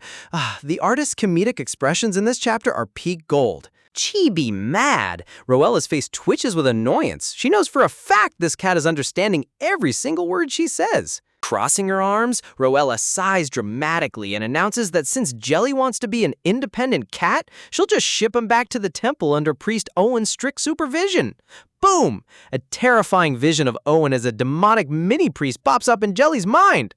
Eek! Jelly's eyes burst out of his head as he leaps into the air, screaming out in full human speech, "Don't send me to that guy, meow!" Roella drops her jaw in complete shock. Point! Roella stammers in pure disbelief, pointing at the cat. A cat that actually just spoke fluent human language right in front of her. Realizing he just exposed himself, Jilly tries to cover his mouth and go, meow, but Rowella leans in with a terrifyingly dark smile, telling him it's way too late for damage control. Walking outside under the bright sun, Rowella happily cradles the talking spirit beast in her arms, wondering what other massive secrets this suspicious cat is hiding under its fur. Imagine finding out your cute, fluffy pet cat isn't just an adorable freeloader, but a total cheat code entity keeping massive secrets from you. Rowella aggressively corners her suspicious feline, determined to squeeze out every single secret he's hiding. Before she can extract a confession, Jelly raises a soft paw and gently presses it against her cheek, catching her completely off guard. Beep! Suddenly, a glowing red arrow window glitches into existence right in front of him, flashing a harsh access denial warning. Rowella's jaw drops as Jelly casually admits he can see the system interface too, but his mouth is forcefully sealed by system restrictions. Looking up with the most pathetic cat eyes, Jelly pleads that while he wants to spill the beans, his paws are literally tied by the game's strict rules. Rowella's face darkens as the realization hits her. She's not the only one being forced around by this world's mechanics. This poor cat is stuck on system leash duty too. Sigh. Realizing it's useless to force a system breach, she lets out a heavy sigh and lets him off the hook, making Jelly gasp in sheer relief. I mean, let's be real. Trying to interrogate a cat that's legally bound by game code when you can't even explain your own status window is just asking for a massive headache. Sparkle! Delighted that he's not getting shipped off, Jelly happily nods along, dropping his usual sarcastic tone to offer a sweet little thank you. Rowella gently places him back onto the bed, secretly admitting that despite all the chaotic mystery, he really is a cute little fluff ball. Since they can actually communicate now, she eagerly asks if he has any legendary spirit beast abilities she can rely on. Her eyes sparkle with wild expectations. Maybe he can predict future plot twists, or summon endless supplies of high-tier holy water on demand. Wink! Jelly strikes a ridiculously fabulous pose, winking dramatically as sparkling hearts float around him. He probably boasts that his ultimate power is an invincible cuteness that leaves everyone helplessly obsessed with him. Wow, talk about a total scam. She was expecting a god-tier battle skill and got a narcissistic furry diva instead. Deadpan! The magical aura instantly shatters as Rowella revokes all her compliments, calling him a completely useless cat and turning her back on him. Jelly leaps into the air, screeching in offended outrage, but Rowella ignores his temper tantrum and walks away to grab a quick snack. Heading toward the door, Rowella tallies up her recent wins. With the pawn shop syndicate taken down, she can finally hire her star sculptor without any interference. A serene, satisfied smile washes over her face. It finally feels like all her major plot troubles are wrapped up for good. Howl. Meanwhile, in a chilly dungeon cell, cold wind blows through the iron bars as Hamvar fumes in total misery. Gripping his rough prison attire, the disgraced pawnshop boss growls in anger, swearing he won't accept rotting in a dark cell while taking all the blame. He anxiously chews on his thumb, nervously wondering when the mysterious big boss behind his operation is finally going to spring him out. Panic starts setting in as dark shadows creep across the cell. If he's just an abandoned pawn, maybe snitching to the prince is his only ticket to survival. Clink! Shadowy footsteps echo down the stone corridor, and Hambar turns to see a hooded silhouette standing silently outside his bars. Gasp! Believing his rescue's arrived, Hamvar eagerly steps forward, only for the assassin to lunge through the bars and force a glitched, dark object straight down his throat. The artist went full psychological thriller mode with this lighting, and it's absolute chill-inducing perfection. Ugh! Hamvar chokes violently as dark, glitched particles corrupt his body and force their way down his throat, cutting off his screams. The hooded intruder stands completely motionless, coldly watching as the gang leader collapses limply onto the freezing stone floor. Beep! A pitch-black system screen pops up in the dark cell, confirming with cold efficiency that the target disposal is complete. Throwing back his hood, the golden-haired assassin with icy red eyes coldly instructs his unseen allies to report the outcome to their master. Black feathers slowly drift through the silence of the cell, falling softly beside Hamvar's lifeless body. The dark feathers hover in the cold air, leaving behind a suffocating sense of dread and unanswered questions. Gasp! News travels fast. Back in her estate, Rowella gasps in pure shock as she learns that Hamvar was murdered right inside a high-security cell. Prince Hildion sits across from her in the study, his serious face confirming the terrifying news. Hildion reveals it wasn't just a single hit. Every single pawnshop henchman locked up across different facilities was assassinated in the exact same night. Roella's jaw drops. Eliminating an entire criminal branch overnight proves they're up against an insanely organized shadow syndicate. Hildion stares down at his clenched hands, weighed down by immense guilt for letting key witnesses get silenced under his watch. He explains that the blue drug was engineered for complete destruction, designed to cause severe hallucinations and numb all pain to create obedient addicts. Shimmer! But when investigators traced the massive trail of gold, the money flow abruptly vanished at carefully placed cutoff points. Hildion notes that the illegal profits were regularly laundered and then funneled to an elusive mastermind, who is pulling Hamvar's strings. Roella puts the pieces together instantly. Hamvar and his men were wiped out to permanently sever the trail before anyone could trace it back to the big boss. She cups her chin in serious thought, realizing the scale of this underworld network is way bigger and deadlier than anyone anticipated. Her brain goes into overdrive, trying to recall the original novel. Was this dark conspiracy skipped in the story, or has her presence triggered a secret hard mode storyline? Hildion bows his head in shame, calling the incident his personal failure, but Roella immediately steps in to shut down his self-blame. Glow! Gentle light illuminates the room as Roella reminds him that he stopped the drug spread and saved countless innocent lives in the infirmaries. She reassures him with complete confidence, stating that even if the mastermind got away for now, she knows he'll hunt them down when the time is right. Thump, placing a hand over her heart with a glowing, radiant smile, she tells him not to be so hard on himself, and Hildion's heart skips a violent beat.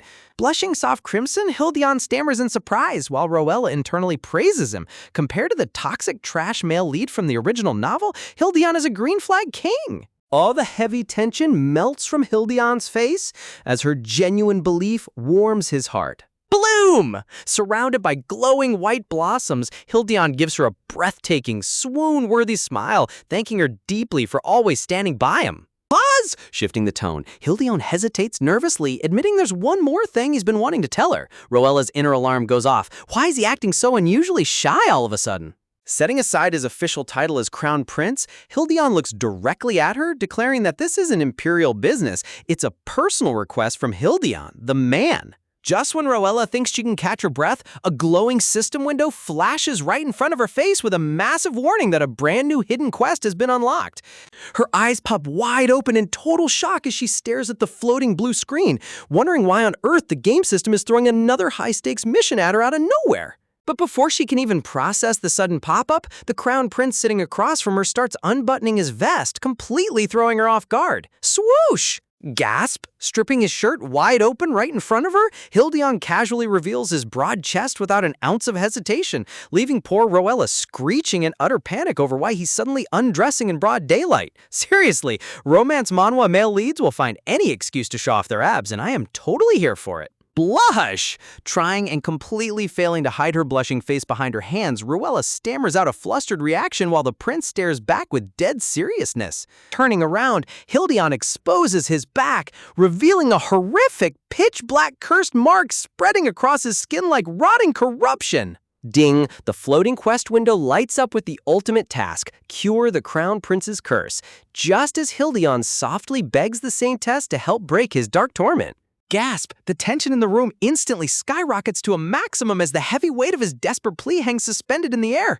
Talk about an intense cliffhanger moment in the middle of a private conversation. Staring at him with trembling, wide eyes, Roella gasps in total disbelief, realizing he's asking her to lift an ancient curse that seems way beyond her pay grade. Inspecting the shadowy stain etched into his shoulder, Roella's mind races as she realizes this mark isn't just a simple spell, it's parasitic dark bugs slowly eroding his body from the inside out. Gulp, swallowing hard as sheer dread sinks in, she realizes that if this shadow curse continues to expand, the Crown Prince won't survive much longer. Slide. Pulling his shirt back up over his shoulders, Hildion acknowledges how sudden his request is, but softly confesses that she's the only person in the entire world he can turn to. Man, the artist really went all out with the moody lighting in this drawing room scene. Looking down at him from across the table, Roella panics internally, questioning what kind of power she could possibly have to cure such an extreme affliction. Sweat drop. Remembering her cute cat companion Jello and her basic system skills, she knows her holy powers are only good for brushing off minor bugs, not purifying a full-blown imperial curse. Sitting back on the velvet couch, Roella gently explains to the prince that while she wants to help, he is severely overestimating her actual capabilities. Clasp! Pressing her hand against her chest, Roella admits her current magic can't directly cleanse a curse that has already taken root deep within a host body. With a guilty look on her face, she officially apologizes, telling His Highness that she simply cannot grant his request and accept the quest. Lowering his eyes in quiet disappointment, Hildion mutters a softly accepted reply, while behind him, the system mission window slowly dissolves into dust. You've got to feel bad for the guy, but Roella's just trying not to accidentally blow herself up. Shiver! The temperature in the room instantly drops to absolute zero, making Roella tremble in her seat as the awkward silence becomes almost unbearable. Sneaking a glance at him, Roella recalls reading the original novel. Hildion was actually one of her all-time favorite characters, and she genuinely wants to see him break free from his curse and live happily. She ponders whether she could just lie to get out of the situation, but her inner fangirl conscience won't let her completely abandon the guy she used to root for so passionately. Resting his chin on his hand in deep thought, Hildion gazes off silently, while Roella worries that if the original heroine doesn't heal him down the line, he'll end up losing control and going on a bloody rampage. Think! Realizing what's at stake, Roella figures that while she can't cure the main curse yet, she can at least stay near him, boost her reputation, and manage his minor symptoms. Clench! Her hands squeeze the fabric of her green dress tightly as she resolves to do whatever small part she can to prevent his tragic end. Look at that subtle detail in the fabric fold. The artwork in this chapter is genuinely top-notch. Sinking into her choice, she reassures herself that making a small effort is far better than doing nothing at all. Desperate to break the heavy mood, Roella clears her throat and smoothly switches topics, bringing up her packed schedule, upcoming Saintess lessons, and the ongoing Fountain project. Hildion apologizes for getting distracted from showing her the construction site due to the recent crisis, while Roella waves her hands, insisting that taking down the villains obviously came first. Beam. Brightening up instantly, Roella happily agrees to go inspect the site right away, cheering inside that she successfully dodged the terrifying curse mission. Step!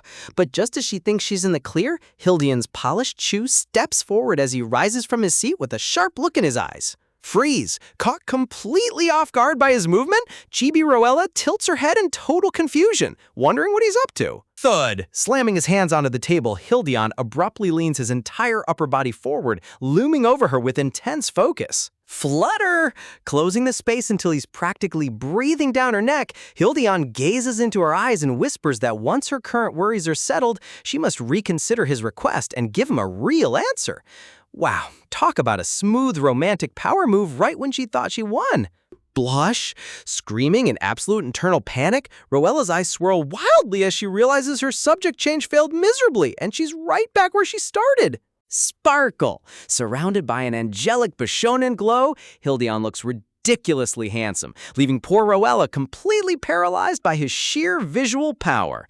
Crash! Cut to an exterior shot of the High Palace Tower, accompanied by a hilarious caption box confirming that Roella officially failed to decline the mission. Whoosh! Leaves drift lazily across the bright blue sky above the charming town roofs, marking a peaceful transition to the next scene. Pan, the scene cuts to the sunlit city street where Hildion and Roella stand together on the cobblestone square to evaluate the new fountain location. Looking around the open plaza, Roella touches a finger to her lip, loving how clean, spacious, and easily accessible the area is for local citizens. Twirl! Turning around with a radiant smile, Roella enthusiastically thanks him for offering such an incredible piece of property for the temple. Smile! Offering a warm, breathtaking smile, Hildion tells her that helping the temple is the same as serving the nation, suggesting they head back to sign the formal contract. Is it just me, or does this guy look way too innocent whenever he smiles like that after acting so dominant earlier? Gasp! Suddenly remembering a critical detail, Roella freezes in her tracks as a wave of worry hits her. Sneak! Tiptoeing right next to the prince, Roella lowers her voice to a quiet whisper to bring up a top-secret concern. Whisper? Leaning in super close to his ear, she nervously asks if turning down his curse request again in the future will end up voiding this land deal. Sweat drop! Looking extremely stressed, she frets inside that losing this ideal spot would completely destroy her system progress and ruin her hidden objectives. Smirk! Looking down at her with an impossibly soft, amused glance, Hildion smirks gently at her cute overthinking. Gentle. Bringing a hand to his chest, Hildion reassures her that business and personal matters are totally separate, promising to support her regardless as long as she keeps a secret. Gasp! Roella's face brightens with overwhelming relief, cheering internally that he isn't using the contract as leverage to blackmail her after all. Chibi! In an adorable chibi scene, Roella gushingly thanks him, thinking to herself that he's way too kind and acts more like a saint than she ever could. Bright daylight shines down on the charming wooden townhouse as Hildion suggests heading back to finalize the fountain's completion ceremony with the temple authorities. Walking side by side back toward their transport, Roella smiles contentedly, deciding that leaving the grand curse cure to the story's main saintess while assisting from the sidelines is definitely the safest path forward. What if rejecting a side quest didn't just fail the mission, but literally triggered the end of the entire world? Talk about zero room for error. Roella tries to play it cool, reassuring herself that as long as she keeps Hildion alive for the fountain deal, everything will be totally fine. Just as she thinks she can hold out until the real Saintess arrives, the game system slaps her right in the face with a massive warning box. Turns out her reputation hit 50, forcibly unlocking a brand new hidden mission to cure the Crown Prince's curse. Right on cue, Hildion suddenly winces in pain, clutching his chest as dark corruption flares beneath his clothes. The universe really said no breaks today, huh? Cough. Hildion drops to the ground, coughing hysterically, sending poor Roella into absolute panic mode as she screams at him, wondering on Earth how his condition deteriorated in a split second. Gasp. Watching him writhe on the cobblestones with black mist radiating off his skin, Roella realizes the parasitic curse bug is flaring up again without any warning. Honestly, these romance fantasy male leads can never just have a normal Tuesday. Swoosh! Pushing her shock aside, Roella knows she gotta act fast, declaring she's gonna touch him to use her basic holy powers to brush the shadowy pest off. But before her hand can even land, the annoying blue system window pops up right in her line of sight like an unskippable YouTube ad. She angrily tries to wave it away, insisting she's implicitly not taking this impossible mission. Ding! The system immediately hits back with a dramatic red threat display. If she rejects or fails this mission, Hildion dies instantly and the entire world gets destroyed. Wait, since when did a casual otome game have nuclear fail conditions? Scream! Roella's eyes bug out in utter horror as she processes the ridiculous death penalty. Talk about extreme game design fail. A quest? Bye-bye universe. Krint, clenching her teeth, she fumes over how wildly unfair this system blackmail is. The art style here capturing her sheer rage is honestly top-tier comedy. Gulp, looking down at the Crown Prince gasping for air on the floor, she realizes Hildion isn't the one maxing her here. It's the game system holding a gun to her head. Barely breathing, Hildion weakly mutters that he'll be fine if she just gives him a minute, while Roella internally freaks out that her simple plan to just clear minor bugs and chill from the sidelines completely backfired. Pop, with the ominous red system window still floating in her face demanding a yes or no answer, she realizes she's literally forced into accepting unless she wants an instant game over screen for the entire planet. Think? Even as she prepares to yield, a heavy wave of imposter syndrome hits her hard as she questions whether someone with basic skills like hers can actually handle an ancient curse. Groan! Hildion lets out another pained groan, completely cutting off her overthinking as she rushes forward with her hands outstretched to stabilize him. Clench. Knowing every second counts, she strains her brain to come up with a tactical plan while making sure she doesn't accidentally trigger another world-ending system penalty. Glow, placing her palm against his shoulder, a bright golden light bursts forth, instantly wrapping around Hildion and soothing the dark, corrupting energy. Whew, as the soothing aura bathes his body, Hildion's breathing stabilizes, and he looks up at her with pure relief, softly thanking the Saintess for saving him again. Cutting through the quiet atmosphere, Roella suddenly blurts out that she'll take on the curse mission, leaving the prince completely stunned. Step! Crouching down right in front of him, she earnestly explains that Hildion is basically hanging by a thread right now, and she can't just passively sit around waiting for the original heroine to show up anymore. Clasp! Grabbing his hands in a swoon-worthy romantic moment, Roella looks him dead in the eye and promises that no matter what happens, she won't let him die. Now that's what I call male lead protection protocol. Chime! The system screen flashes a brilliant blue notice. Mission accepted. Looks like there's officially no turning back now, folks. Whoosh! The camera pans up to the warm, golden sunset glowing over the town roofs as that intense street drama smoothly transitions to the next scene. Cut to a quiet cafe setup where Hildion gently sips his tea before opening the conversation by thanking her again for easing his terrible pain back on the street. Leaning across the table, Hildenor raises an eyebrow, genuinely curious about what sudden revelation made her completely flip her decision after declining him so firmly earlier. Sweat drop. Looking down awkwardly, he weakly asks if she only agreed because she felt pity watching him roll around in agony. Rowella instantly panics, frantically waving her arms to deny it. Man, this guy's self-esteem is in the gutter, isn't it? Think. Chibi Rowella rests her chin on her hand, frantically trying to construct a believable excuse without exposing the literal floating system quest log in her eyes.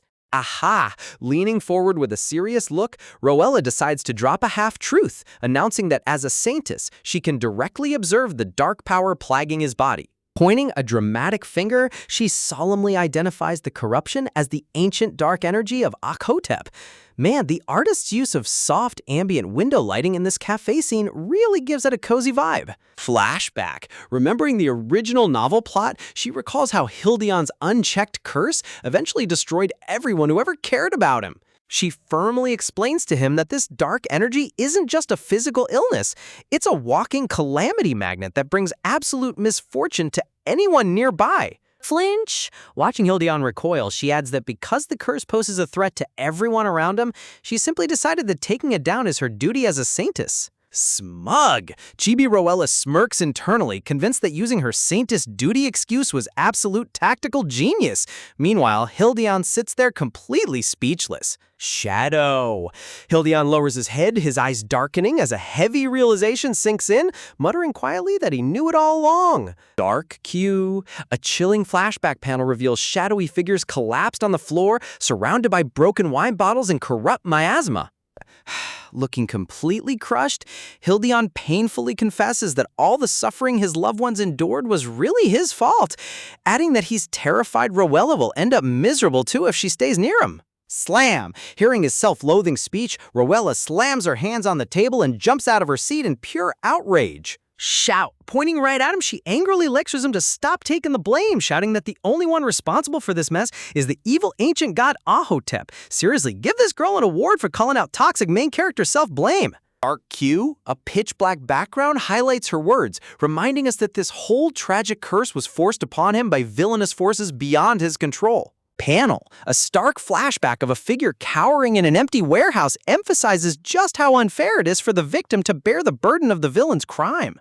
Standing tall, Rowella proudly declares that as a saintess, she's completely immune to his dark misfortune, so he never has to worry about ruining her life. Sparkle! Sunlight pours through the grand arch windows, surrounding her in an angelic glow as she promises him that she's sticking by his side no matter what. Beam! With a radiant, blinding smile, Rowella puts a hand over her chest and vows that she will personally ensure both of them find true happiness. Punch. She pumps her fist with full protagonist energy, loudly declaring that she is definitely gonna secure her own happy ending. Flutter? Looking straight into his eyes with emotions blazing, she vows to break his chains so he can finally live a free, unburdened life. Soft smile, staring at her in total awe, a soft tear glistens in Hildion's eyes. He chuckles, admitting she's way stronger and braver than he ever imagined. Swoosh! Unable to hold back his emotions for another second, Hildion leaps up from his chair and pulls Rowella into a tight, breathtaking embrace,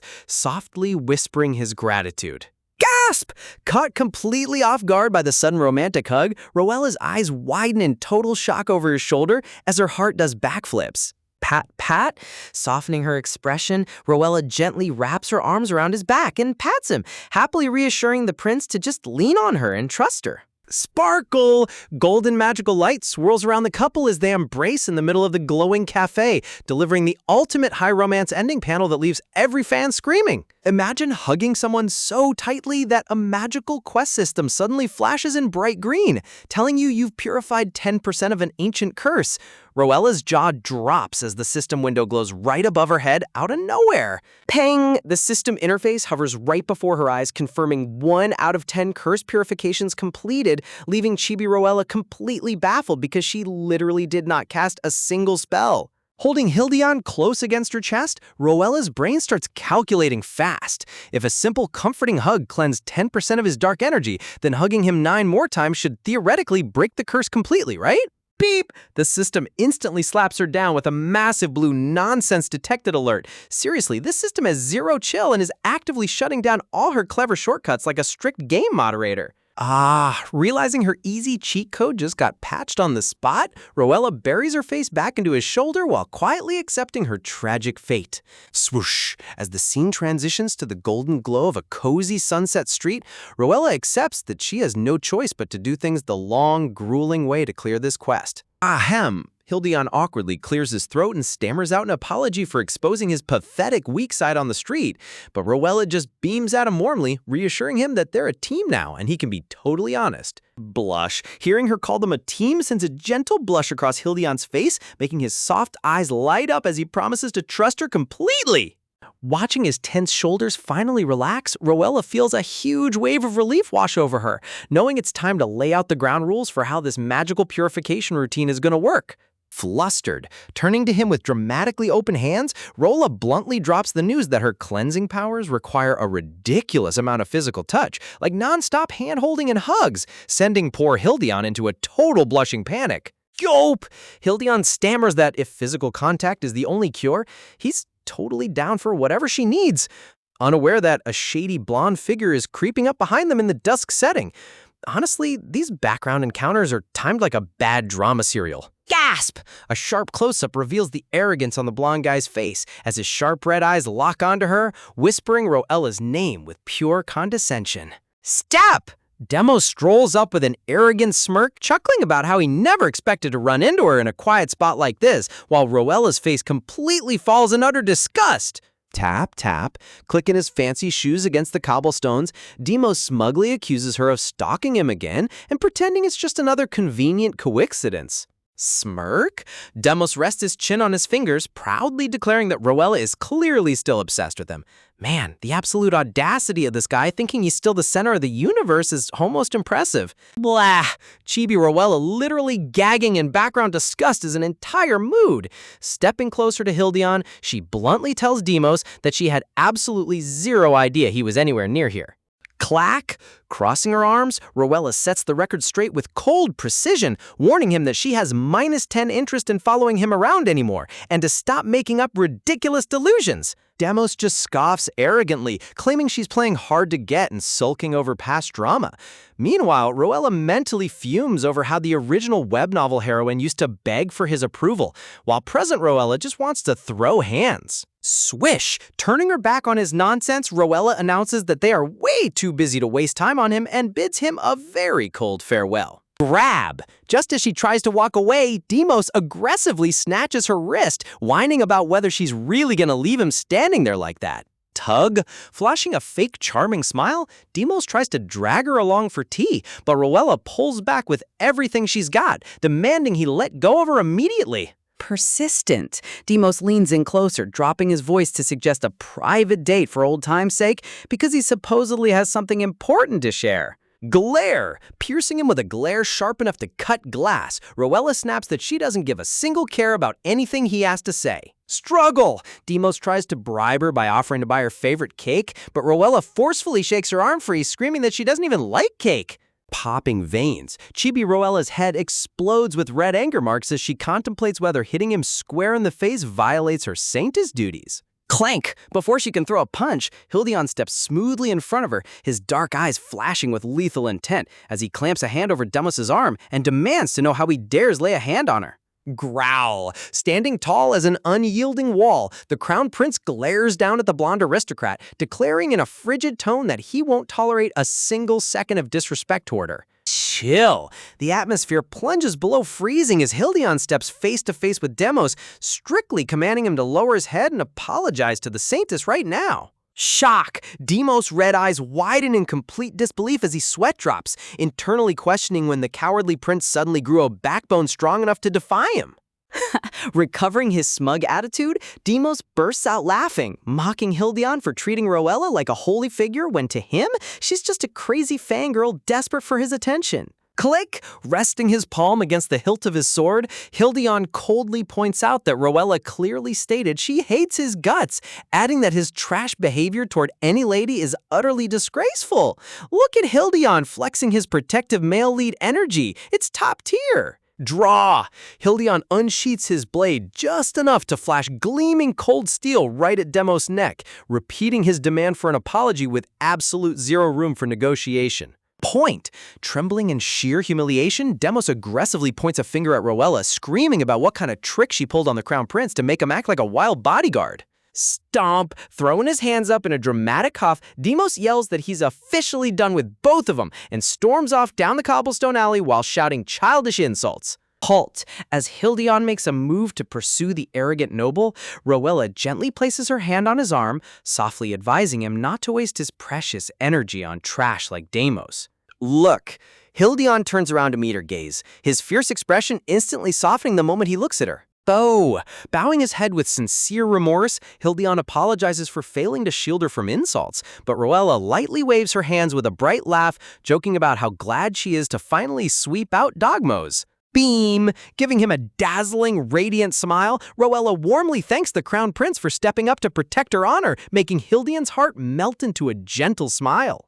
Escorting her back toward the carriage, Hildion offers to walk her home, while Rowella gazes off into the distance, wondering why a high-class noble like Demos was lurking around the sketchy outskirts in the first place. Whoosh! Evening breezes sweep across the rooftops as the sky darkens into dusk, with Rowella secretly praying she never has to cross paths with that obnoxious ex ever again. Fume. Meanwhile, down the dimly lit alley, Demos is practically stomping holes into the pavement, fuming with unhinged rage over being utterly embarrassed by Hildion in front of Rowella. Flashback! A fancy gilded title card opens a window into the past, recalling how Demos grew up enjoying a life of absolute privilege that everyone in high society envied. Surrounded by his wealthy imperial family, young Demos always looked down on everyone else from his high horse, believing he was inherently superior to everyone around him, including Prince Hildion. Bump!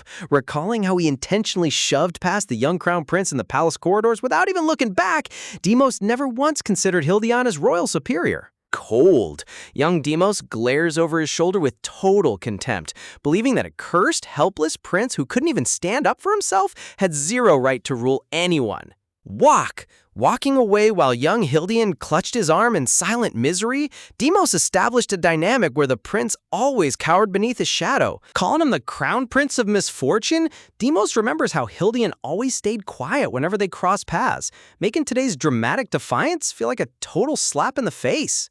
Stomp, kicking a stray stone across the pavement in pure fury. Present Demos screams to the empty street, wondering what insane delusion possessed Hildion to defy him. Clench, veins popping on his neck, Demos rages over Rowella ditching him to side with the prince, branding her as ungrateful traitor who turned her back on his greatness. Glare. With his red eyes glowing in the darkness and his teeth clenched in pure malice, Demos vows a dark revenge, promising that he will make both of them pay dearly for humiliating him tonight. Boom! Dark, shadowy resentment brews as the fallen villains swear to pay back every single insult with double the interest. Back in the Imperial capital, the paperwork finally clears, giving official permission to set up the Holy Temple and locate the magical wishing fountain. With everything greenlit, Rowella officially puts Hamel in charge of construction, and our favorite energetic mage is practically glowing with excitement to build the most perfect fountain ever. Meanwhile, Priest Victor takes full charge of the festival prep, mapping out vendor stalls across the city square like a seasoned battle strategist. Talk about multitasking. Swoosh! Time flies by under bright blue skies as the city gears up for the big event. Stand back, because construction is already wrapping up at record speed at the main venue site. Inside her grand dressing room, Rowella gets laced up into an elegant gown while checking in on the construction timeline. Hamel pops up with a confident peace sign, promising the entire fountain build will be polished and 100% finished in just 2 days. Yawn. Even as Jelly the cat lazily stretches out on the bed, Rowella can't help but shower Hamel with praise for working absolute miracles under a tight deadline. Honestly, Hamel's loyalty is off the charts. She immediately goes full dramatic hype woman, declaring Rowella her divine savior and ultimate icon. Smiling at her sculptor's endless energy, Rowella decides it's time to take Hamel out for a little errand around town. Smirk. A grand festival demands a show-stopping outfit, and Rowella is not about to show up looking anything less than legendary. Clatter-clack! A high-class carriage rolls through the lively cobblestone streets of the capital city. Walking through the market district, Hamel asks why they're heading into town when Rowella surely had dresses tailored months ago. Rowella admits she was way too busy taking down syndicates to shop, but luckily her father booked her a high-tier appointment at Madame Alcanto's famous salon. Hamel's eyes pop out in shock. Madame Alcanto's salon isn't just famous, it's practically legendary among high society. Shimmer, word on the street is that Madame Alcanto makes dresses so gorgeous even royalty fight for them. But if you disrespect her, you're banned for life, no matter your royal bloodline. Talk about absolute boss energy. Rowella blinks in surprise, realizing her powerful Duke father pulled some serious strings just to get her through those exclusive doors. In a quick memory rewind, Duke Brietta casually handed her the appointment, pretending it was no big deal while secretly spoiling his daughter like a top-tier dad. Walking through the bustling streets, Rowella reminds herself to stay on her absolute best behavior so she doesn't accidentally get blacklisted by the world's spiciest designer. Sneak! Suddenly, a shady thief creeps up behind a group of unsuspecting noble ladies admiring street displays. Whoosh! In a flash, the pickpocket snatches a luxury handbag and bolts through the crowd like he's running an Olympic sprint. Rowella and Hamel freeze in place, eyes wide as screams of "Stop that thief!" echo across the cobblestones. Watching the guy weave through traffic, Rowella gets super annoyed. Seriously, do pickpockets really have to ruin a perfectly nice shopping day? She instinctually tries to sprint after him, but instantly realizes her heavy multi-layered ball gown makes running completely impossible. Turning to her sidekick, Rowella asks Hamel if she can use her mage toolkit to handle this fast-moving threat.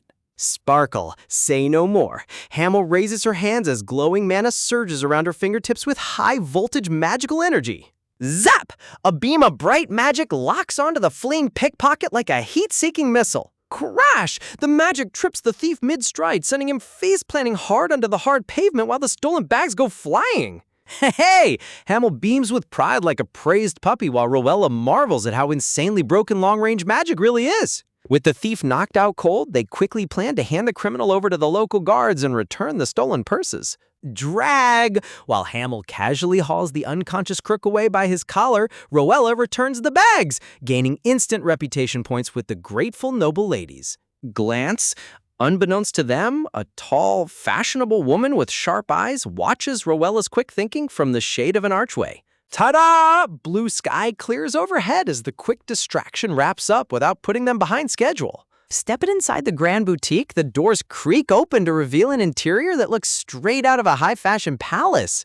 Sparkle! Dressed in a razor-sharp red suit with lace overlay, Madame Alcanto herself welcomes Lady Brietta with pure elegance. Rowella steps forward, internally fawning over how breathtakingly stylish and commanding the salon master truly is. Madame Alcanto gets straight to business, asking if Rowella has any specific fashion vision in mind for the big event.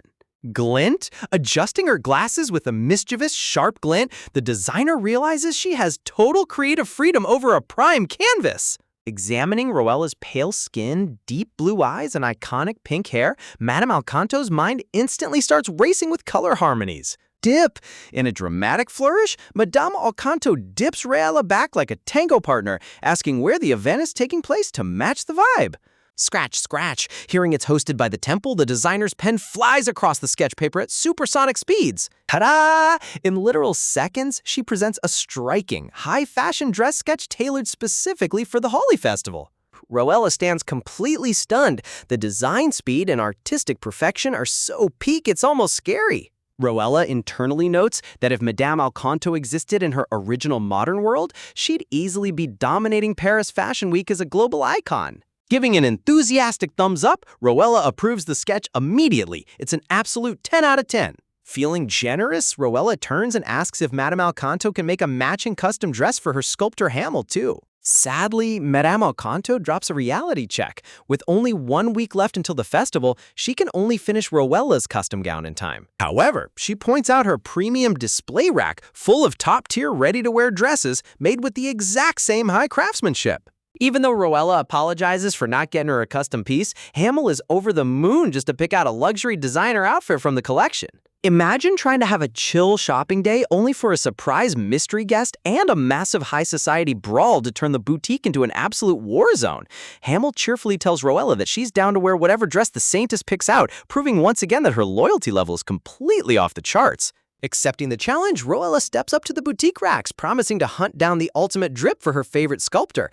Honestly, watching these two bond over high fashion is the wholesome content we all needed today. Sifting through rows of luxury gowns, Roella plays harsh fashion critic. This one is way too flashy, that one is basic, and the color on the third is totally off. But check out that shadowy figure sliding into the frame behind her. Suddenly, a sharp fan points directly at a gown as a chic woman in a giant hat casually drops some expert style advice. Talk about an elite entry. The art design on this new character's outfit is honestly top-tier fashion goals. Roella takes a closer look at the suggested gown and realizes the stranger's eye for design is actually chef's kiss level perfection. It's elegant, tailored, and practically screaming Hamill's name. Turning around with a bright smile, Roella thanks the stylish lady for the clutch recommendation, but naturally asks who this mysterious trendsetter even is. The woman smiles with total confidence under her wide-brimmed hat, introducing herself as Nia and casually inviting the Saintess to drop the stiff formal speech. Roella's internal brain search starts running at maximum speed. Wait, Nia? She digs through every memory of the original novel, but this name doesn't exist anywhere. Did her actions just unlock a secret side quest NPC? Nia chuckles, explaining that Roella's front-page fame after busting that illegal pawn shop ring makes her impossible to miss. Plus, she saw today's epic pickpocket tackle with her own eyes. Blushing like crazy, Roella tries to keep her cool as Nia gushes over her saintly heroics. Seriously, being famous in fantasy webtoons always comes with a 100% chance of sudden social excitement. Refocusing on the mission, Roella points out the outfit to Hamill, whose eyes instantly sparkle like she just won the lottery. Nia asks if the dress is a gift, and Roella proudly confirms that her MVP sidekick deserves nothing less than the finest luxury threads for all her hard work. Hamill is practically crying tears of joy, while Nia drops a quiet, sly smirk behind her fan. Wait, why does that grin feel like she knows way more than she's letting on? Ordering the dress on the spot, the salon attendant swoons at how incredibly generous Roella is to her staff. It's official. Roella is single-handedly running a masterclass in how to be the ultimate boss. Nia laughs and slips up, saying she feels like a blessed empress. Wait, empress? She catches herself mid-sentence with a look of pure panic, while Roella and Hamill just stare in utter confusion. Panicking at her own massive slip-up, Nia rapidly backtracks, loudly claiming she met a proud citizen of the Emperor's domain. Nice save, but that was totally suspicious. Roella blinks in complete disbelief. Is this woman just insanely patriotic, or is there a royal secret hiding beneath that giant hat? Shaking off the awkward slip, Nia flips her fan open with a flourish, declaring that their random meeting in the boutique must be pure cosmic fate. Invading Roella's personal space with zero hesitation, Nia bluntly asks if they can skip the small talk and become instant besties. Turning her social beam onto Hamill, Nia asks her to be friends too, and Hamill instantly agrees because anyone who hypes up the Saintess is automatically an S-tier ally. Grabbing both of their hands, Nia demands complete casual vibes from now on. No titles, no rules, just pure, unadulterated friendship. Roella stands frozen as this hyper-extrovert steamrolls right past her personal boundaries before she even gets a chance to say yes. Flashing back to her past life, grinding endless shifts in a Korean convenience store, Roella remembers she was always way too busy surviving to make real friends. Realizing this eccentric lady actually seems warm and genuine, a sweet smile softens Roella's face. She officially agrees, making Nia her very first genuine friend in this reincarnated fantasy world. Seeing Roella finally make real connections without political motives hits right in the feels. But right on cue, the universe decides peace lasted way too long. Cue the dramatic heel clicking of a red-haired intruder. It's Helena, strutting into the salon with maximum snob energy and asking what Roella is doing in a high-end boutique like this. Roella turns around with an instant death stare. Seriously, why does this antagonist show up like an unskippable annoying side quest everywhere they go? Roella deadpans that she's obviously dress shopping, while Helena mocks her for finally ditching the gaudy outfits her servants used to pick out for her. Helena sneers, claiming that Madame Alcanto's creations aren't meant for just anybody walking off the street. She smugly claims these gowns demand true noble class, and that Roella wearing one would just cheapen the brand and humiliate the designer. Helena warns her not to drag down the Duke's high reputation, while Rowella just sighs internally at how this girl literally thrives on starting fights over nothing. Rowella considers taking the high road and leaving to save her good mood, but Nia steps up and oh boy, she is not about to let this slide. Nia turns around with a bright, sugary, sweet smile, loudly greeting Helena as the freeloading relative living off Duke Brietta's charity. With maximum polite shade, Nia details how Helena's family went broke after her father passed, forcing the Duke to pity fund her lavish lifestyle. Boom! Helena's face turns bright red as her entire pretentious facade explodes into pure rage.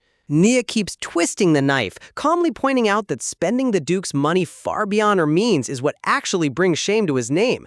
Absolute savage verbal destruction.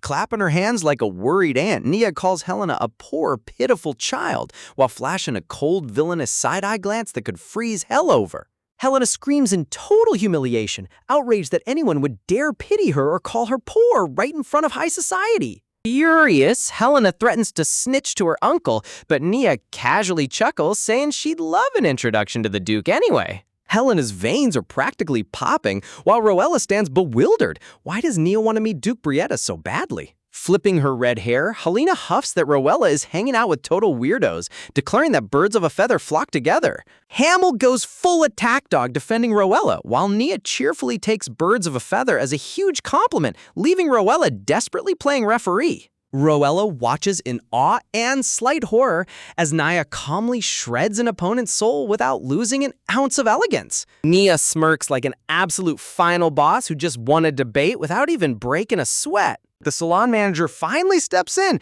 politely telling Helena to lower her voice or get thrown out of the building. Completely unhinged, Helena shrieks at the attendant, accusing the whole shop of looking down on her wealth. In a total temper tantrum, Helena rips a luxury dress right off the display rack. Screaming at the top of her lungs, she vows to buy out the entire collection just to prove she has money. Helena slaps her black card down, ordering every single dress shipped to her mansion, while Rowella sweats, wondering if the Duke's allowance can even cover this massive impulse buy. Talk about peak comedy. Just as Helena turns to leave, a slip of paper slips from her fingers and flutters down to the floor right in front of Rowella. Rowella bends down to pick it up, only to freeze when she reads the crest. It's a luxury bag check signed directly from Demos Kellyan's private account. Mind completely blown, Rowella starts connecting the dots in horror. Why on earth does Helena have money linked to the shadowy underworld kingpin when they never even met in the novel? Dark, ominous purple roses bloom in Rowella's mind as the heavy mystery deepens, warning her that the original storyline is completely spiraling out of control. Suspicion burning in her eyes, Rowella wonders if someone high up is secretly feeding Helena insider information behind the scenes. Flashing a ridiculously condescending smirk over her shoulder, Helena cackles that the saintess better try her best at the event, strutting off like she owns the whole kingdom. Rowella's veins are practically popping from sheer annoyance. Seriously, someone needs to sentence Helena to 3 consecutive retail shifts just so she learns what hard work feels like. Shaken off the rage, Rowella bids a warm farewell to her new bestie Nia, making a solemn vow to catch up over tea as soon as this chaos settles down. Standing alone by the sunlit window, Nia watches Rowella leave with a mysterious, satisfied gaze that practically screams secret mastermind energy. Cut to a sweeping, majestic view of the Imperial Palace bathed in a glorious golden sunset. Talk about a cinematic scene transition. Inside the royal corridor, a frantic Imperial aide clutching a mountain of paperwork spots Nia and gasps, asking if Her Majesty sneaked out into the city in disguise yet again. Sliding off her massive designer hat, Nia casually confirms she took a little stroll and picked up an absolutely delightful new best friend along the way. Boom! Plot twist of the century. Nia is literally the Empress herself. Radiating top-tier royal aura, she chuckles that since her new buddy is throwing a massive festival, she obviously has to attend. The glasses-wearing aide frantically nods along, confirming that the Saintess's completion ceremony invention is coming up fast. Before his brain catches up and he totally loses his mind. Screaming in sheer panic, he demands to know how she casually befriended the Saintess, while Empress Nia just giggles like a mischievous anime villain. Strutting away with supreme grace, Empress Nia hums to herself, fondly remembering how adorable and straightforward Rowella was during their boutique meeting. Look at that elite villainous-style smirk on Her Majesty's face. Honestly, if I had the power to casually drop into town in disguise and adopt the main character as my bestie, I'd be smiling like that too. Fast forward to Vention. Rowella arrives at the plaza alongside Prince Hildion to inspect the newly completed charity fountain setup. Sparkling water trickles into the basin as Rowella steps forward, only for her eyes to lock onto something huge sitting right on top. Framed by ethereal light sits a beautifully carved stone figure wrapped in a hooded robe holding a sacred water pitcher. Wait a second. Rowella rubs her eyes in total disbelief. That isn't a goddess statue. That's literally a giant hyper-detailed statue of herself. Flashing back to Hamel proudly giving a thumbs up with her hammer, Rowella breaks out in a cold sweat, realizing her hyperactive sculptor built a shrine dedicated to her boss. Rowella internally panics, imagining the townspeople whispering that the Saintess is so wildly self-absorbed, she built a giant statue of herself under the guise of charity. Talk about a cringe crisis. Standing beside her, Hildion admires the intricate craftsmanship, complimenting the master sculptor's unbelievable talent, while Rowella internally hyperventilates next to him. Turning around with a dazzling, hero-level smile, Hildion softly remarks that he genuinely loves it and thinks it makes the ceremony infinitely more special. Rowella nervously asks if it doesn't look a little weird, but Hildion reassures her that standing there like Lucera's divine messenger will actually make the locals feel warm and welcomed. Letting out a massive sigh of relief, Rowella decides to roll with it, mostly because the festival starts in 2 days and there's zero time to sledgehammer a giant stone clone.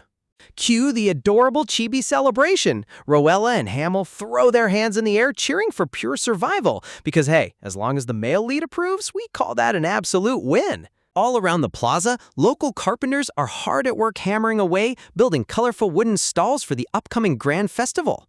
Walking down the vibrant decorated street, Hildion explains that he authorized local residents to set up vendor stalls to sell regional food and handcrafted goods during the 2-day event. Rowella's eyes widen with respect, realizing Hildion wants every visiting outsider to fall in love with Vention's rich culture and unique local charm. As visuals of smiling townspeople sharing fresh bread fill the frame, Hildion passionately explains his goal to revive the lively, joyful atmosphere the district lost due to past security issues. Bathed in a soft floral glow, Hildion smiles warmly, expressing his heartfelt wish for Vention to finally shine bright under the spotlight again. Rowella gazes up at him in awe, her heart skipping a beat as her internal main character radar goes off in full force. Starry-eyed, Rowella internally swoons over what an absolute golden retriever male lead Hildion is, making Hildion tilt his head in confusion and ask if there's something weird on his face. Rowella smirks and hits him with the classic pickup line, telling him he's got pure handsomeness on his face, leaving the smooth prince blushing like a red tomato. Glancing up at the rustic Vention rooftops, Rowella smoothly changes the subject, asking about the planned orchestra performance and street dance scheduled for the opening night. But deep down, Rowella starts sweating. Wait, a festival dance means everyone is expected to bring a partner, which was totally not in her survival blueprint.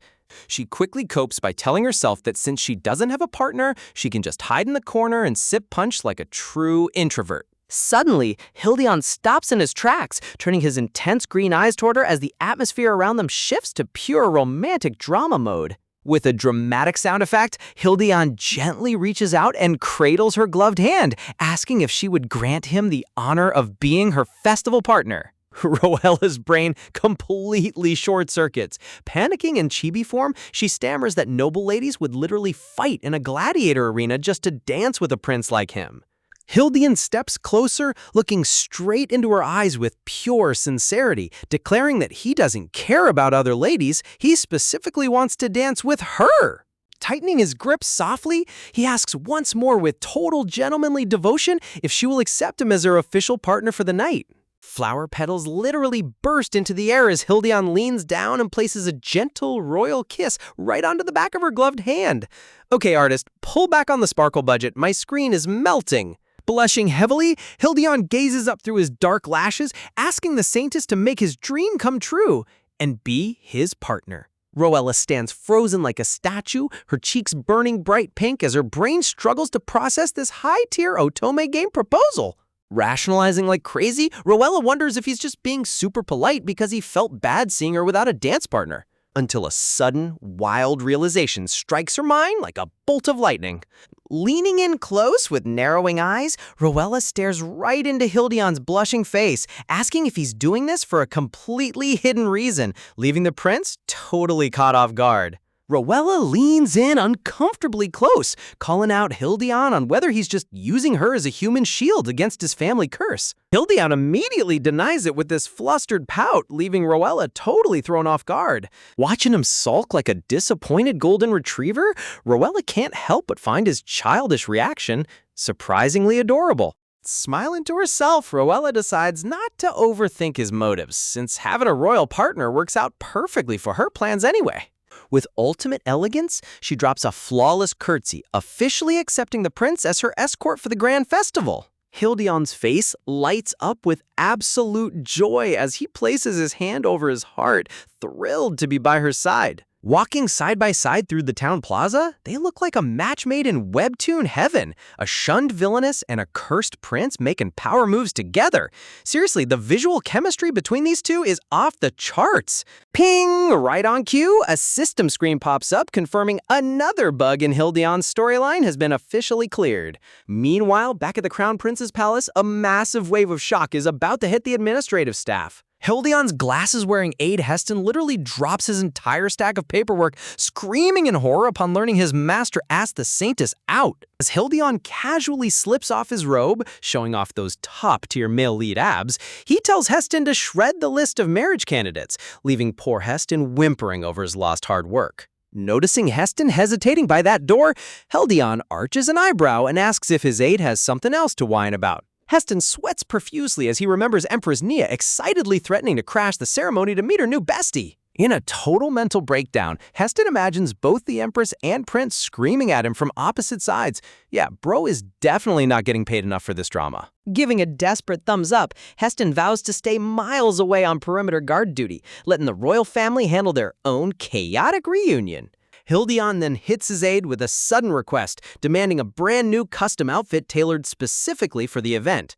Teasingly calling him out for wanting matching couple outfits with Rowella, Heston agrees to summon the kingdom's top tailors first thing in the morning. Thud. The moment Heston leaves, Hildion collapses onto the sofa like a smitten teenager, clutching his face in total romance overload. Lying on the cushions, he blushes intensely as he replays their conversation about coordinating white outfits for the temple ceremony. He can't get Rosella's sharp, mesmerizing eyes out of his head no matter how hard he tries. Flashing back to their walk, Rowella had suggested dropping formal titles, offering to call each other by their actual names now that they're partners. When she stammered his name Hillion with bright pink cheeks, it practically melted the prince's heart into liquid gold. Back in the present, Hildion covers his burning face with both hands, groaning in pure romantic agony. Clutching his pounding chest, he whispers to himself that hearing his name on her lips was the sweetest sound in the entire world. Fast forward through a smooth atmospheric transition, there are now only 2 days left until the grand fountain completion ceremony. Cut to a eerie, moonlit view of Duke Kellion's shadowy mansion where dark schemes are brewing in the dark. Inside a lavish hall, the blonde playboy Demos Kellion relaxes in a lace shirt as his butler presents him with a letter on a silver tray. Learning that Helena went on a massive shopping spree at the salon, Demos smugly orders the bill paid, promising to pick her up in 2 days. Swoosh, heavy, dark purple aura fills the room as a terrifying shadow looms over Demos from behind. Demos turns around in sheer panic as his father, Duke Kellion, stomps into the room, demands to know why he switched targets. Slap! Without a second thought, the furious Duke strikes Demos right across the face with a brutal smack. Talk about intense family dynamics. Duke Kellion roars in absolute fury, berating his useless son for letting Saintess Rowella's public reputation soar to untouchable heights. He fumes that even the corrupt priests who doubted her are now taking her side, making it impossible to accuse her of being an imposter. A glowing vision of Rowella praying gracefully highlights just how thoroughly she has won over the hearts of the entire kingdom. All their years of meticulous preparation and dark political maneuvering are on the verge of crumbling into dust. Standing over his cowering son, the Duke sneers that Demos failed to seduce one simple girl and is now wasting time playing house with Helena. Scrambling to his feet, Demos frantically insists he has a foolproof master plan, claiming Helena's dress bill was just an investment for Roella's destruction. Demos reveals that Helena's burning humiliation and petty hatred make her the ultimate pawn to bring Roella down. Helena smirks like a true maniac, biting her gloved finger as she vows to erase that smug smile off Roella's face forever. Clutching Demos' secret agreement letter, Helena seals an evil alliance aimed entirely at destroying the House of Brietta. Duke Kellyan narrows his eyes, confirming that the strike will take place during the high-profile fountain ceremony in just 2 days. Demos reveals he has already bribed corrupt newspaper agencies loyal to their family line, ready to print smear campaigns and broadcast fake news about the Saint's supposed evil deeds the second the trap springs. Looking over the balcony, Duke Kellyan asks if Demos' recent trip to Venshin was specifically to set up this public execution. Demos breaks out into a chilling, villainous grin, confirming that every single trap has been set with lethal precision. Under the bright stained glass window, Demos dramatically declares that the Saintess will suffer a catastrophic downfall from which she can never recover. Surrounded by dark, thorny roses, Demos cackles maniacally about dragging Roella straight into the eternal abyss. Man, this villain is hitting peak dramatic flair. The big day finally arrives. Whispering crowds gather around the decorated Venshin Plaza, eagerly inspecting the newly built fountain setup. Step, step. Dressed in majestic white and purple ceremonial robes, a mysterious white-haired high priest slowly ascends the marble steps. Adjusting his chain monocle, the sharp-eyed priest stares intently at the setup with a cold, calculating expression that hints at major drama ahead. Stepping onto the grand marble stage, the elegant high priest Victor bows with utmost reverence, officially introducing himself to the eager crowd gathering in the plaza. With a gracious sweep of his arm, Father Victor announces the grand unveiling of the holy fountain before inviting Saintess Roella to step forward and take center stage. Walking out hand in hand like royalty straight out of a fairy tale, Roella and Prince Hildion look absolutely stunning in their matching, high-fashion royal blue and white attire. Dressed to absolute perfection, Roella looks like an ethereal goddess, radiating pure grace and nobility under the bright sunlight. Seriously, the artist went all out on the sparkle effects for the scene. The crowd immediately erupts into wild murmurs of admiration, completely mesmerized by the Saintess's breathtaking beauty and undeniable elegance. But behind that perfectly composed smile, Roella is low-key panicking as she glances out at the massive sea of people staring back at her. Shrinking into a full chibi crisis mode, Roella sweats profusely on stage, terrified that one tiny slip-up in front of this massive crowd could totally ruin her reputation. Sensing her sudden anxiety, Hildion leans in close, his voice dropping into a smooth, soothing whisper right by her ear. Stepping right behind her like an absolute protective bodyguard, Hildion softly assures her that no matter what crazy incident occurs, he'll personally handle it, so she can face the crowd with complete confidence. Giving her a heartwarming, drop-dead gorgeous smile, Hildion proves once again why he's top-tier melee material. Okay, someone give this prince a trophy already. Reassured by his gentle words, Roella offers a soft smile of her own, thanking the prince for always having her back. Turning toward the vast plaza under the clear blue sky, Roella prepares to kick off her grand public speech to the Empire. With ultimate elegance, she offers a polite curtsy and expresses her deepest gratitude to the citizens and the temple officials for making this day possible. Swoosh! With a dramatic flair, Priest Victor pulls back the massive white drape, finally revealing the spectacular monument hidden beneath. Water cascades down gracefully from a majestic, hand-carved stone statue of a hooded holy maiden pouring water from a pitcher into the shimmering basin below. The crowd gasps in sheer amazement, their eyes shining as they marvel at the gorgeous water display and exquisite craftsmanship. Taking the spotlight once again, Roella pulls out a shining gold coin, holding it up so everyone in the crowd can see as she explains the true secret behind the fountain. Ding! With a flick of her wrist, she tosses the gleaming coin high into the air with playful charm. Plop! The coin lands right in the crystal clear water with a satisfying splash, sending gentle sparkles rippling across the surface. Clasping her gloved hands together in a gentle posture, Roella demonstrates how everyone can make a wish by simply tossing a coin into the water and offering a sincere prayer. Gazing out with a radiant smile, she softly explains that she just offered her own prayer for everyone's everlasting happiness and prosperity. She goes on to reveal that every coin thrown into the fountain will serve as a direct donation to the temple, ensuring their earnest prayers reach the gods directly. As the pristine water flows continuously from the holy vessel, Rowella declares that this fountain belongs entirely to the citizens of the empire. Surrounded by a magical burst of blue blossoms, Rowella vows that she will personally continue praying for every single person standing before her. A young girl in the audience looks on with wide, starry eyes, completely captivated by the saint's warmth and generosity. Cheers! The entire plaza erupts into thunderous applause and joyous shouting, completely won over by Rowella's brilliant concept. Townspeople wipe away tears of gratitude, praising the saintess for coming up with such a thoughtful and holy initiative to help the common folk. Rowella lets out a quiet sigh of relief, thrilled to see the crowd embracing her wishing fountain idea even better than she could have ever hoped. Tap! Suddenly, the joyful atmosphere shatters as a heavy, deliberate footstep echoes loudly against the stone platform. Out of nowhere, the golden-haired playboy Demos Kellyan and a smirking Helena stride into the plaza, loudly challenging Rowella's words right in front of the public. Rowella's eyes widen in utter surprise as she turns around, caught completely off guard by their sudden, uninvited arrival. Smirking like classic comic book villains, Demos and Helena dramatically mock the saintess, accusing her of using holy prayers as a pathetic cover for public extortion. Furious at the absurd accusation, Rowella snaps back, demanding to know what kind of ridiculous nonsense they're trying to pull. Gesturing smugly toward the coins sitting in the water, Demos loudly questions how anyone can actually trust where that donation money is going.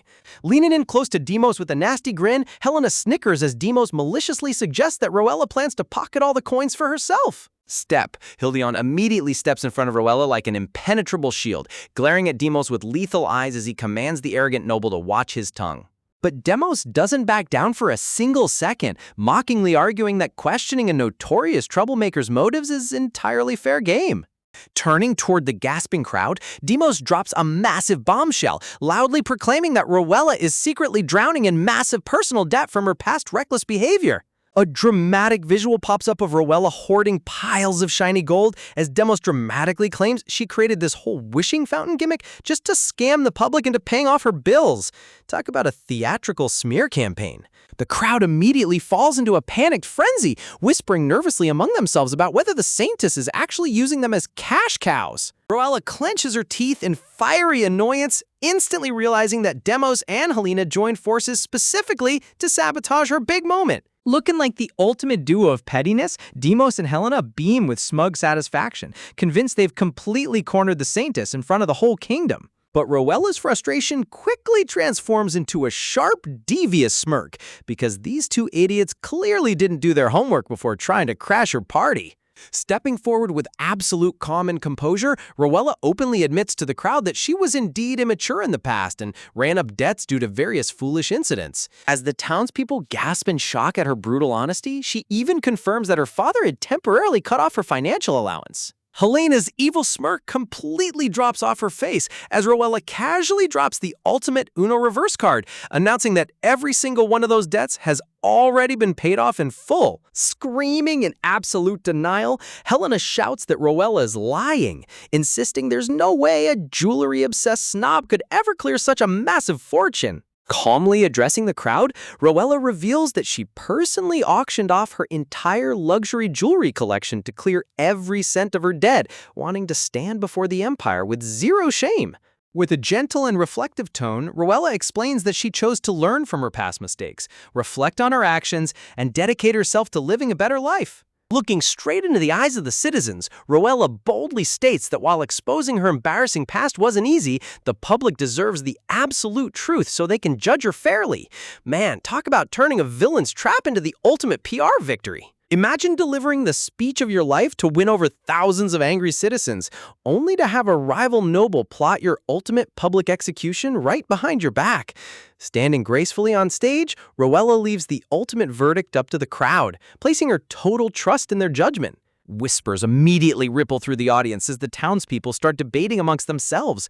They recall hearing nasty rumors about her past, but seeing her openly admit her flaws and sell off her prized jewelry to settle her debts has them completely reevaluating her character. Another citizen chimes in, agreeing that no deceitful noble would travel all the way to a public plaza just to put on an act. Besides, every recent story circulating about the Saintess has praised her immense kindness. In adorable chibi form, Roella nods along internally with total satisfaction, thrilled that her past good deeds like shutting down an illegal pawn shop and capturing a petty thief are finally paying massive PR dividends. A radiant aura surrounds the scene as the universal truth hits home. This is exact proof why karma always pays off when you choose to live an honest life. Clasp!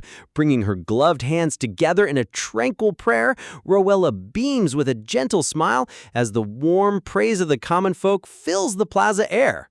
She knows that no matter what toxic rumors her haters try to sling next, her newly forged reputation with the public is practically ironclad. Meanwhile, Demos and Helena are standing on the sidelines, sweating absolute bullets.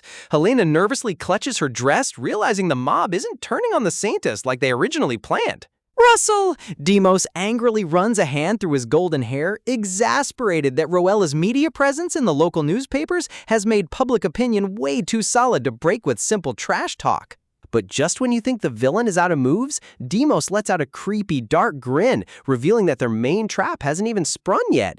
Man, this guy really takes being a hater to a professional level. With an innocent, glowing smile, Roella signals that it's time to smoothly shift into the next phase of the grand ceremony. The atmospheric pressure drops as the narrative prepares for the oncoming disaster scheduled for this exact moment. Glancing sideways with intense hesitation, Helena asks Demos if they really have to execute this insane scheme according to their secret deal. She stares intently at Demos, demanding an absolute guarantee that her personal safety will be protected no matter what goes down. Smirk! Demos flashes a charming yet totally fake smile, smoothly promising her that everything will go off without a hitch and that her glorious reward is guaranteed. Rule number 1 of manhwas: never trust a guy whose eyes are permanently shaded in evil lighting. Tap tap. Stepping back onto the main stage, Helena watches Roella and Prince Hildeon with a complex look, pretending to admire how her sister has completely turned over a new leaf. Putting on her best award-winning fake smile, Helena dramatically gasps about how relieved she is,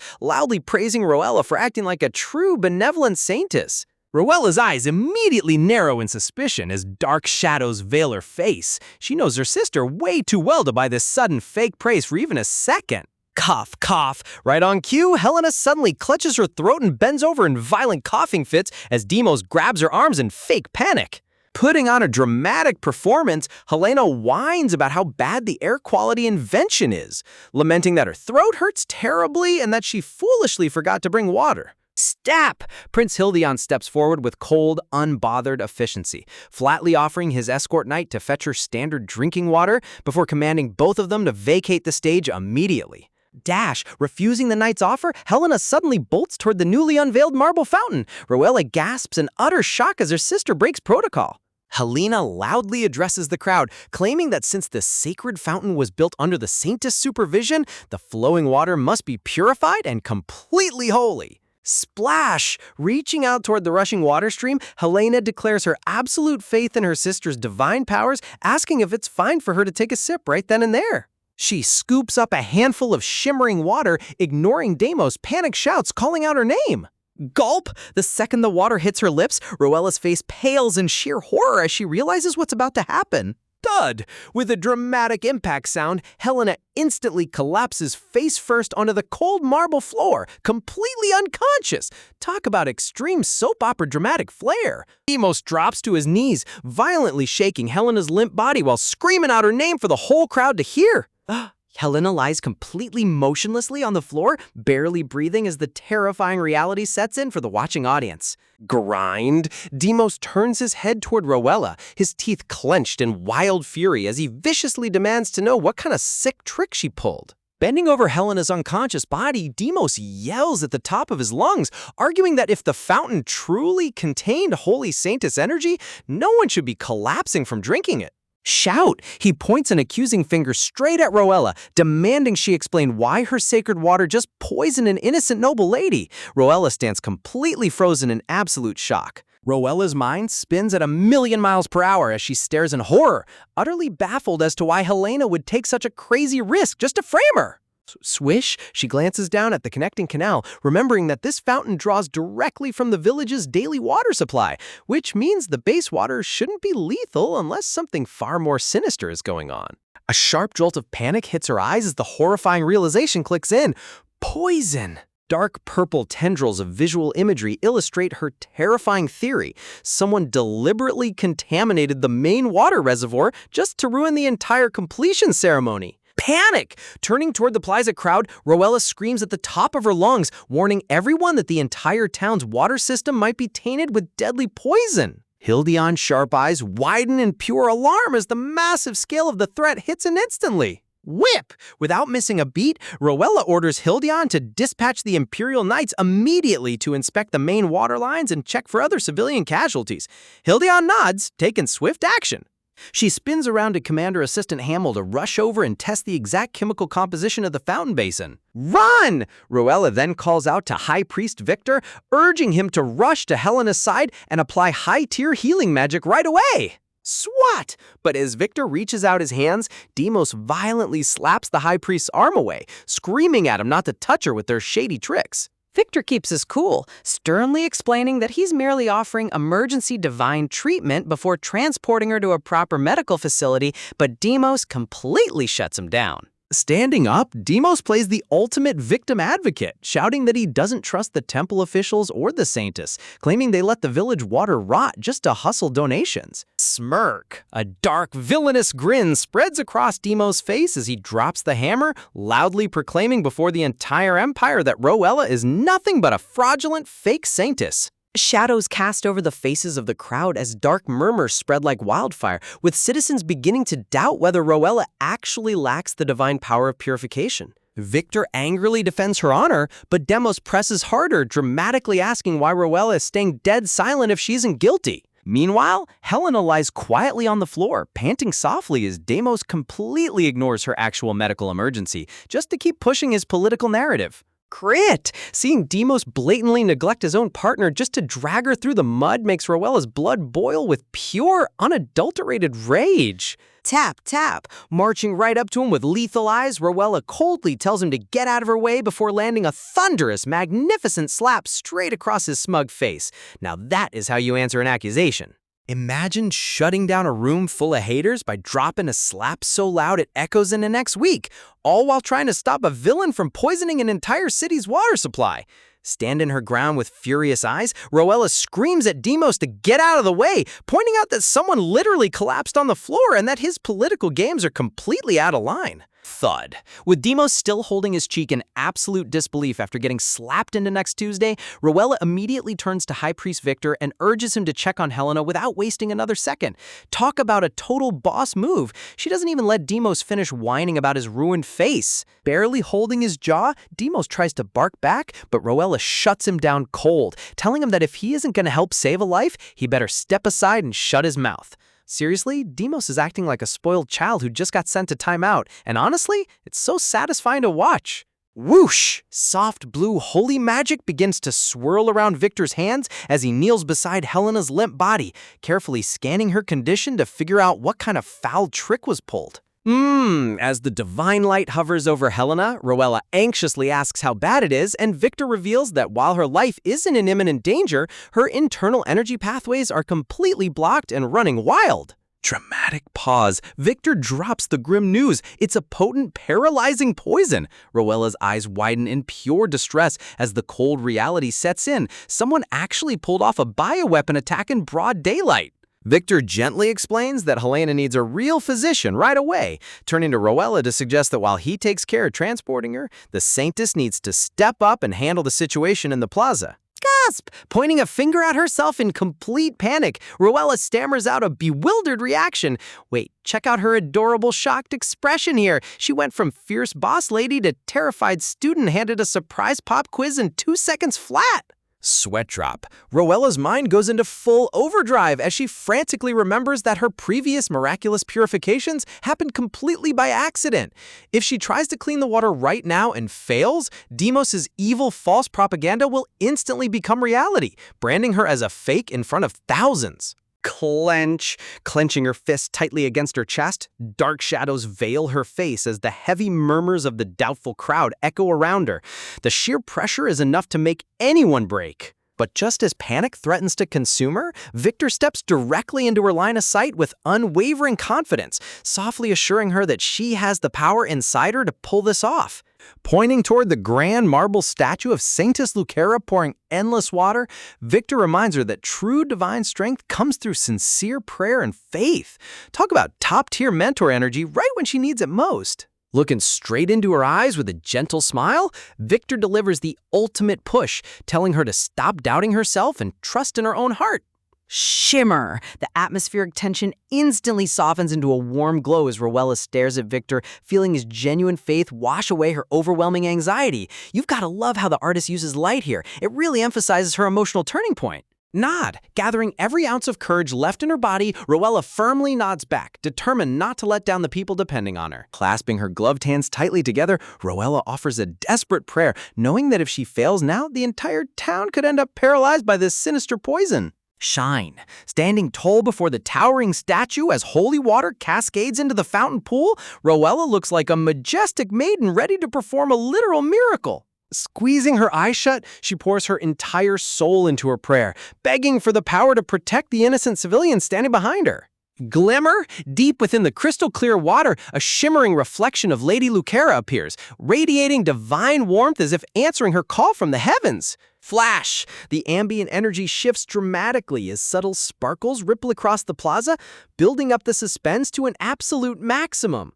Closing her eyes tighter, Roella internally begs both Lady Lucera and her mysterious hidden system window to lend her strength just this once. Seeing her stand in silent prayer, the anxious townspeople begin to murmur among themselves, completely confused about what the Sanctus is trying to achieve. Point! Suddenly, a sharp voice cries out from the crowd, pointing directly toward the main stage as something unbelievable begins to unfold. Whoosh! A massive wave of brilliant blue divine magic erupts from the fountain statue, enveloping the entire plaza in a breathtaking, blinding light. Sensing the overwhelming surge of power, Victor gasps, softly stunned by the sheer volume of holy energy expanding throughout the air. Smile! A proud, knowing smile spreads across Victor's face as he realizes her true power has finally awakened beyond any shadow of a doubt. Man, seeing a mentor's proud reaction is always so wholesome. Enveloped in a radiant pillar of turquoise light, Roella looks like an actual goddess descended to Earth. Ding! Right on cue, a glowing game system window pops up with a loud chime declaring the completion of a hidden mission to purify Vincent's water supply. Exhaling a soft breath, Roella opens her eyes, feeling a warm sensation spread through her body, but internally wondering if the purification ritual actually worked. She turns nervously toward Victor to ask for confirmation, and Victor immediately steps forward to inspect the water himself. Ripple! Dipping his fingers into the glowing fountain pool, Victor channels his sensory magic to analyze the chemical makeup of the liquid. Beam! Turning back with a brilliant smile, Victor reassures her that the water is completely clean. Roella's eyes light up with pure, unadulterated excitement. Spinning around to face the crowd, Roella cheerfully announces that the fountain water has been totally detoxified and that everyone can breathe a huge sigh of relief. But instead of roaring cheers, awkward silence fills the square as the villagers look at each other with heavy hesitation. Whispers immediately break out among the crowd, with people worrying whether the Sanctus is just putting on a show to keep them calm after watching Helena collapse earlier. Gulp!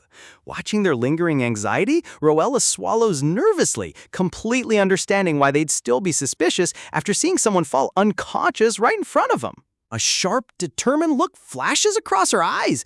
She realizes there's only one extreme way to shatter their doubts once and for all. Step! Victor gasps out her name in surprise as Roella suddenly marches back toward the edge of the fountain. Flourish! Standing gracefully beside the stone basin, Roella silently resolves to give them absolute, undeniable proof. Gulp, gulp. Without a single second of hesitation, Roella scoops up a handful of the fountain water and drinks it straight down in front of everyone. Now that's what I call putting your life on the line for publicity. Gasp! The entire crowd screams in sheer horror, convinced they're about to watch another noble drop dead right on stage. Wiping her lips with the back of her hand, Rowella exhales calmly, completely unharmed by the water. Glow. A warm, peaceful light surrounds her, proving that her body is operating at peak health. Standing proud with her hand over her chest, Rowella loudly declares that she drank the water and is perfectly fine, confirming beyond a shadow of a doubt that the fountain is 100% purified.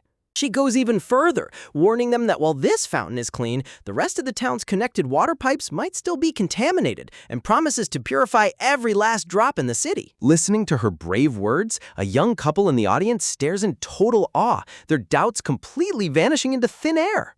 Nod. The young man nods in firm agreement, completely sold on her genuine selfless dedication. Cheer! Suddenly, the entire plaza erupts into thunderous applause as citizens raise their hands, enthusiastically shouting that they'll follow her lead and help however they can. Smile!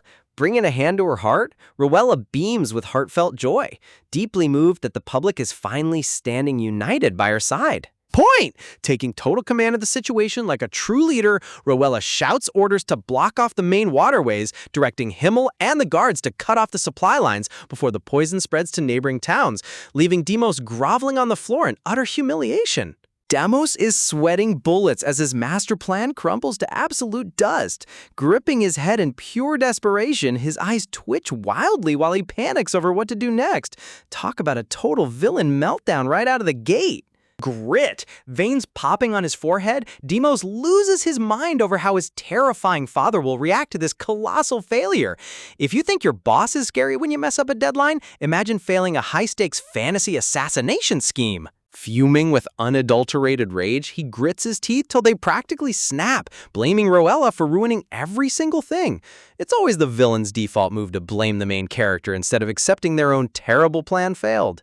Smirk. Pulling out another vial of lethal poison, Demos gets a sinister grin on his face, resolving to dump it back into the water supply to frame Rowella. Seriously, this guy's evil logic is insane. He gets caught once and his backup plan is just, let me do more biological warfare. Tap! Just as he's about to drop the poison, a glamorous lady in a giant pastel hat swoops in and slaps his hand away, sending the vial crashing down. Now that is how you make an entrance. She didn't even drop her fan while stopping a crime. Swoosh. Demos stumbles back in utter shock, yelling at her to identify herself and demanding to know how she dared touch him. But the mysterious lady just fans herself gracefully, casually remarking that she really despises men with such trashy manners. Whack! Without missing a beat, she grabs her folded fan and jabs it straight into Demo's stomach, leaving him gasping for air. You've got to love how Manhwa artists can turn a basic fashion accessory into a lethal blunt force weapon. Thud! Demos hits the pavement unconscious, completely knocked out cold. Standing over him like an absolute boss, the lady coldly promises to hear his full confession once he's locked behind bars, leaving his broken poison vial on the floor. Glint! Smirking back over her shoulder with a sharp, gorgeous glint in her eyes, she tells him to brace himself, looking like an absolute queen who just took out the trash. Shimmer! Flashing a coy smile, she warns that getting in her friend's way comes with a steep price, while over in the background, Rowella stands next to Himmel with her jaw practically glued to the floor in shock.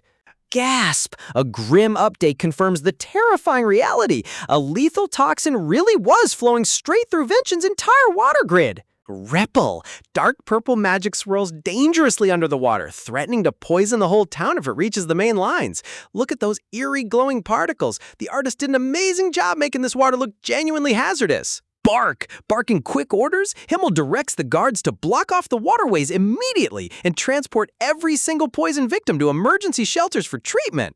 Whoosh! Hovering above the aqueducts, Himmel channels her magic to raise massive stone barriers, successfully sealing off the infected currents before they ruin surrounding regions. Talk about total clutch energy in a crisis. High Priest Victor and his holy squad immediately kneel beside the writhing patients, surrounding them with gentle blue light to neutralize the venom before it turns fatal. Shine! With the citizens' lives hanging in the balance, Rowella focuses every ounce of her remaining strength into a massive purification spell to save the water supply. Clasping her gloved hands tightly against her chest, Rowella closes her eyes in deep prayer, pouring her entire soul into protecting the people behind her. Swirl! Brilliant waves of turquoise magic erupt around her body like a divine tornado, making her look like a majestic goddess who descended from the heavens. The visual effects here are top tier. The bright cyan magic contrasts so well with her royal blue dress. Exhausted but deeply relieved, Rowella watches as the crazy first day of the grand fountain opening ceremony finally comes to a chaotic close. Nightfall. As darkness settles over the peaceful kingdom, the second day of the festival kicks off under a beautiful starry sky. Chuckle! Over at a local tavern, two townspeople share a drink, shaking their heads in disbelief over how close the entire town came to becoming a pile of corpses yesterday. Clink! Tavern owners hand out free food and mugs of ale, cheerfully telling everyone that the food is 100% poison-free now that the Saintess healed all the patients in a single day. Watching the lively crowd from a distance, a figure wrapped in a hooded cloak quietly listens to the villagers singing her praises. It's honestly so satisfying to see the public go from doubting her to totally worshiping her. Cascade. Crystal clear holy water flows gracefully from Saintess Lucera's statue, casting a peaceful glow over the citizens gathering in the square. Flick. A local guy steps up to toss a coin into the fountain pool, prompting his buddy to laugh and ask if he's actually making a wish. Ping! Tossing his coin into the water, the guy jokingly asks if he should wish to strike it rich, while an older woman reminds him that family peace and good health come before any treasure. Smirk. Pulling back her hood to reveal her face, Rowella smiles warmly to herself, super relieved to see the villagers enjoying the fountain safely after all that insane drama. Clench, but her mind wanders back to the villainous Helena, remembering how the red-haired girl was shaking with rage and fear, realizing she was set up. Shout! In fact, right after waking up, Helena blushed furiously with tears in her eyes, screaming at Rowella that she'd never thank her for saving her life before running off. Talk about peak tsundere energy. She literally gets saved from deadly poison and responds with pure attitude. Tap, tap, tap. Rowella called out after her to wait so they could monitor her health, but Helena sprinted away like her life depended on it. Dash. Leaving the village without looking back, Helena vanished before anyone could ask her what really happened behind the scenes. Think, reflecting on her dramatic exit, Rowella realizes that despite all of Helena's petty bullying, the girl didn't actually hold any real malice in her heart. Sweat drop! In an adorable chibi moment, hooded Rowella sighs over how stubborn Helena was, wishing she could have just been honest and said a simple thank you. Sunset. Sitting on a wooden bench in the warm twilight, Rowella rests her chin on her hand, deeply suspicious of how caught off guard Helena looked when the poison broke out. Ponder. Connecting the dots, Rowella realizes Demos was the only one capable of pulling off such a ruthless poison scheme. But did he act completely alone? Dramatic flashback. Remembering Demos' evil smirk, she wonders if Helena was just trying to pull a childish prank, only to get dragged into his sinister plot. Notice how the dark shadows over Demos make him look like a total snake compared to Helena. Look around. Scanning the quiet plaza, Rowella's eyes narrow as she remembers how Demos somehow slipped away in the chaos before anyone could lock him up. Clinch! Fuming with righteous fury, Rowella raises her fists, declaring that setting her up with a swindler was bad enough, but threatening innocent lives crosses the line, and she's not letting him get away with it. Step. Walking into a shadowed alleyway as dusk falls, Rowella resolves to hunt him down and make him pay for his unforgivable crimes. Whoosh! Suddenly, a heavy, dark cloak is draped over her shoulders from behind.